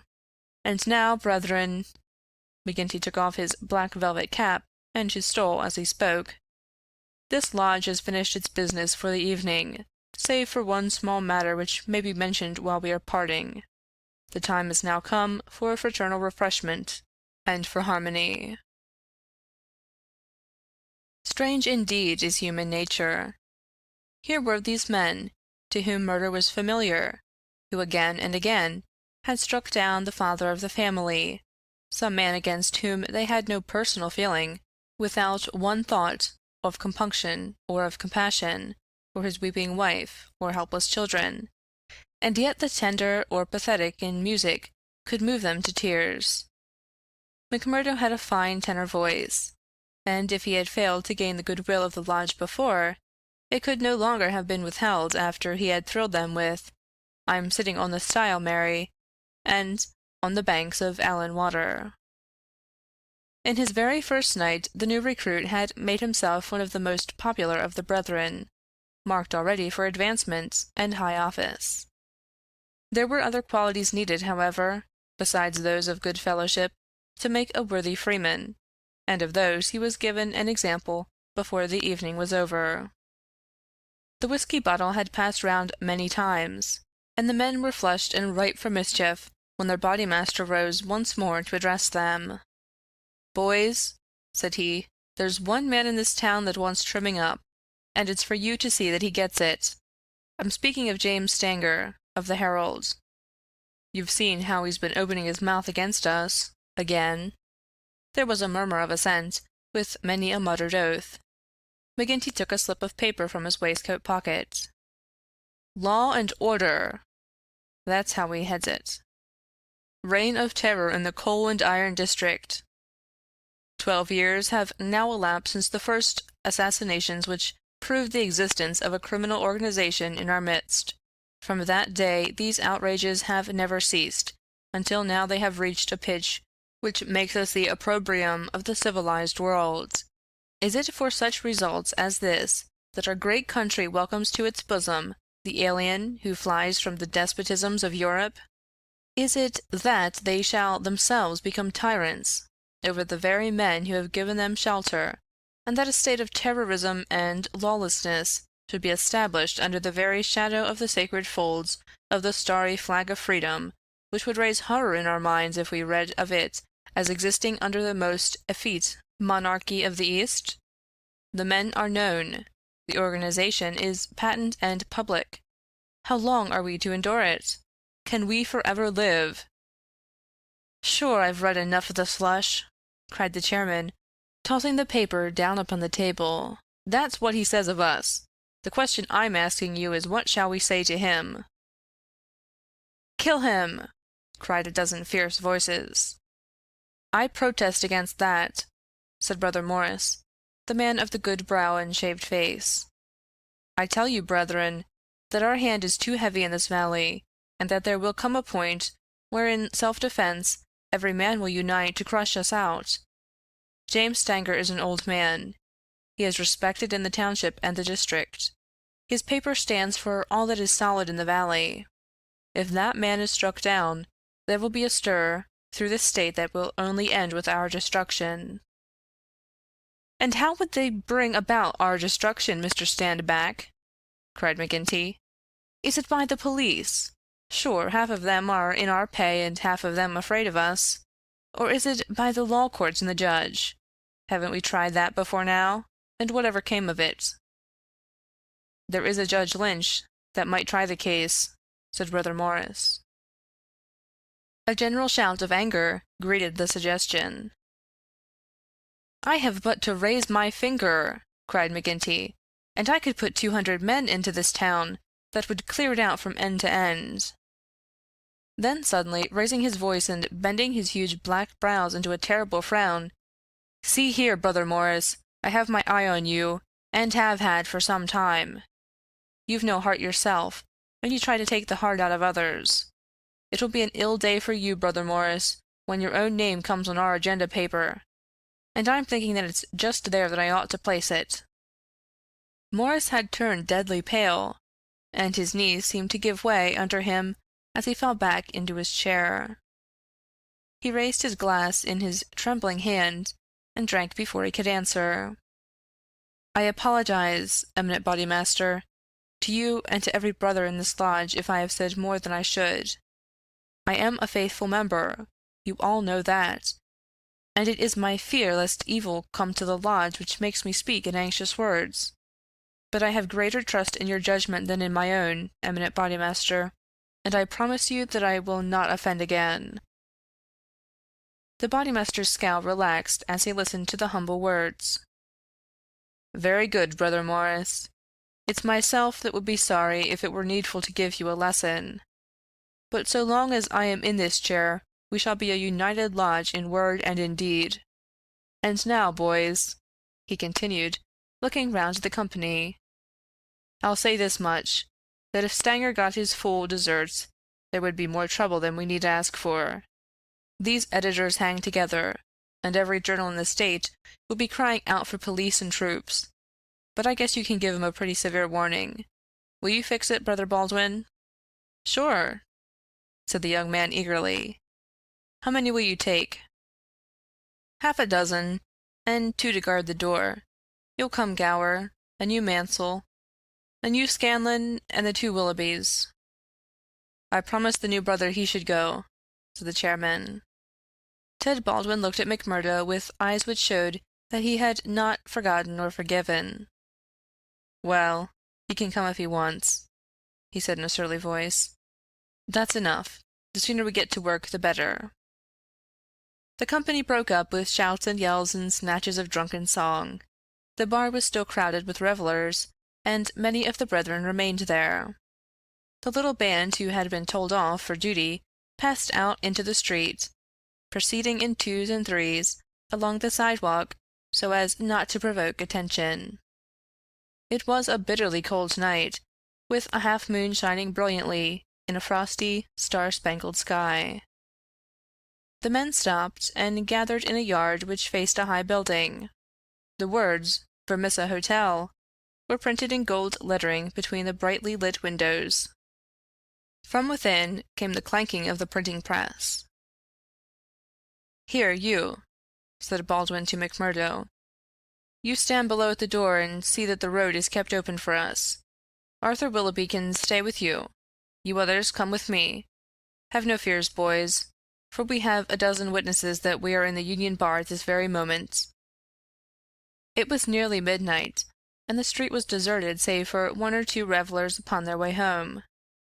The party crossed the road, and, pushing open the door of the newspaper office, Baldwin and his men rushed in and up the stair which faced them. McMurdo and another remained below. From the room above came a shout, a cry for help, and then the sound of trampling feet and of falling chairs. An instant later a gray-haired man rushed out on the landing. He was seized before he could get farther, and his spectacles came tinkling down to McMurdo's feet. There was a thud and a groan. He was on his face, and half a dozen sticks were clattering together as they fell upon him. He writhed, and his long, thin limbs quivered under the blows. The others ceased at last, but Baldwin, his cruel face set in an infernal smile, was hacking at the man's head, which he vainly endeavored to defend with his arms. His white hair was dabbled with patches of blood. Baldwin was still stooping over his victim, putting in a short, vicious blow whenever he could see a part exposed, when McMurdo dashed up the stair and pushed him back. "You'll kill the man," said he. "Drop it." Baldwin looked at him in amazement. "Curse you!" he cried.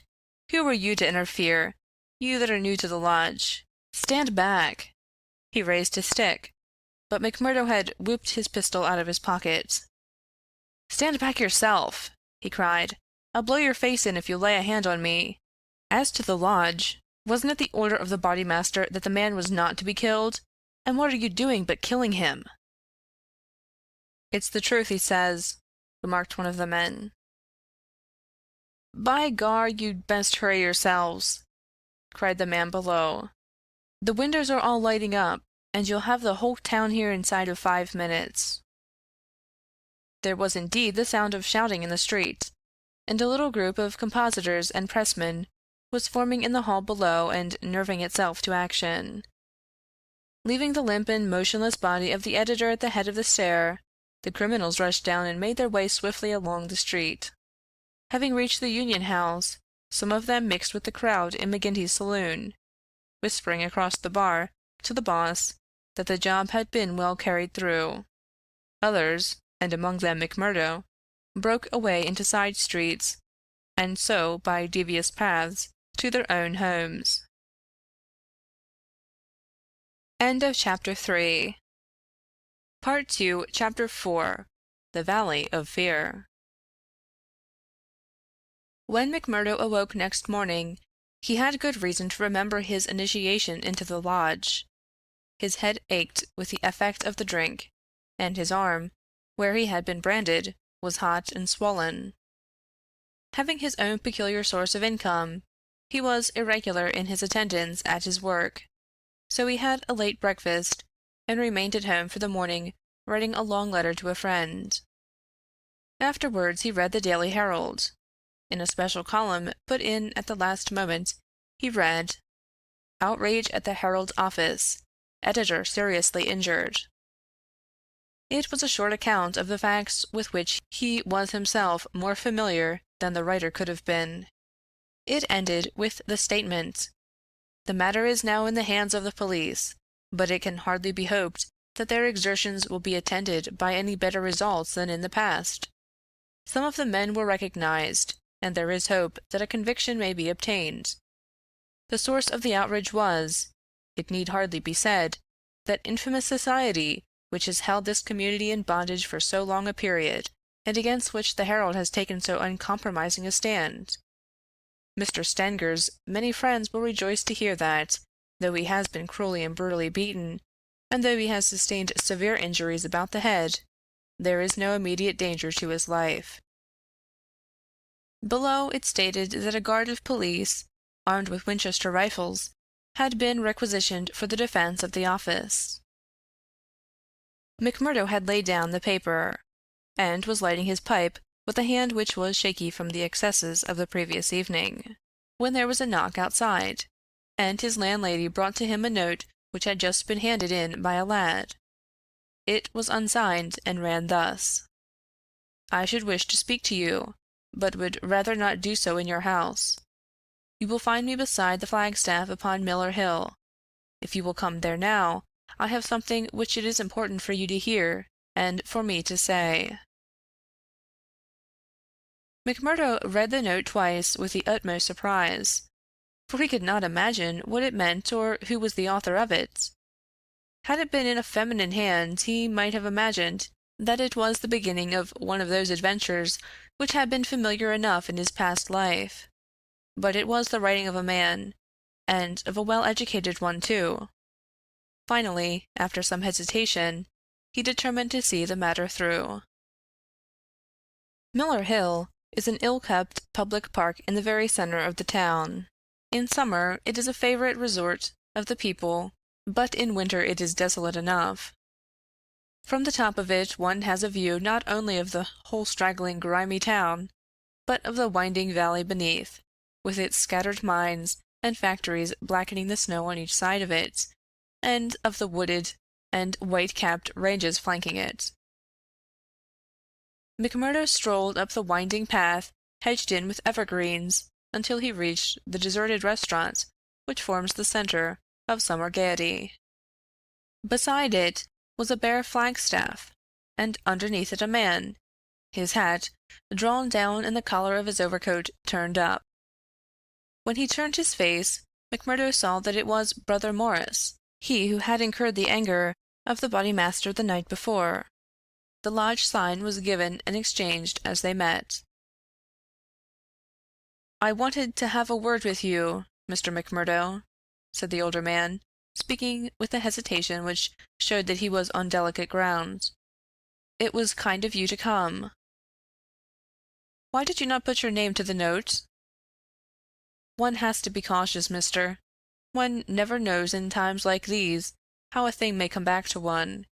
One never knows either who to trust or not to trust." "Surely one may trust brothers of the lodge." "No, no, not always," cried Morris with vehemence. "Whatever we say, even what we think, seems to go back to that man McGinty." "Look here," said McMurdo sternly. "It was only last night, as you know well, that I swore good faith to our Bodymaster. Would you be asking me to break my oath?" "If that is the view you take," said Morris sadly, "I can only say that I am sorry I gave you the trouble to come and meet me. Things have come to a bad pass when two free citizens cannot speak their thoughts to each other." McMurdo, who had been watching his companion very narrowly, relaxed somewhat in his bearing. "Sure, I spoke for myself only," said he. "I am a newcomer, as you know, and I am strange to it all. It is not for me to open my mouth, Mr. Morris, and if you think well to say anything to me, I am here to hear it." "And to take it back to Boss McGinty," said Morris bitterly. "Indeed, then you do me injustice there," cried McMurdo.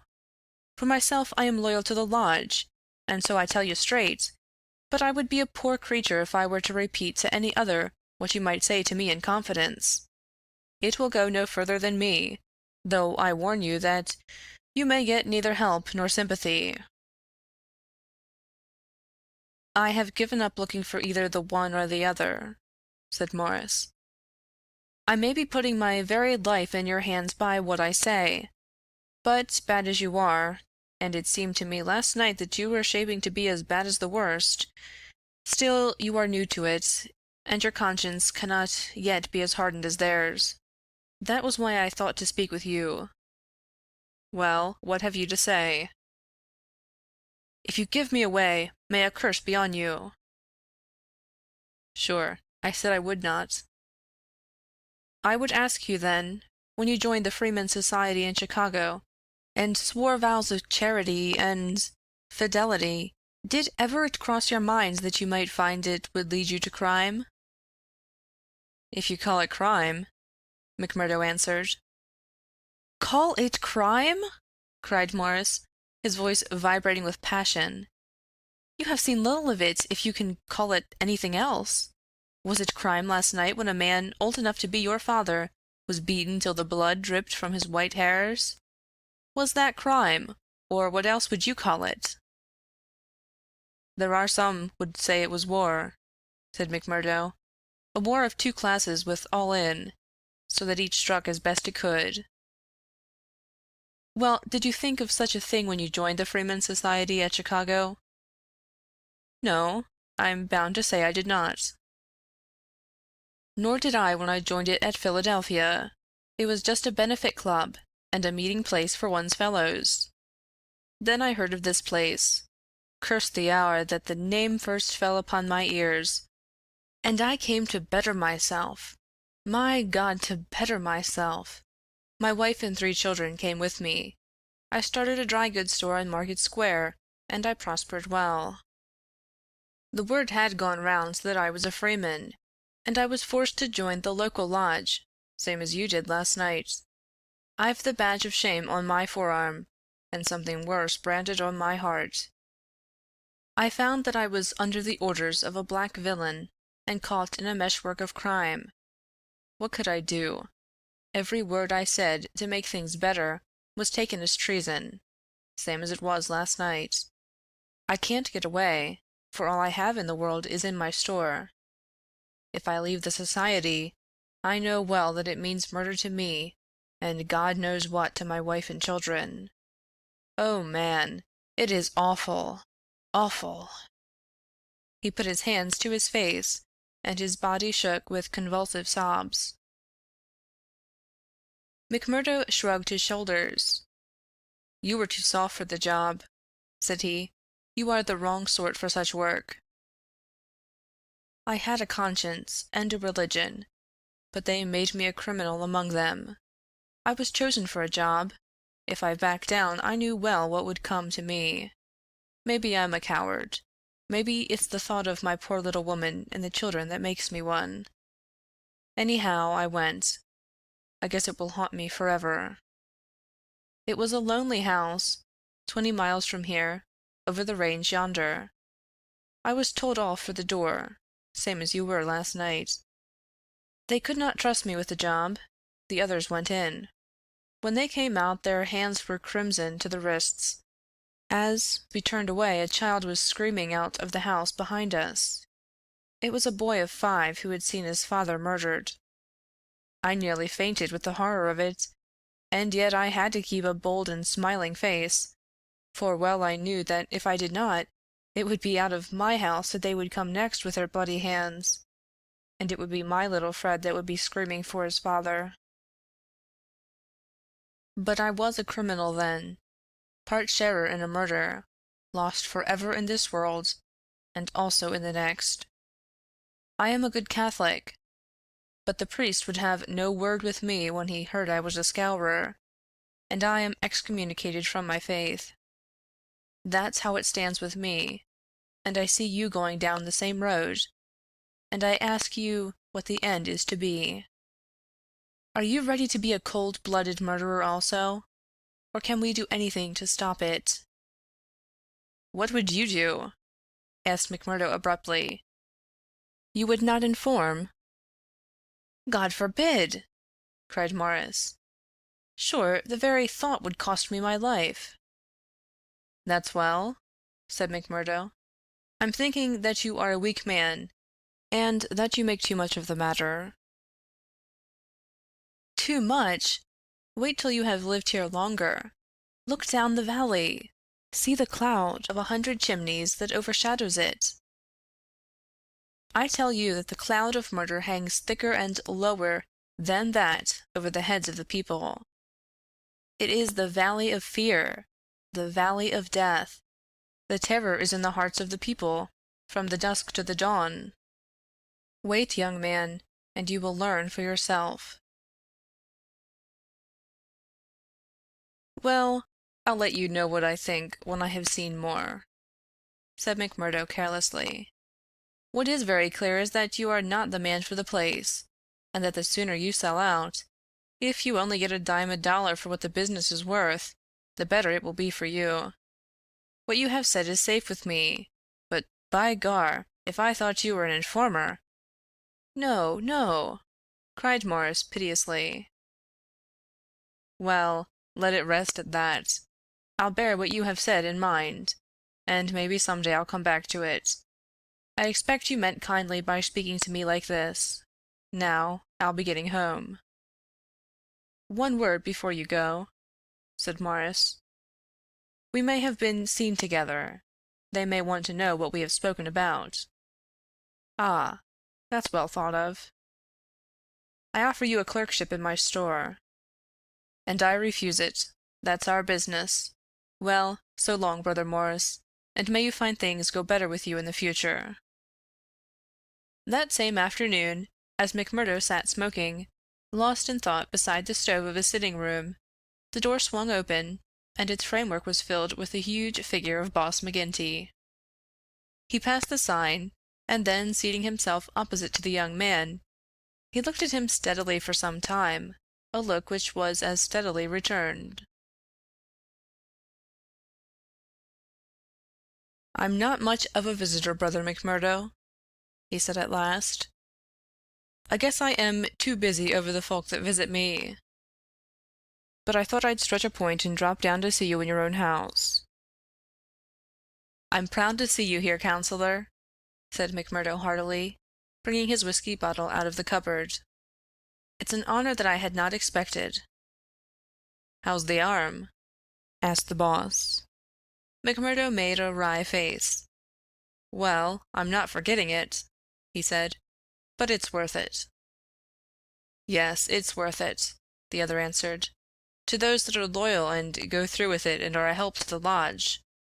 What were you speaking to Brother Morris about on Miller Hill this morning?" The question came so suddenly that it was well that he had his answer prepared. He burst into a hearty laugh. "Morris didn't know I could earn a living here at home.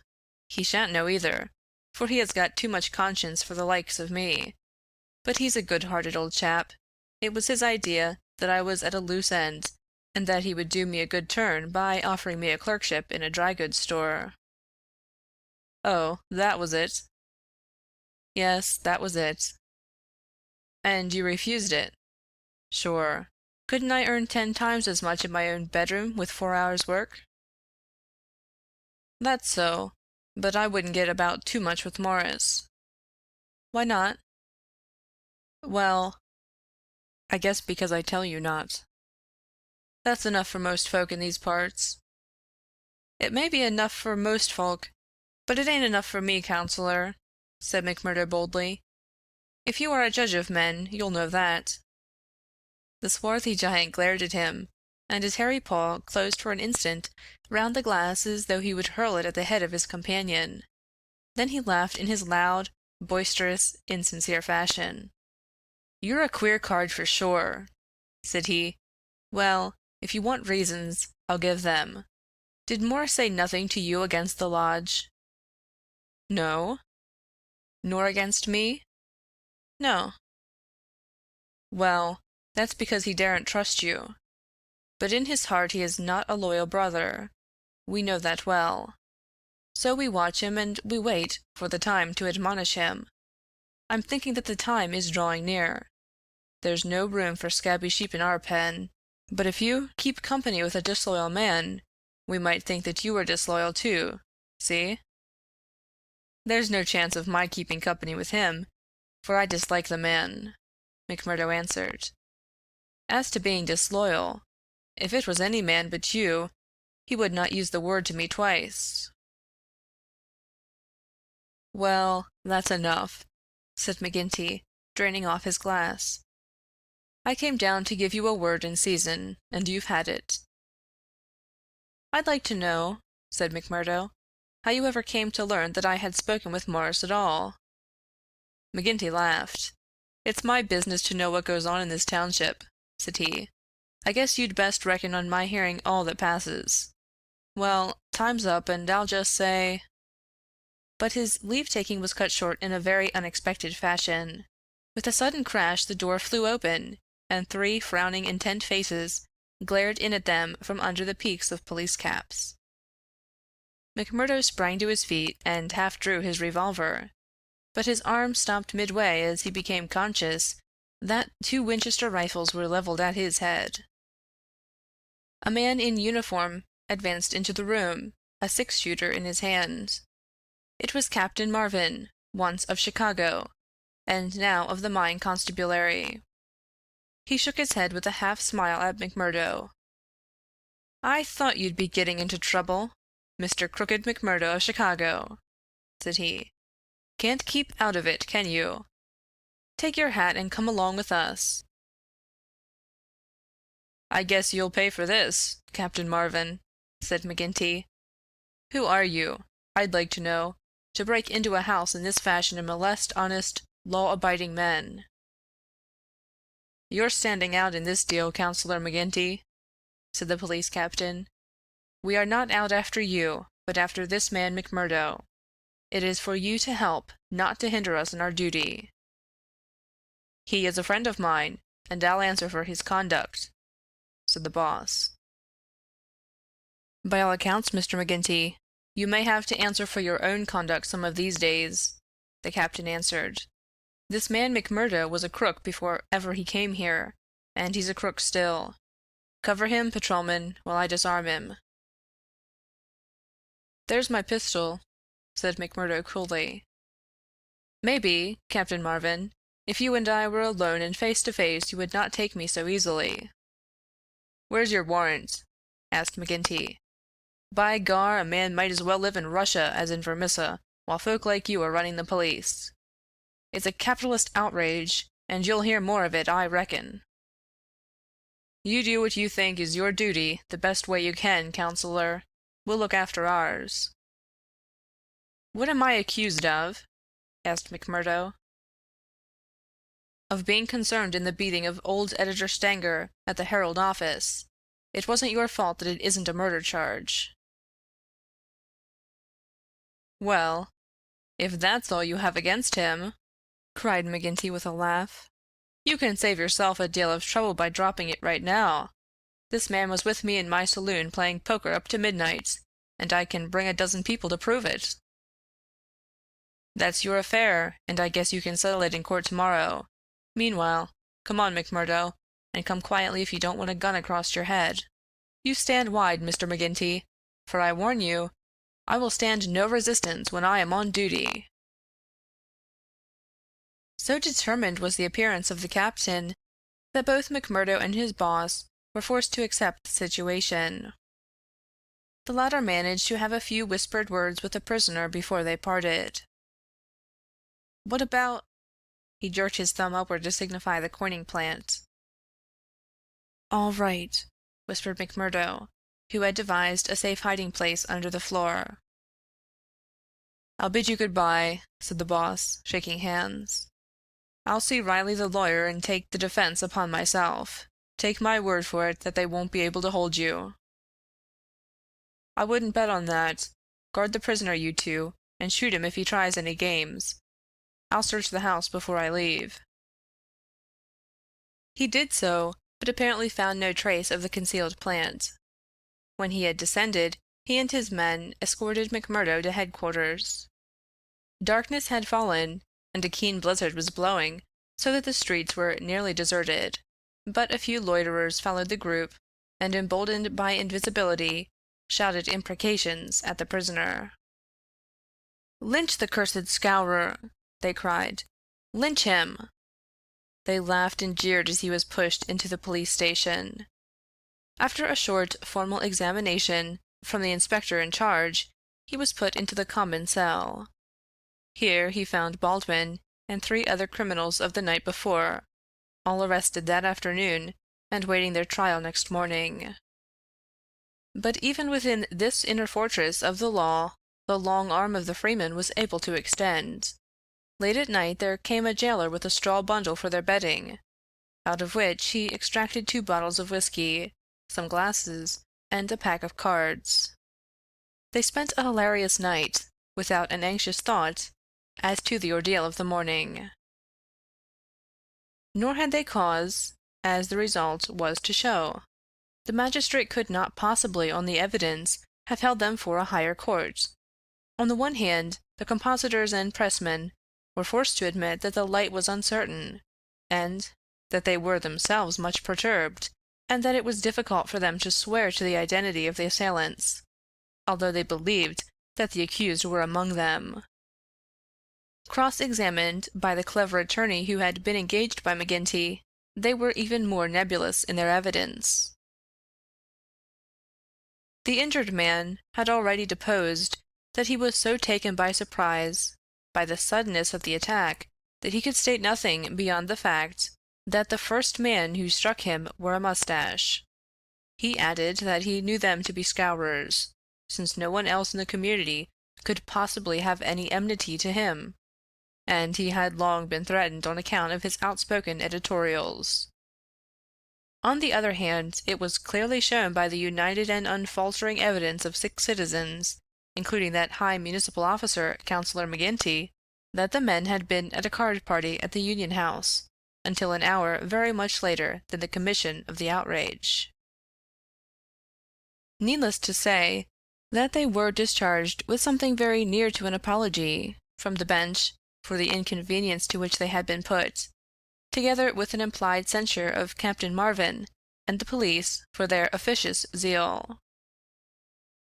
The verdict was greeted with loud applause by a court in which McMurdo saw many familiar faces. Brothers of the lodge smiled and waved, but there were others who sat with compressed lips and brooding eyes as the men filed out of the dock. One of them, a little, dark-bearded, resolute fellow, put the thoughts of himself and comrades into words as the ex-prisoners passed him. "You damned murderers!" he said. "We'll fix you yet."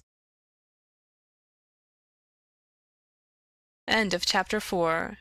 Part 2, Chapter 5, The Darkest Hour. If anything had been needed to give an impetus to Jack McMurdo's popularity among his fellows, it would have been his arrest and acquittal. That a man on the very night of joining the lodge should have done something which brought him before the magistrate was a new record in the annals of the society. Already he had earned the reputation of a good boon companion, a cheery reveller, and withal a man of high temper who would not take an insult even from the all-powerful boss himself.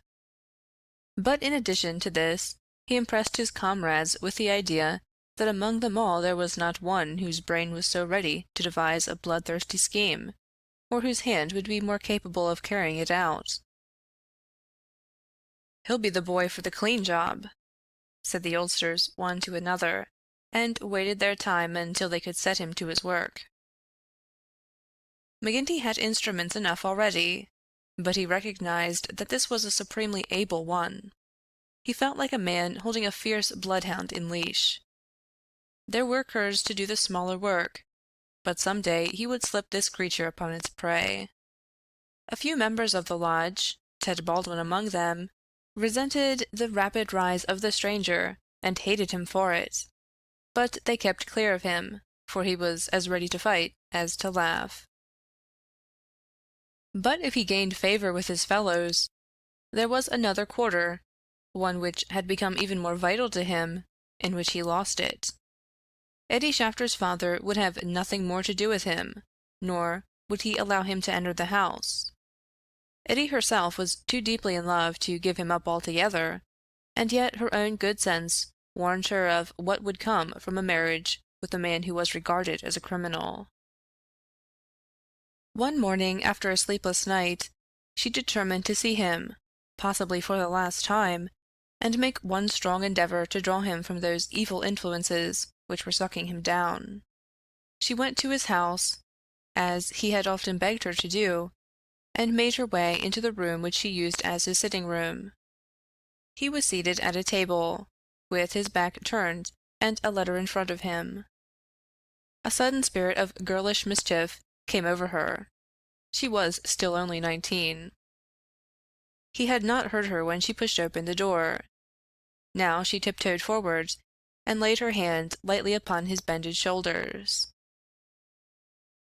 If she had expected to startle him, she certainly succeeded, but only in turn to be startled herself.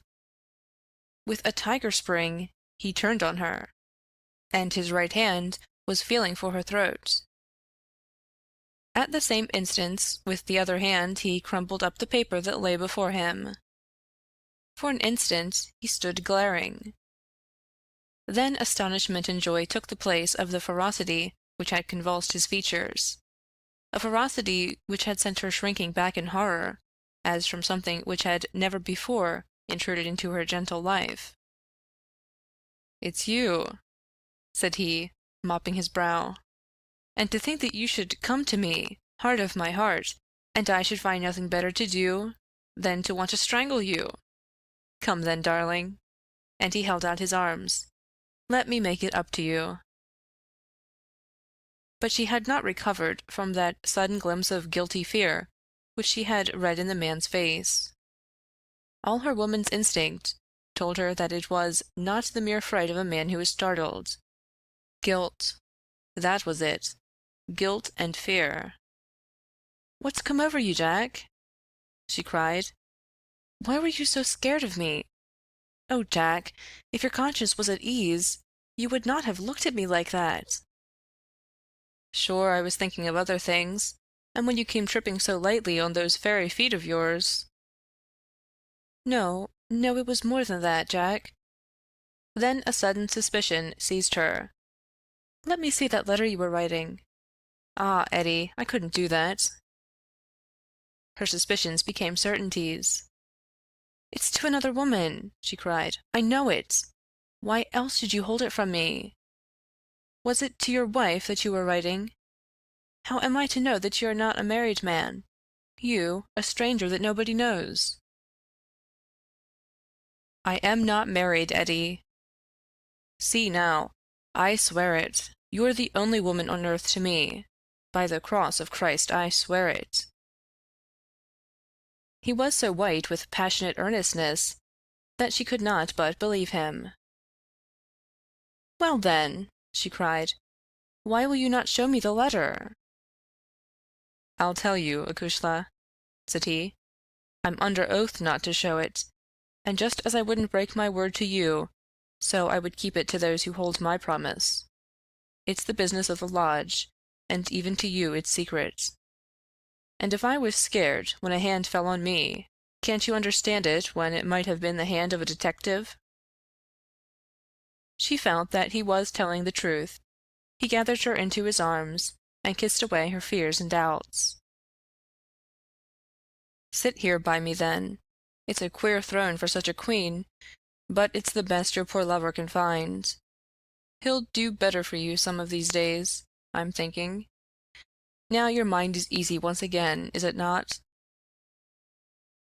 "How can it ever be at ease, Jack, when I know that you are a criminal among criminals?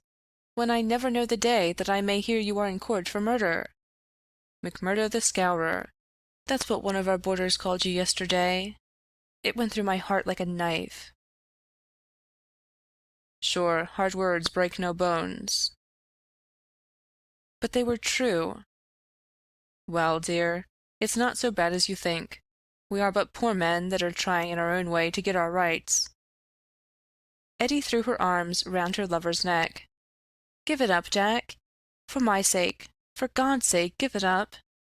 It was to ask you that I came here to-day. Oh, Jack, see, I beg it of you on my bended knees, kneeling here before you, I implore you to give it up." He raised her and soothed her with her head against his breast. "Sure, my darling, you don't know what it is you're asking. How could I give it up when it would be to break my oath and to desert my comrades? If you could see how things stand with me, you could never ask it of me. Besides, if I wanted to, how could I do it? You don't suppose that the lodge would let a man go free with all its secrets? I've thought of that, Jack. I've planned it all.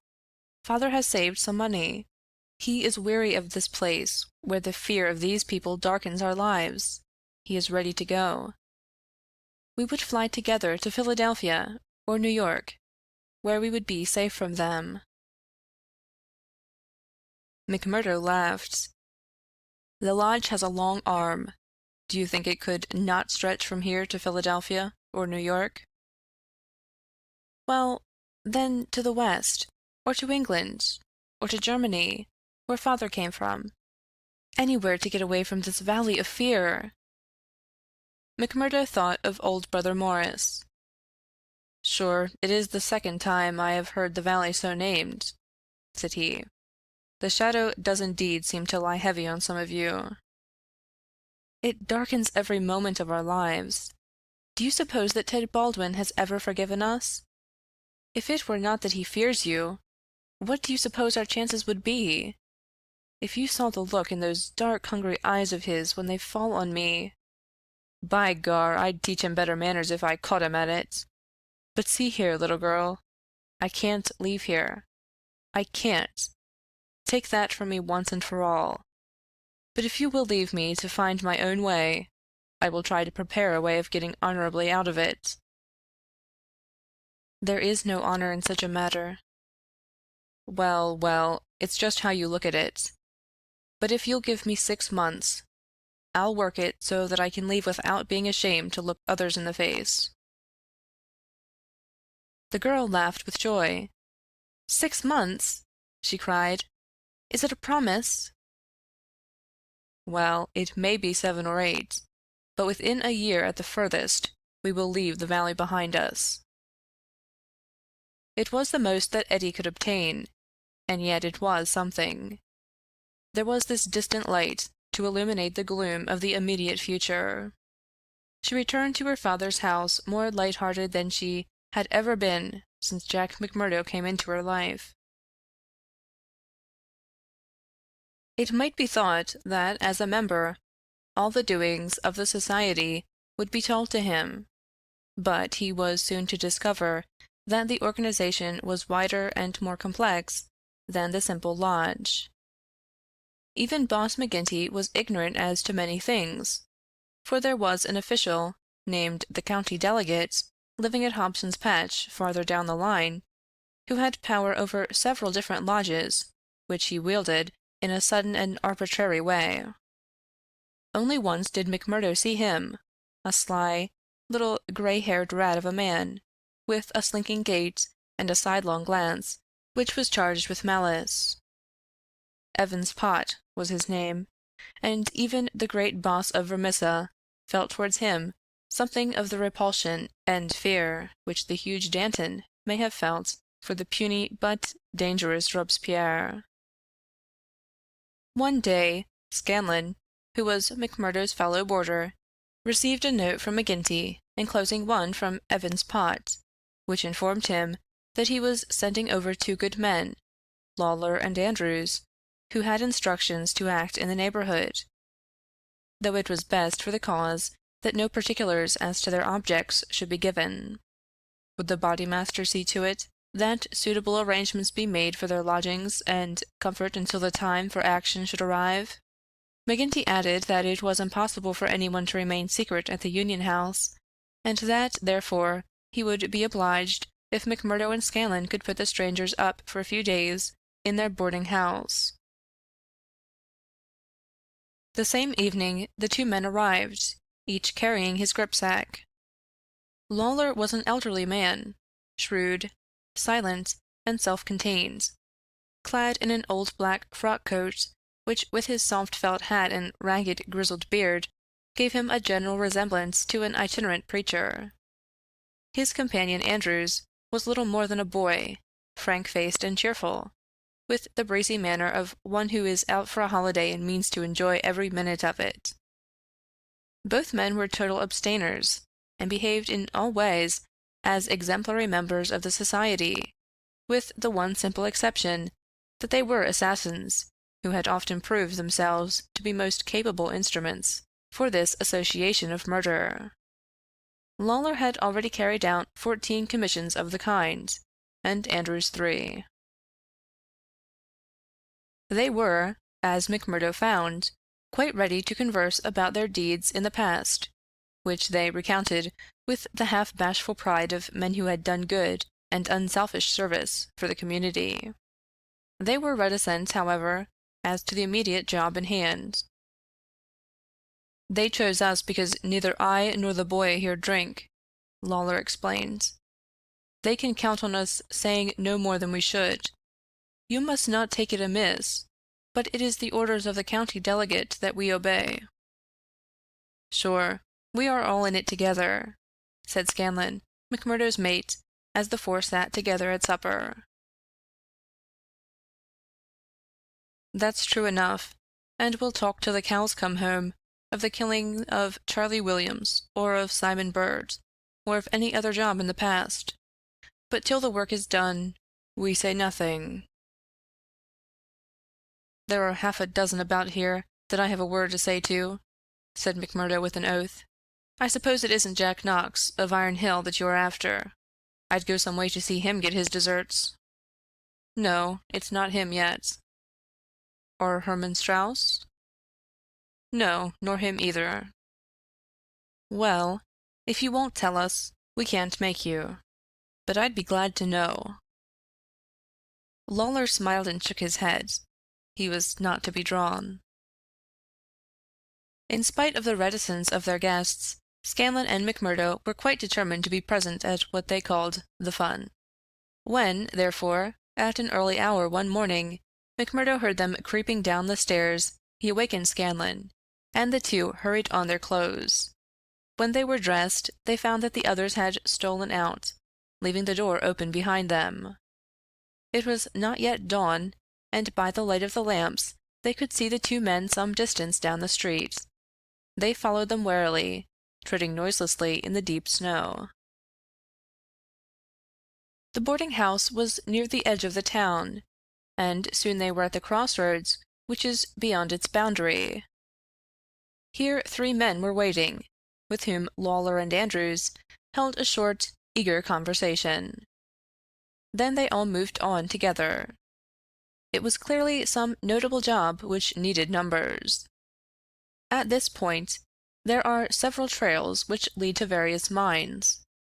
The strangers took that which led to the Crow Hill, a huge business which was in strong hands, which had been able, thanks to their energetic and fearless New England manager, Josiah H. Dunn, to keep some order and discipline during the long reign of terror. Day was breaking now, and a line of workmen were slowly making their way, singly and in groups, along the blackened path.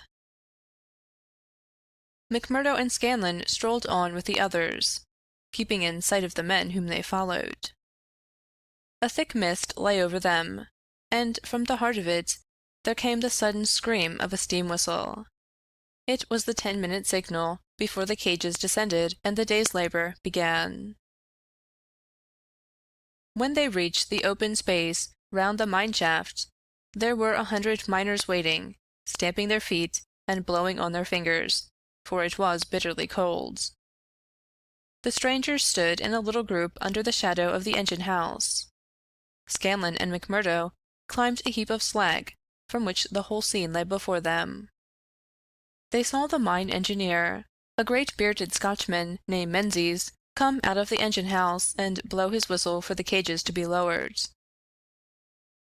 At the same instant, a tall, loose-framed young man with a clean-shaved, earnest face advanced eagerly towards the pit-head. As he came forward, his eyes fell upon the group, silent and motionless, under the engine-house. The men had drawn down their hats and turned up their collars to screen their faces. For a moment the presentiment of death laid its cold hand upon the manager's heart. At the next he had shaken it off, and saw only his duty towards intrusive strangers. "Who are you?" he asked as he advanced. "What are you loitering there for?" There was no answer, but the lad Andrew stepped forward and shot him in the stomach. The 100 waiting miners stood as motionless and helpless as if they were paralyzed. The manager clapped his 2 hands to the wound and doubled himself up. Then he staggered away, but another of the assassins fired, and he went down sidewise, kicking and clawing among a heap of clinkers. Menzies, the Scotchman, gave a roar of rage at the sight and rushed with an iron spanner at the murderers, but was met by 2 balls in the face, which dropped him dead at their very feet. There was a surge forward of some of the miners, and an inarticulate cry of pity and of anger, but a couple of the strangers emptied their 6-shooters over the heads of the crowd, and they broke and scattered, some of them rushing wildly back to their homes in Vermissa. When a few of the bravest had rallied, and there was a return to the mine, the murderous gang had vanished in the mist of the morning, without a single witness being able to swear to the identity of these men who, in front of 100 spectators, had wrought this double crime. Scanlon and McMurdo made their way back. Scanlon somewhat subdued, for it was the first murder job that he had seen with his own eyes, and it appeared less funny than he had been led to believe. The horrible screams of the dead manager's wife pursued them as they hurried to the town. McMurdo was absorbed and silent, but he showed no sympathy for the weakening of his companion. "Sure, it's like a war," he repeated. "What is it but a war between us and them, and we hit back where we best can." There was high revel in the lodge room at the Union House that night, not only over the killing of the manager and engineer of the Crow Hill mine, which would bring this organization into line with the other blackmailed and terror-stricken companies of the district, but also over a distant triumph which had been wrought by the hands of the lodge itself. It would appear that when the county delegate had sent over 5 good men to strike a blow in Vermissa, he had demanded that in return 3 Vermissa men should be secretly selected and sent across to kill William Hales, of Stake Royal, one of the best known and most popular mine owners in the Gilmerton district, a man who was believed not to have an enemy in the world, for he was in all ways a model employer. He had insisted, however, upon efficiency in the work, and had, therefore, paid off certain drunken and idle employees, who were members of the all-powerful society. Coffin notices hung outside his door had not weakened his resolution, and so in a free, civilized country he found himself condemned to death. The execution had now been duly carried out. Ted Baldwin, who sprawled now in the seat of honor beside the bodymaster, had been chief of the party. His flushed face and glazed, bloodshot eyes told of sleeplessness and drink. He and his 2 comrades had spent the night before among the mountains. They were unkempt and weather-stained, but no heroes, returning from a forlorn hope, could have had a warmer welcome from their comrades. The story was told and retold amid cries of delight and shouts of laughter. They had waited for their man as he drove home at nightfall, taking their station at the top of a steep hill, where his horse must be at a walk. He was so furred to keep out the cold that he could not lay his hand on the pistol. They had pulled him out and shot him again and again. He had screamed for mercy. The screams were repeated for the amusement of the lodge. "Let's hear again how he squealed," they cried. None of them knew the man, but there is eternal drama in a killing, and they had shown the scourers of Gilmerton that the Vermissa men were to be relied upon. There had been one contretemps, for a man and his wife had driven up while they were still emptying their revolvers into the silent body. It had been suggested that they should shoot them both, but they were harmless folk, who were not connected with the mines, so they were sternly bidden to drive on and keep silent, lest a worse thing befall them. And so the blood-mottled figure had been left as a warning to all such hard-hearted employers, and the three noble avengers had hurried off into the mountains, where unbroken nature comes down to the very edge of the furnaces and the slag heaps. Here they were, safe and sound, their work well done, and the plaudits of their companions in their ears. It had been a great day for the Scowrers. The shadow had fallen even darker over the valley. But as the wise general chooses the moment of victory in which to redouble his efforts, so that his foes may have no time to steady themselves after disaster, so Boss McGinty, looking out upon the scene of his operations with his brooding and malicious eyes, had devised a new attack upon those who opposed him.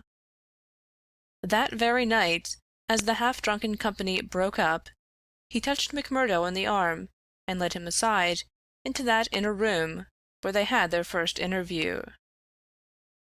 "See here, my lad," said he, "I've got a job that's worthy of you at last. You'll have the doing of it in your own hands." "Proud I am to hear it," McMurdo answered. "You can take 2 men with you, Manders and Riley. They have been warned for service. We'll never be right in this district until Chester Wilcox has been settled. And you'll have the thanks of every lodge in the coalfields if you can down him." "I'll do my best, anyhow. Who is he, and where shall I find him?" McGinty took his eternal half-chewed, half-smoked cigar from the corner of his mouth, and proceeded to draw a rough diagram on a page torn from his notebook. "He's the chief foreman of the Iron Dike Company. He's a hard citizen, an old color sergeant of the war, all scars and grizzle. We've had 2 tries at him, but had no luck, and Jim Carnaway lost his life over it. Now it's for you to take it over. That's the house, all alone at the Iron Dike crossroad, same as you see here on the map, without another within earshot. It's no good by day. He's armed and shoots quick and straight, with no questions asked. But at night, well, there he is with his wife, 3 children, and a hired help. You can't pick or choose. It's all or none. If you could get a bag of blasting powder at the front door with a slow match to it— What's the man done?" "Didn't I tell you he shot Jim Carnaway?" "Why did he shoot him?" "What in thunder has that to do with you? Carnaway was about his house at night, and he shot him. That's enough for me and you. You've got to settle the thing right. There's these 2 women and the children. Do they go up too?" "They have to, else how can we get him?" "It seems hard on them, for they've done nothing." "What sort of fool's talk is this? Do you back out?" "Easy, counselor, easy. What have I ever said or done that you should think I would be standing back from an order of the bodymaster of my own lodge? If it's right or if it's wrong, it's for you to decide." "You'll do it then?" "Of course I will do it." "When?" "Well, you had best give me a night or 2 that I may see the house and make my plans.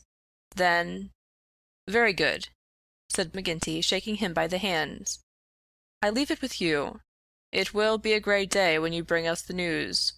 It's just the last stroke that will bring them all to their knees."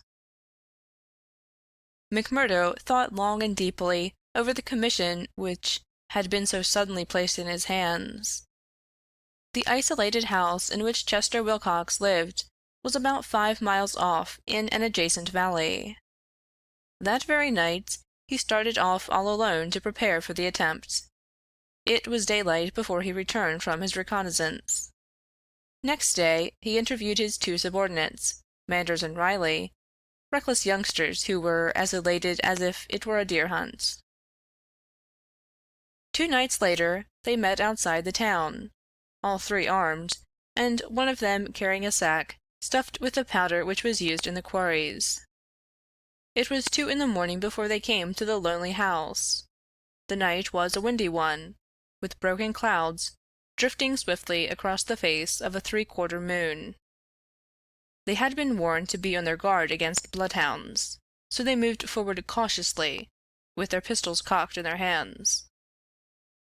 But there was no sound, save the howling of the wind, and no movement but the swaying branches above them. McMurdo listened at the door of the lonely house, but all was still within. Then he leaned the powder bag against it, ripped a hole in it with his knife, and attached the fuse. When it was well alight, he and his 2 companions took to their heels, and were some distance off, safe and snug in a sheltering ditch, before the shattering roar of the explosion, with the low, deep rumble of the collapsing building, told them that their work was done. No cleaner job had ever been carried out in the blood-stained annals of the society. But alas, that work, so well organized and boldly carried out, should all have gone for nothing. Warned by the fate of various victims, and knowing that he was marked down for destruction, Chester Wilcox had moved himself and his family, only the day before, to some safer and less known quarters, where a guard of police should watch over them. It was an empty house, which had been torn down by the gunpowder, and the grim old color sergeant of the war was still teaching discipline to the miners of Iron Dike. "Leave him to me," said McMurdo. "He's my man, and I'll get him sure if I have to wait a year for him."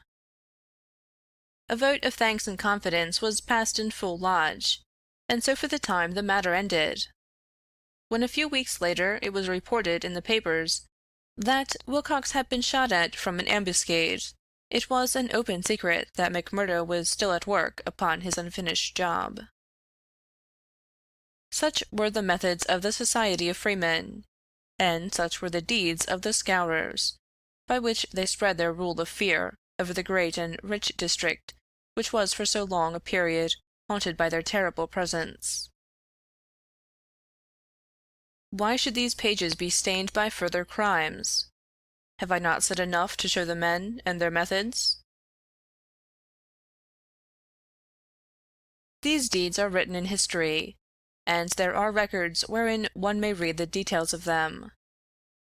There one may learn of the shooting of Policeman Hunt and Evans, because they had ventured to arrest 2 members of the society, a double outrage planned at the Vermissa Lodge and carried out in cold blood upon 2 helpless and disarmed men. There also one may read of the shooting of Mrs. Larby, when she was nursing her husband, who had been beaten almost to death by orders of Boss McGinty. The killing of the elder Jenkins, shortly followed by that of his brother, the mutilation of James Murdoch, the blowing up of the Staphouse family, and the murder of the Stendals, all followed hard upon one another in the same terrible winter. Darkly the shadow lay upon the valley of fear. The spring had come with running brooks and blossoming trees. There was hope for all nature, bound so long in an iron grip, but nowhere was there any hope for the men and women who lived under the yoke of the Terror. Never had the cloud above them been so dark and hopeless as in the early summer of the year 1875. End of Chapter 5. Part 2, Chapter 6. Danger. It was the height of the Reign of Terror. McMurdo, who had already been appointed inner deacon, with every prospect of some day succeeding McGinty as bodymaster, was now so necessary to the counsels of his comrades that nothing was done without his help and advice. The more popular he became, however, with the freemen, the blacker were the scowls which greeted him as he passed along the streets of Vermissa. In spite of their terror, the citizens were taking heart to band themselves together against their oppressors. Rumors had reached the lodge of secret gatherings in the Herald office, and of distribution of firearms among the law-abiding people. But McGinty and his men were undisturbed by such reports. They were numerous, resolute, and well-armed. Their opponents were scattered and powerless. It would all end, as it had done in the past, in aimless talk, and possibly in impotent arrests. So said McGinty, McMurdo, and all the bolder spirits. It was a Saturday evening in May. Saturday was always the lodge night, and McMurdo was leaving his house to attend it, when Morris, the weaker brother of the order, came to see him. His brow was creased with care, and his kindly face was drawn and haggard. "Can I speak with you freely, Mr. McMurdo?" "Sure." "I can't forget that I spoke my heart to you once, and that you kept it to yourself, even though the boss himself came to ask you about it." "What else could I do if you trusted me? It wasn't that I agreed with what you said." "I know that well, but you are the one that I can speak to and be safe. I've a secret here." He put his hand to his breast. "And it is just burning the life out of me. I wish it had come to any one of you but me. If I tell it, it will mean murder, for sure. If I don't, it may bring the end of us all. God help me, but I am near out of my wits over it." McMurdo looked at the man earnestly. He was trembling in every limb. He poured some whiskey into a glass, and handed it to him. "That's the physic for the likes of you," said he. "Now let me hear of it." Morris drank, and his white face took a tinge of color. "I can tell it to you all in one sentence," said he. "There's a detective on our trail." McMurdo stared at him in astonishment. "Why, man, you're crazy," he said. "Isn't the place full of police and detectives, and what harm did they ever do us?"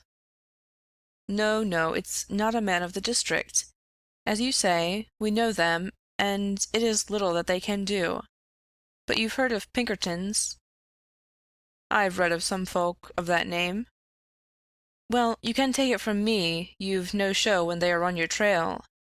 It's not a take-it-or-miss-it government concern. It's a dead earnest business proposition that's out for results, and keeps out till, by hook or crook, it gets them. If a Pinkerton man is deep in this business, we are all destroyed." "We must kill him." "Ah, it's the first thought that came to you. So it will be up at the lodge. Didn't I say to you that it would end in murder?" "Sure, what is murder? Isn't it common enough in these parts?" "It is indeed. But it's not for me to point out the man that is to be murdered. I'd never rest easy again. And yet it's our own necks that may be at stake. In God's name, what shall I do?" He rocked to and fro in his agony of indecision. But his words had moved McMurdo deeply. It was easy to see that he shared the other's opinion as to the danger, and the need for meeting it. He gripped Morris's shoulder and shook him in his earnestness. "See here, man!" he cried, and he almost screeched the words in his excitement. "You won't gain anything by sitting keening like an old wife at a wake. Let's have the facts. Who is the fellow? Where is he? How did you hear of him? Why did you come to me?" "I came to you, for you are the one man that would advise me. I told you that I had a store in the East before I came here. I left good friends behind me, and one of them is in the telegraph service. Here's a letter that I had from him yesterday. It's this part from the top of the page. You can read it yourself." This is what McMurdo read. "How are the Scowrers getting on in your parts? We read plenty of them in the papers. Between you and me, I expect to hear news from you before long. 5 big corporations and the 2 railroads have taken the thing up in dead earnest. They mean it, and you can bet they'll get there." They are right deep down into it. Pinkerton has taken Holtz under their orders, and his best man, Bertie Edwards, is operating. The thing has got to be stopped right now. Now read the postscript. Of course, what I give you is what I learned in business. So it goes no further. It's a queer cipher that you handle by the yard every day, and can get no meaning from. McMurdo sat in silence for some time, with the letter in his listless hands. The mist had lifted for a moment, and there was the abyss before him. "Does anyone else know of this?" he asked. "I have told no one else." "But this man, your friend, has he any other person that he would be likely to write to?" "Well, I dare say he knows one or two more." "Of the lodge?" "It's likely enough. I was asking because it is likely that he may have given some description of this fellow, Bertie Edwards. Then we could get on his trail." "Well, it's possible, but I should not think he knew him. He is just telling me the news came to him by way of business. How would he know this Pinkerton man?" McMurdo gave a violent start. "By gar!" he cried. "I've got him! What a fool I was not to know it! Lord, but we're in luck! We will fix him before he can do any harm. See here, Morris, will you leave this thing in my hands?" "Sure, if you will only take it off mine." "I'll do that. You can stand right back and let me run it. Even your name needs not be mentioned. I'll take it all on myself, as if it were to me that this letter has come. Will that content you?" "It's just what I would ask." "Then leave it at that and keep your head shut. Now, I'll get down to the lodge, and we'll soon make old man Pinkerton sorry for himself." "You wouldn't kill this man?"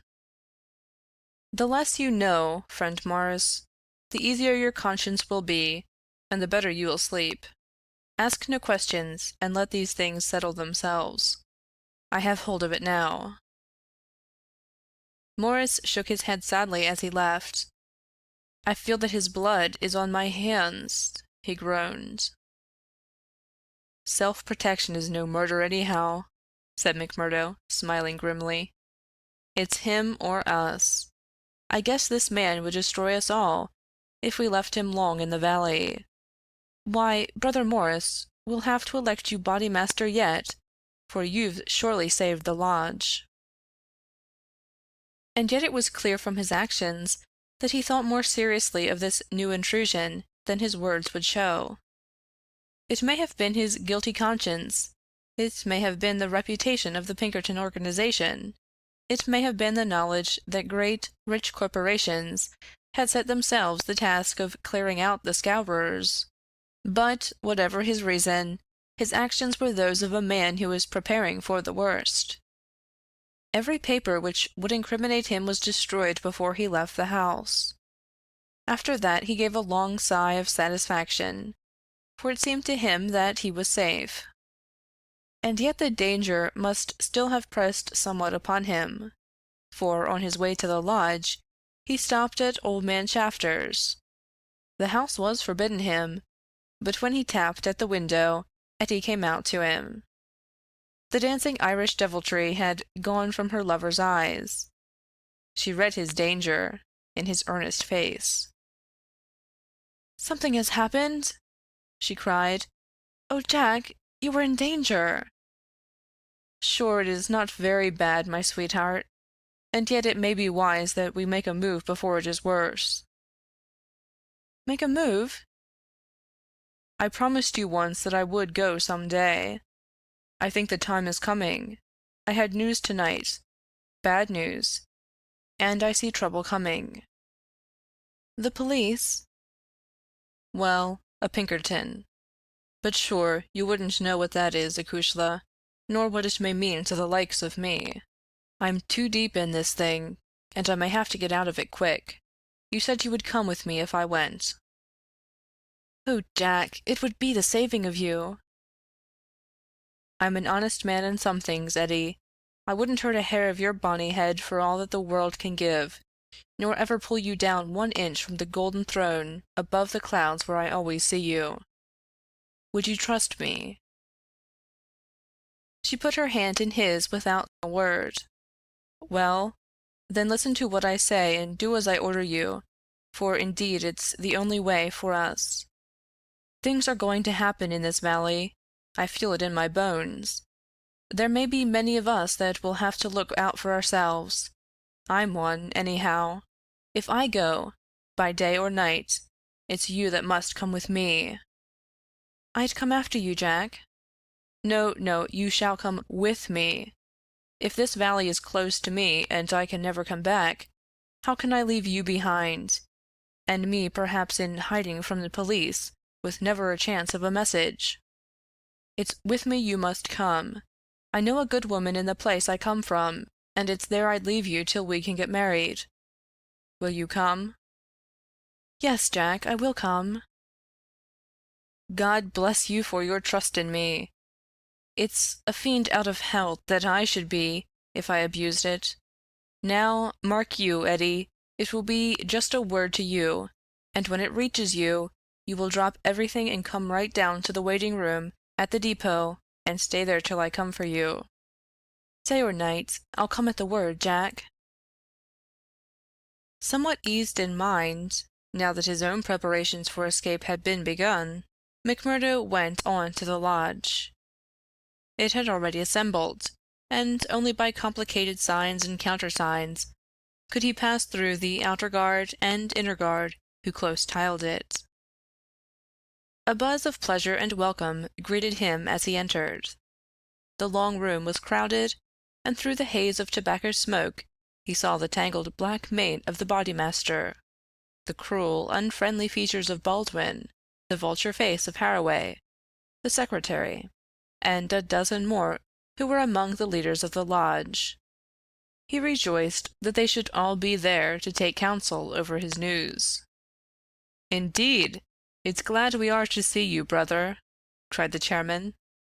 "There's business here that wants a Solomon in judgment to set it right." "It's Lander and Egan," explained his neighbor as he took his seat. "They both claim the head money given by the lodge for the shooting of old man Crabbe over at Stylestown, and who's to say which fired the bullet?"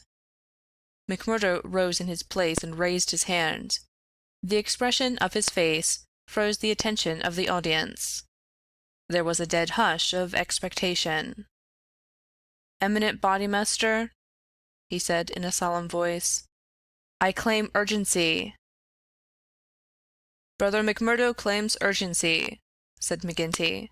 "It's a claim that by the rules of this lodge takes precedent. Now, brother, we attend you."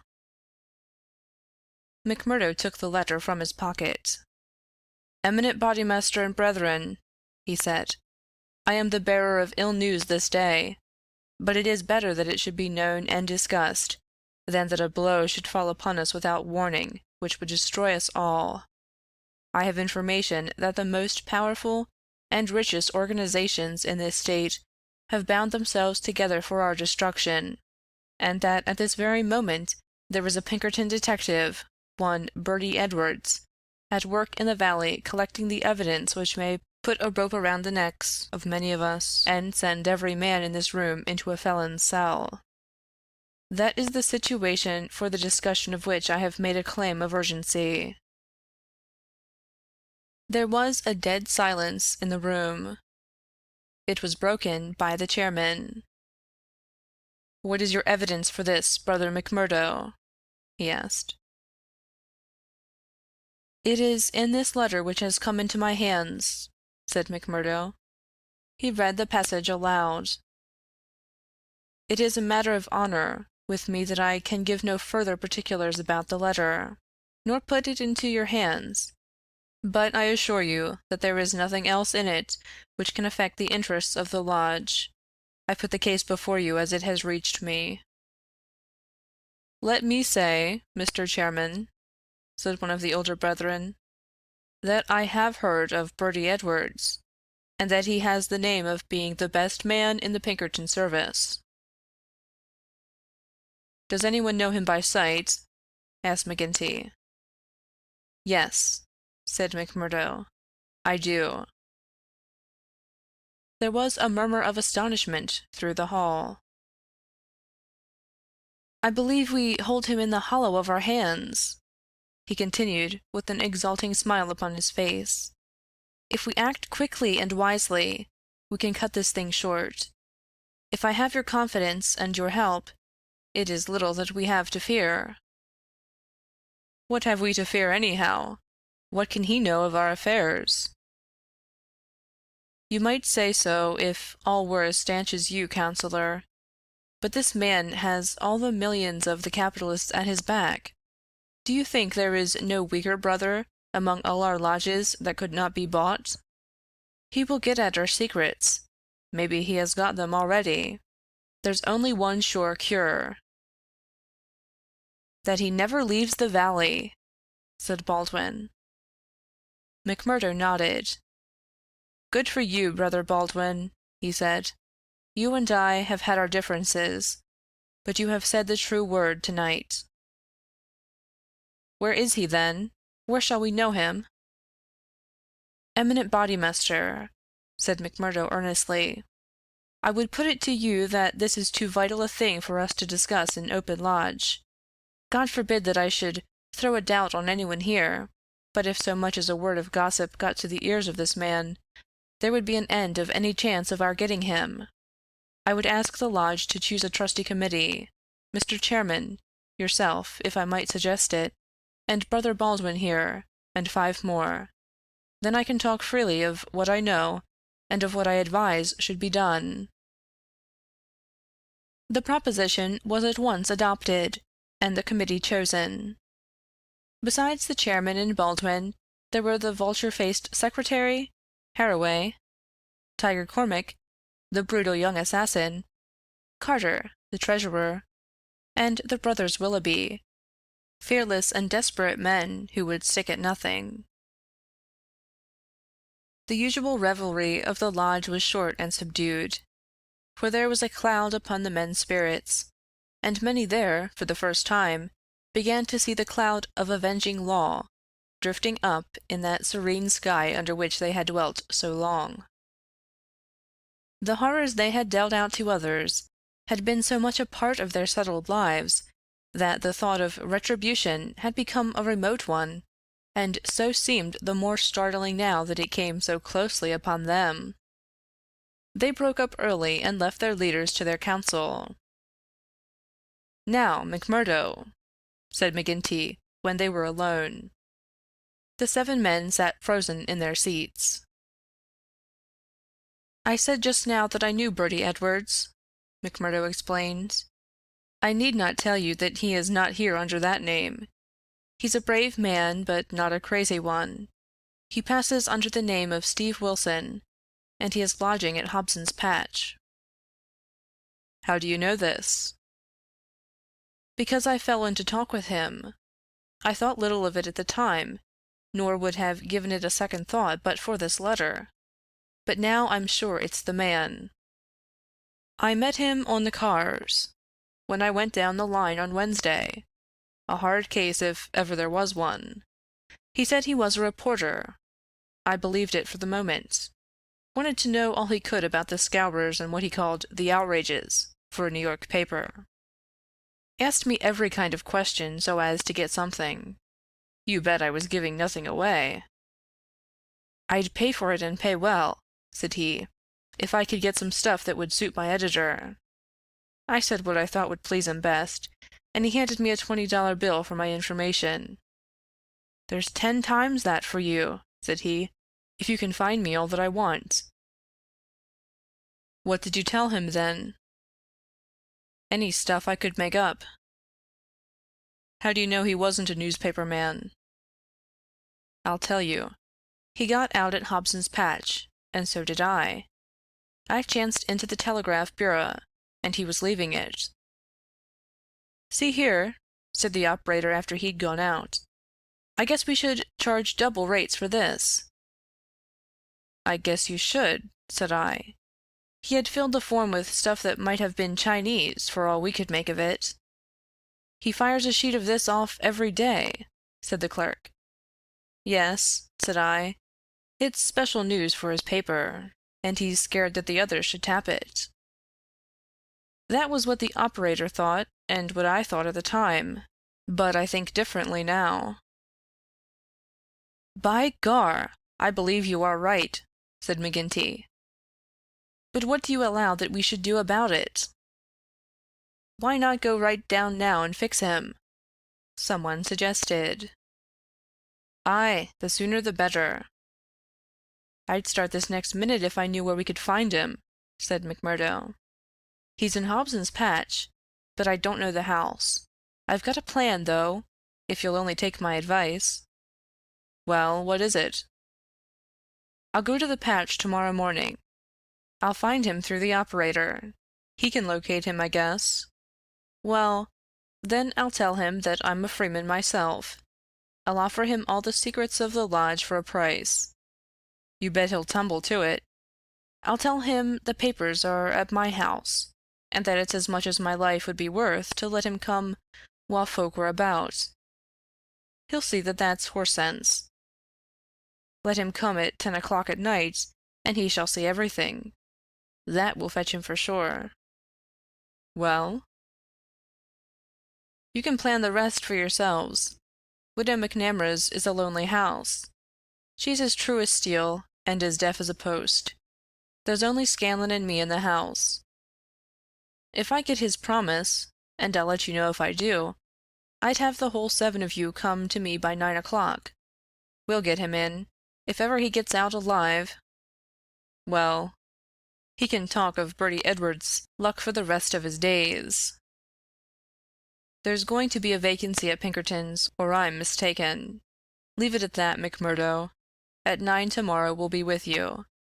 You once get the door shut behind him, and you can leave the rest with us. End of Chapter 6. Part 2, Chapter 7.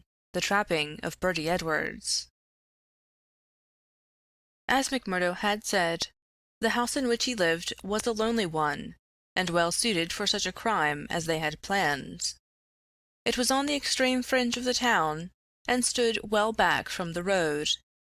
In any other case, the conspirators would have simply called out their man, as they had done many a time before, and emptied their pistols into his body. But in this instance, it was very necessary to find out how much he knew, how he knew it, and what had been passed on to his employers. It was possible that they were already too late, and that the work had been done. If that was indeed so, they could at least have their revenge upon the man who had done it.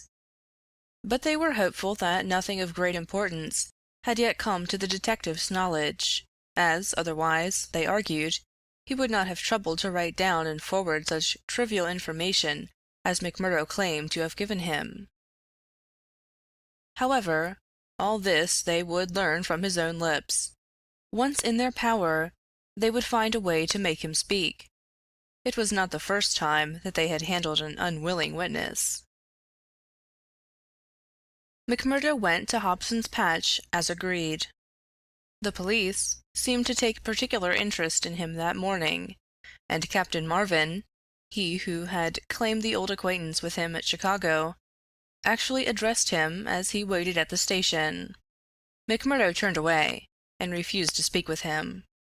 He was back from his mission in the afternoon, and saw McGinty at the Union House. "He is coming," he said.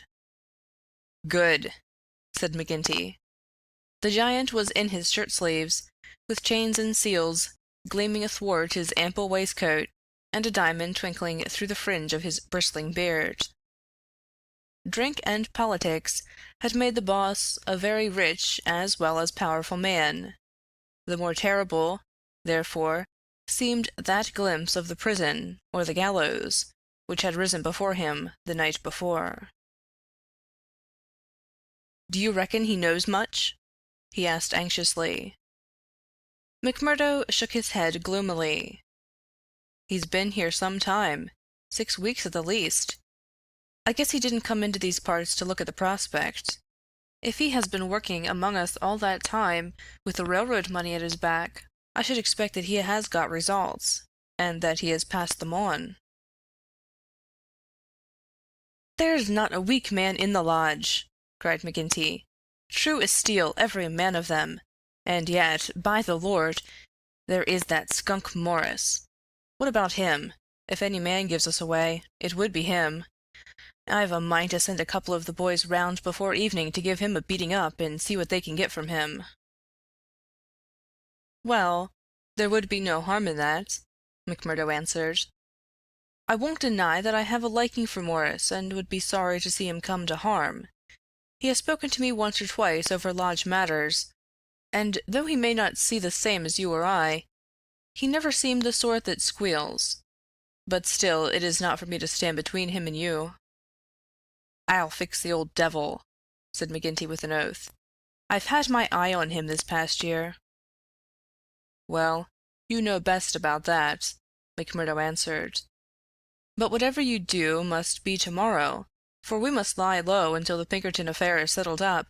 We can't afford to set the police buzzing, today of all days." "True for you," said McGinty, "and we'll learn from Bertie Edwards himself where he got his news, if we have to cut his heart out first. Did he seem to scent a trap?" McMurdo laughed.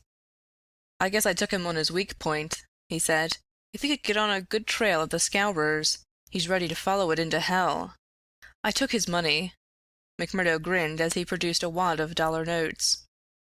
"And as much more when he has seen all my papers." "What papers?" "Well, there are no papers, but I filled him up about constitutions and books of rules and forms of membership. He expects to get right down to the end of everything before he leaves." "Faith, he is right there," said McGinty grimly. "Didn't he ask you why you didn't bring him the papers?"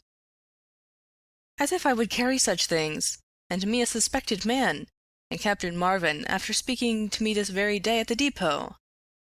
"Aye, I heard of that," said McGinty. "I guess the heavy end of this business is coming on to you. We could put him down an old shaft when we've done with him, but however we work it, we can't get past the man living at Hobson's Patch, and you being there today." McMurdo shrugged his shoulders. "If we handle it right, they can never prove the killing," said he. "No one can see him come to the house after dark, and I'll lay to it that no one will see him go. Now see here, counselor, I'll show you my plan, and I'll ask you to fit the others into it. You will all come in good time. Very well. He comes at 10, he is to tap 3 times, and me to open the door for him. Then I'll get behind him and shut it. He's our man then."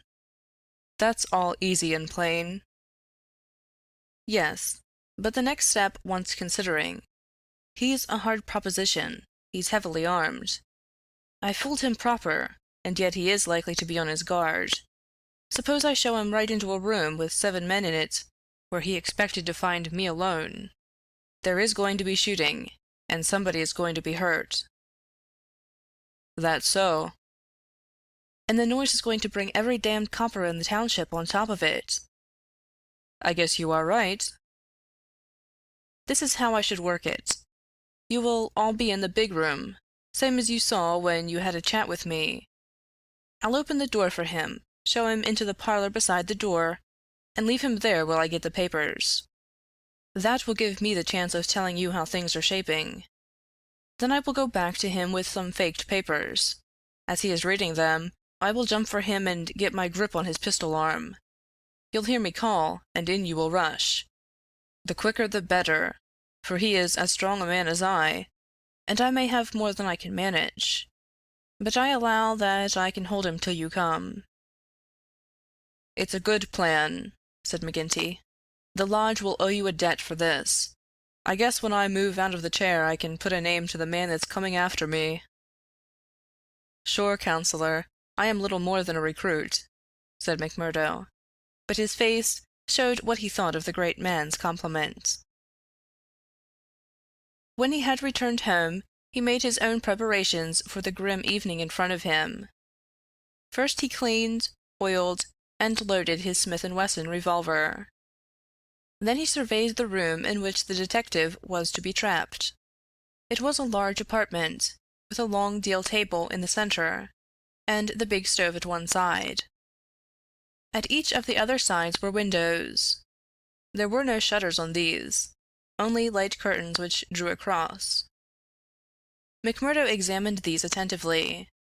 No doubt it must have struck him that the apartment was very exposed for so secret a meeting.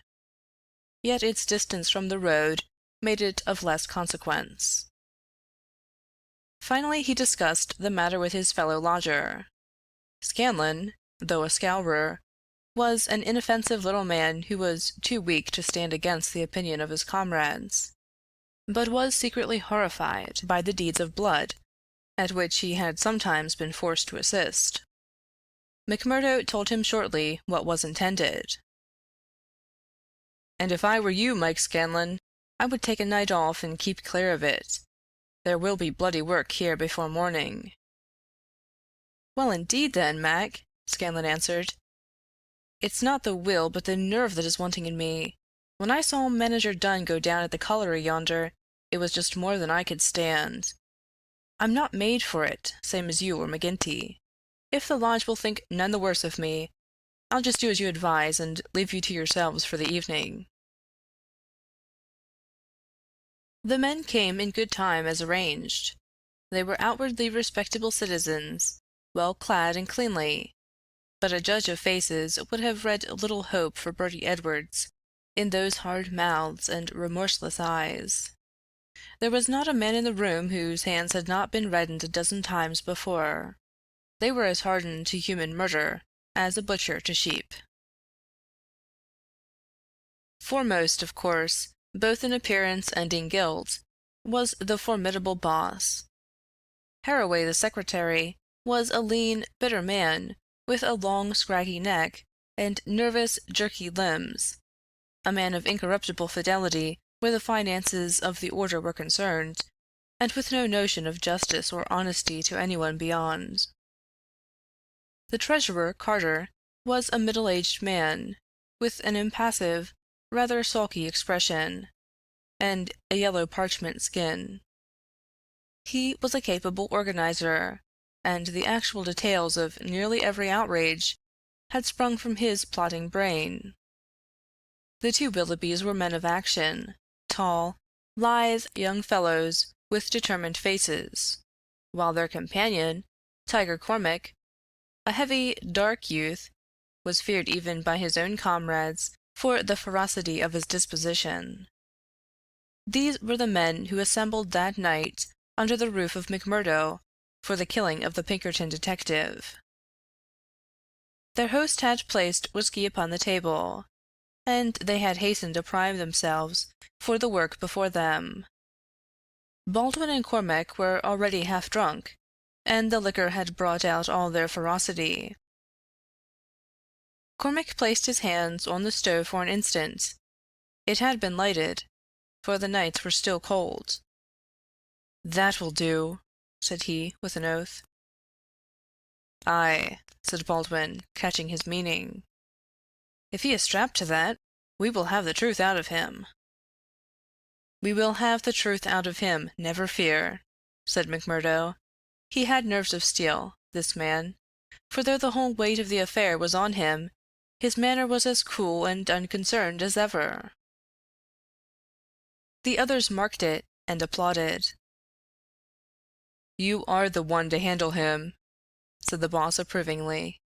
"Not a warning will he get till your hand is on his throat. It's a pity there are no shutters to your windows." McMurdo went from one to the other and drew the curtains tighter. "Sure no one can spy us now. It's close upon the hour." "Maybe he won't come. Maybe he'll get a sniff of danger," said the secretary. "He'll come, never fear," McMurdo answered. "He is as eager to come as you can be to see him. Hark to that." They all sat, like wax figures, some with their glasses arrested halfway to their lips. 3 loud knocks had sounded at the door.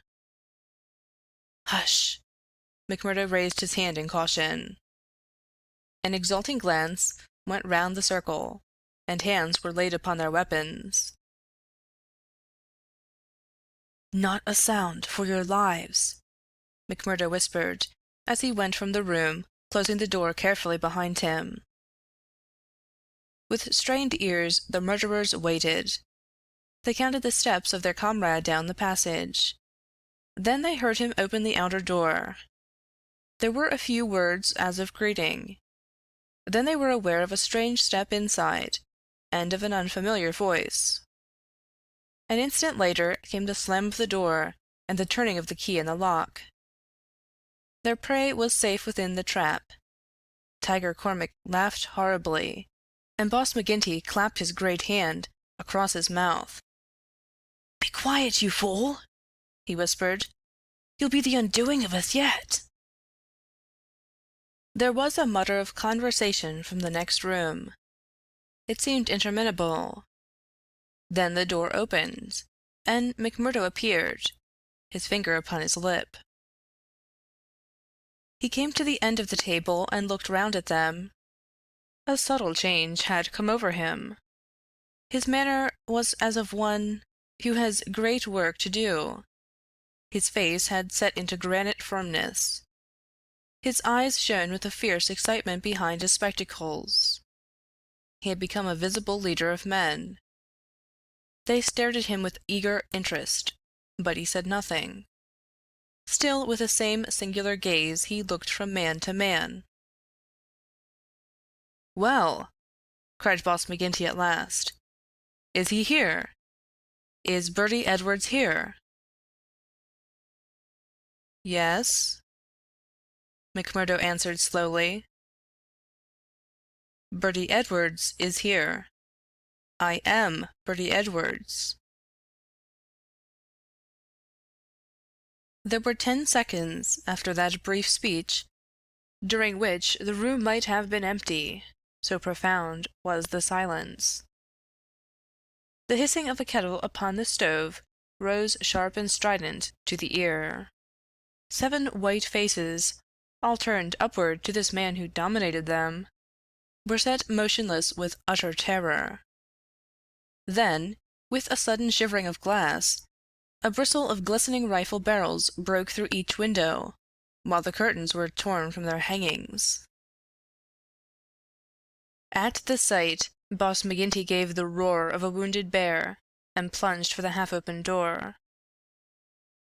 A levelled revolver met him there with the stern blue eyes of Captain Marvin of the Mine Police gleaming behind the sights. The boss recoiled and fell back into his chair. "You're safer there, Counselor," said the man whom they had known as McMurdo. "And you, Baldwin, if you don't take your hand off your pistol, you'll cheat the hangman yet.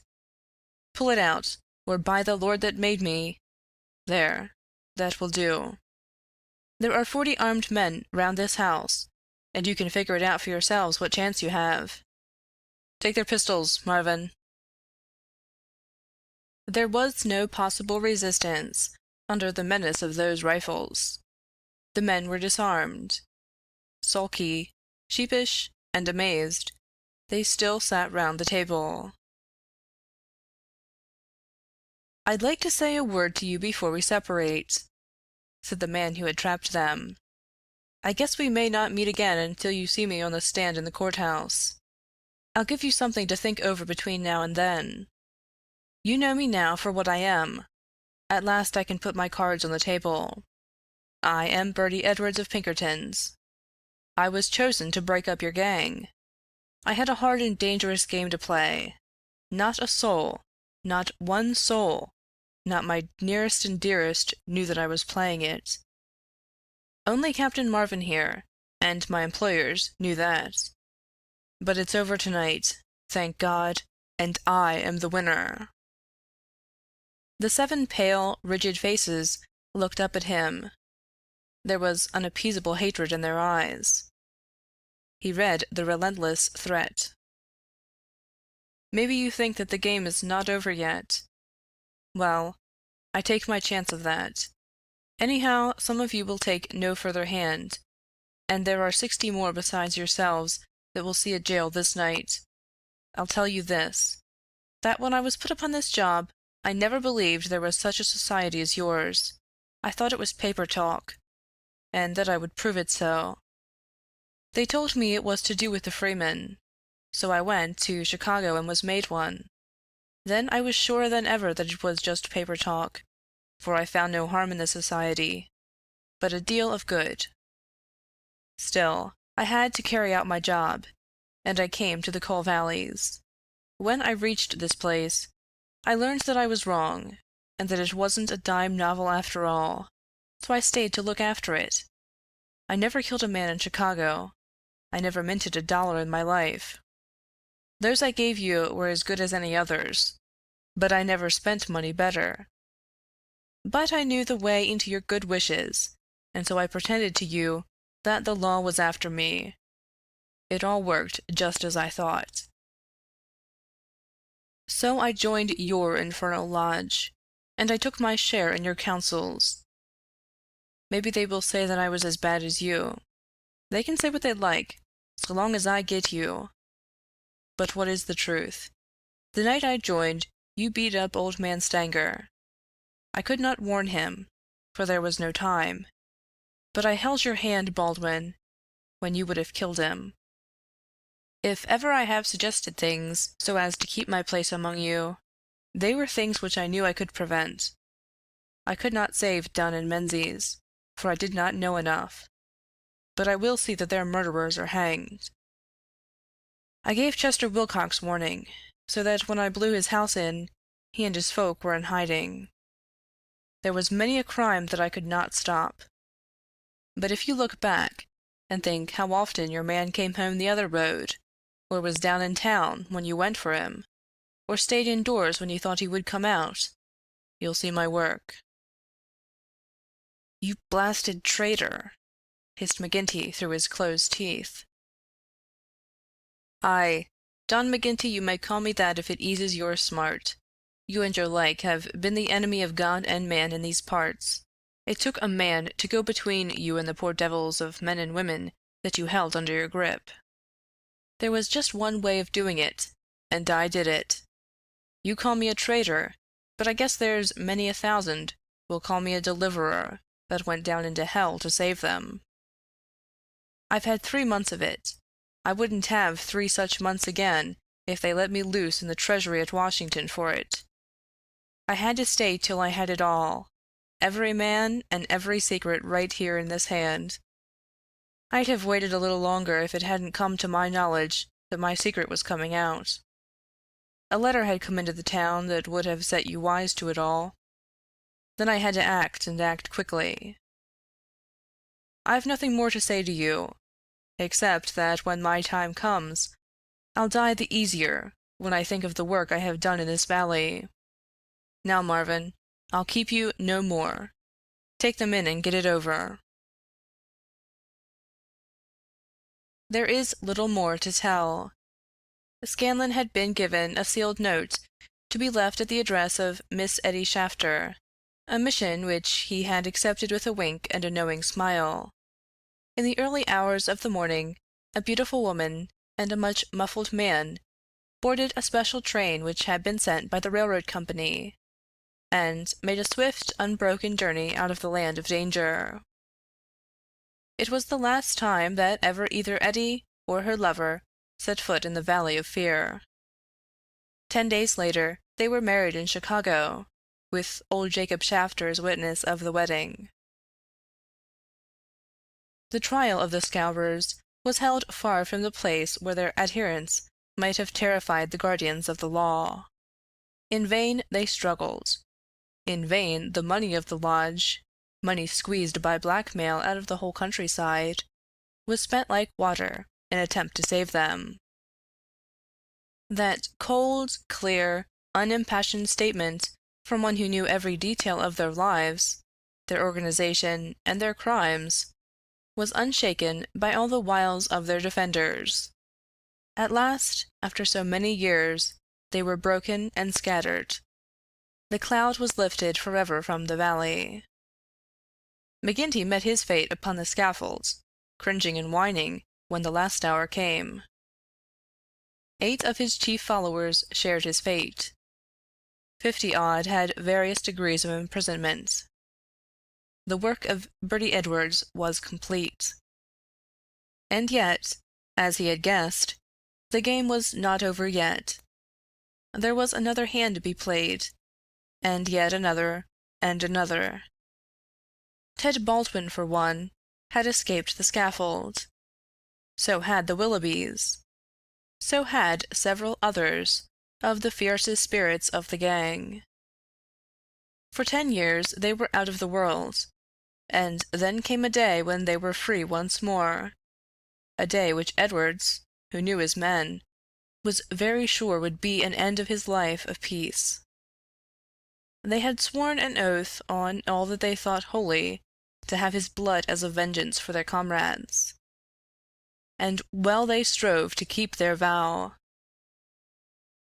From Chicago he was chased, after 2 attempts so near success that it was sure that the third would get him. From Chicago he went under a changed name to California, and it was there that the light went for a time out of his life when Eddie Edwards died. Once again he was nearly killed, and once again, under the name of Douglas, he worked in a lonely cannon, where with an English partner named Barker he amassed a fortune. At last there came a warning to him that the bloodhounds were on his track once more, and he cleared, only just in time, for England. And thence came the John Douglas, who for a second time married a worthy mate, and lived for 5 years as a Sussex country gentleman, a life which ended with the strange happenings of which we have heard. End of Chapter 7. End of Part 2. Epilogue. The police trial had passed, in which the case of John Douglas was referred to a higher court. So had the quarter sessions, at which he was acquitted as having acted in self-defense. "Get him out of England at any cost," wrote Holmes to the wife. "There are forces here which may be more dangerous than those he has escaped. There is no safety for your husband in England." 2 months had gone by, and the case had to some extent passed from our minds.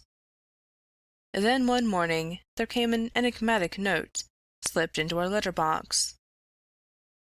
"Dear me, Mr. Holmes, dear me," said this singular epistle. There was neither subscription nor signature. I laughed at the quaint message, but Holmes showed unwonted seriousness. "Deviltry, Watson," he remarked, and sat long with a clouded brow. Late last night, Mrs. Hudson, our landlady, brought up a message that a gentleman wished to see Mr. Holmes, and that the matter was of the utmost importance. Close at the heels of his messenger came Cecil Barker, our friend of the moated manor house. His face was drawn and haggard. "I've had bad news, terrible news, Mr. Holmes," said he. "I feared as much," said Holmes. "You have not had a cable, have you? I have had a note from someone who has." "It's poor Douglas. They tell me his name is Edwards, but he will always be Jack Douglas of Benito Cannon to me. I told you that they started together for South America in the Palmyra 3 weeks ago." "Exactly." "The ship reached Cape Town last night. I received this cable from Mrs. Douglas this morning. Jack has been lost overboard in gale off St. Helena. No one knows how accident occurred. Ivy Douglas." "Huh! It came like that, did it?" said Holmes thoughtfully. "Well, I've no doubt it was stage managed." "You mean that you think there was no accident?" "None in the world." "He was murdered?" "Surely." "So I think also. These infernal scourers, these cursed vindictive nest of criminals.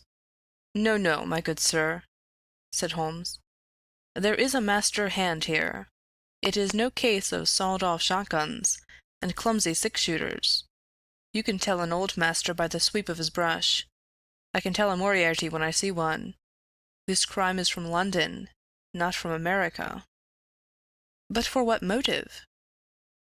Because it is done by a man who cannot afford to fail, one whose whole unique position depends upon the fact that all he does must succeed. A great brain and a huge organization have been turned to the extinction of one man. It is crushing the nut with a trip-hammer, an absurd extravagance of energy, but the nut is very effectually crushed all the same. How came this man to have anything to do with it? I can only say that the first word that ever came to us of the business was from one of his lieutenants. These Americans were well advised. Having an English job to do, they took into partnership, as any foreign criminal could do, this great consultant in crime. From that moment their man was doomed. At first he would content himself by using his machinery in order to find their victim. Then he would indicate how the matter might be treated. Finally, when he read in the reports of the failure of this agent, he would step in himself with a master touch. You heard me warn this man at Birlstone Manor house that the coming danger was greater than the past. Was I right? Barker beat his head with his clenched fist in his impotent anger. Do not tell me that we have to sit down under this. Do you say that no one can ever get level with this king devil? No, I don't say that, said Holmes, and his eyes seemed to be looking far into the future. I don't say that he can't be beat. But you must give me time. You must give me time. We all sat in silence for some minutes, while those fateful eyes still strained to pierce the veil. End of Epilogue. End of the Valley of Fear,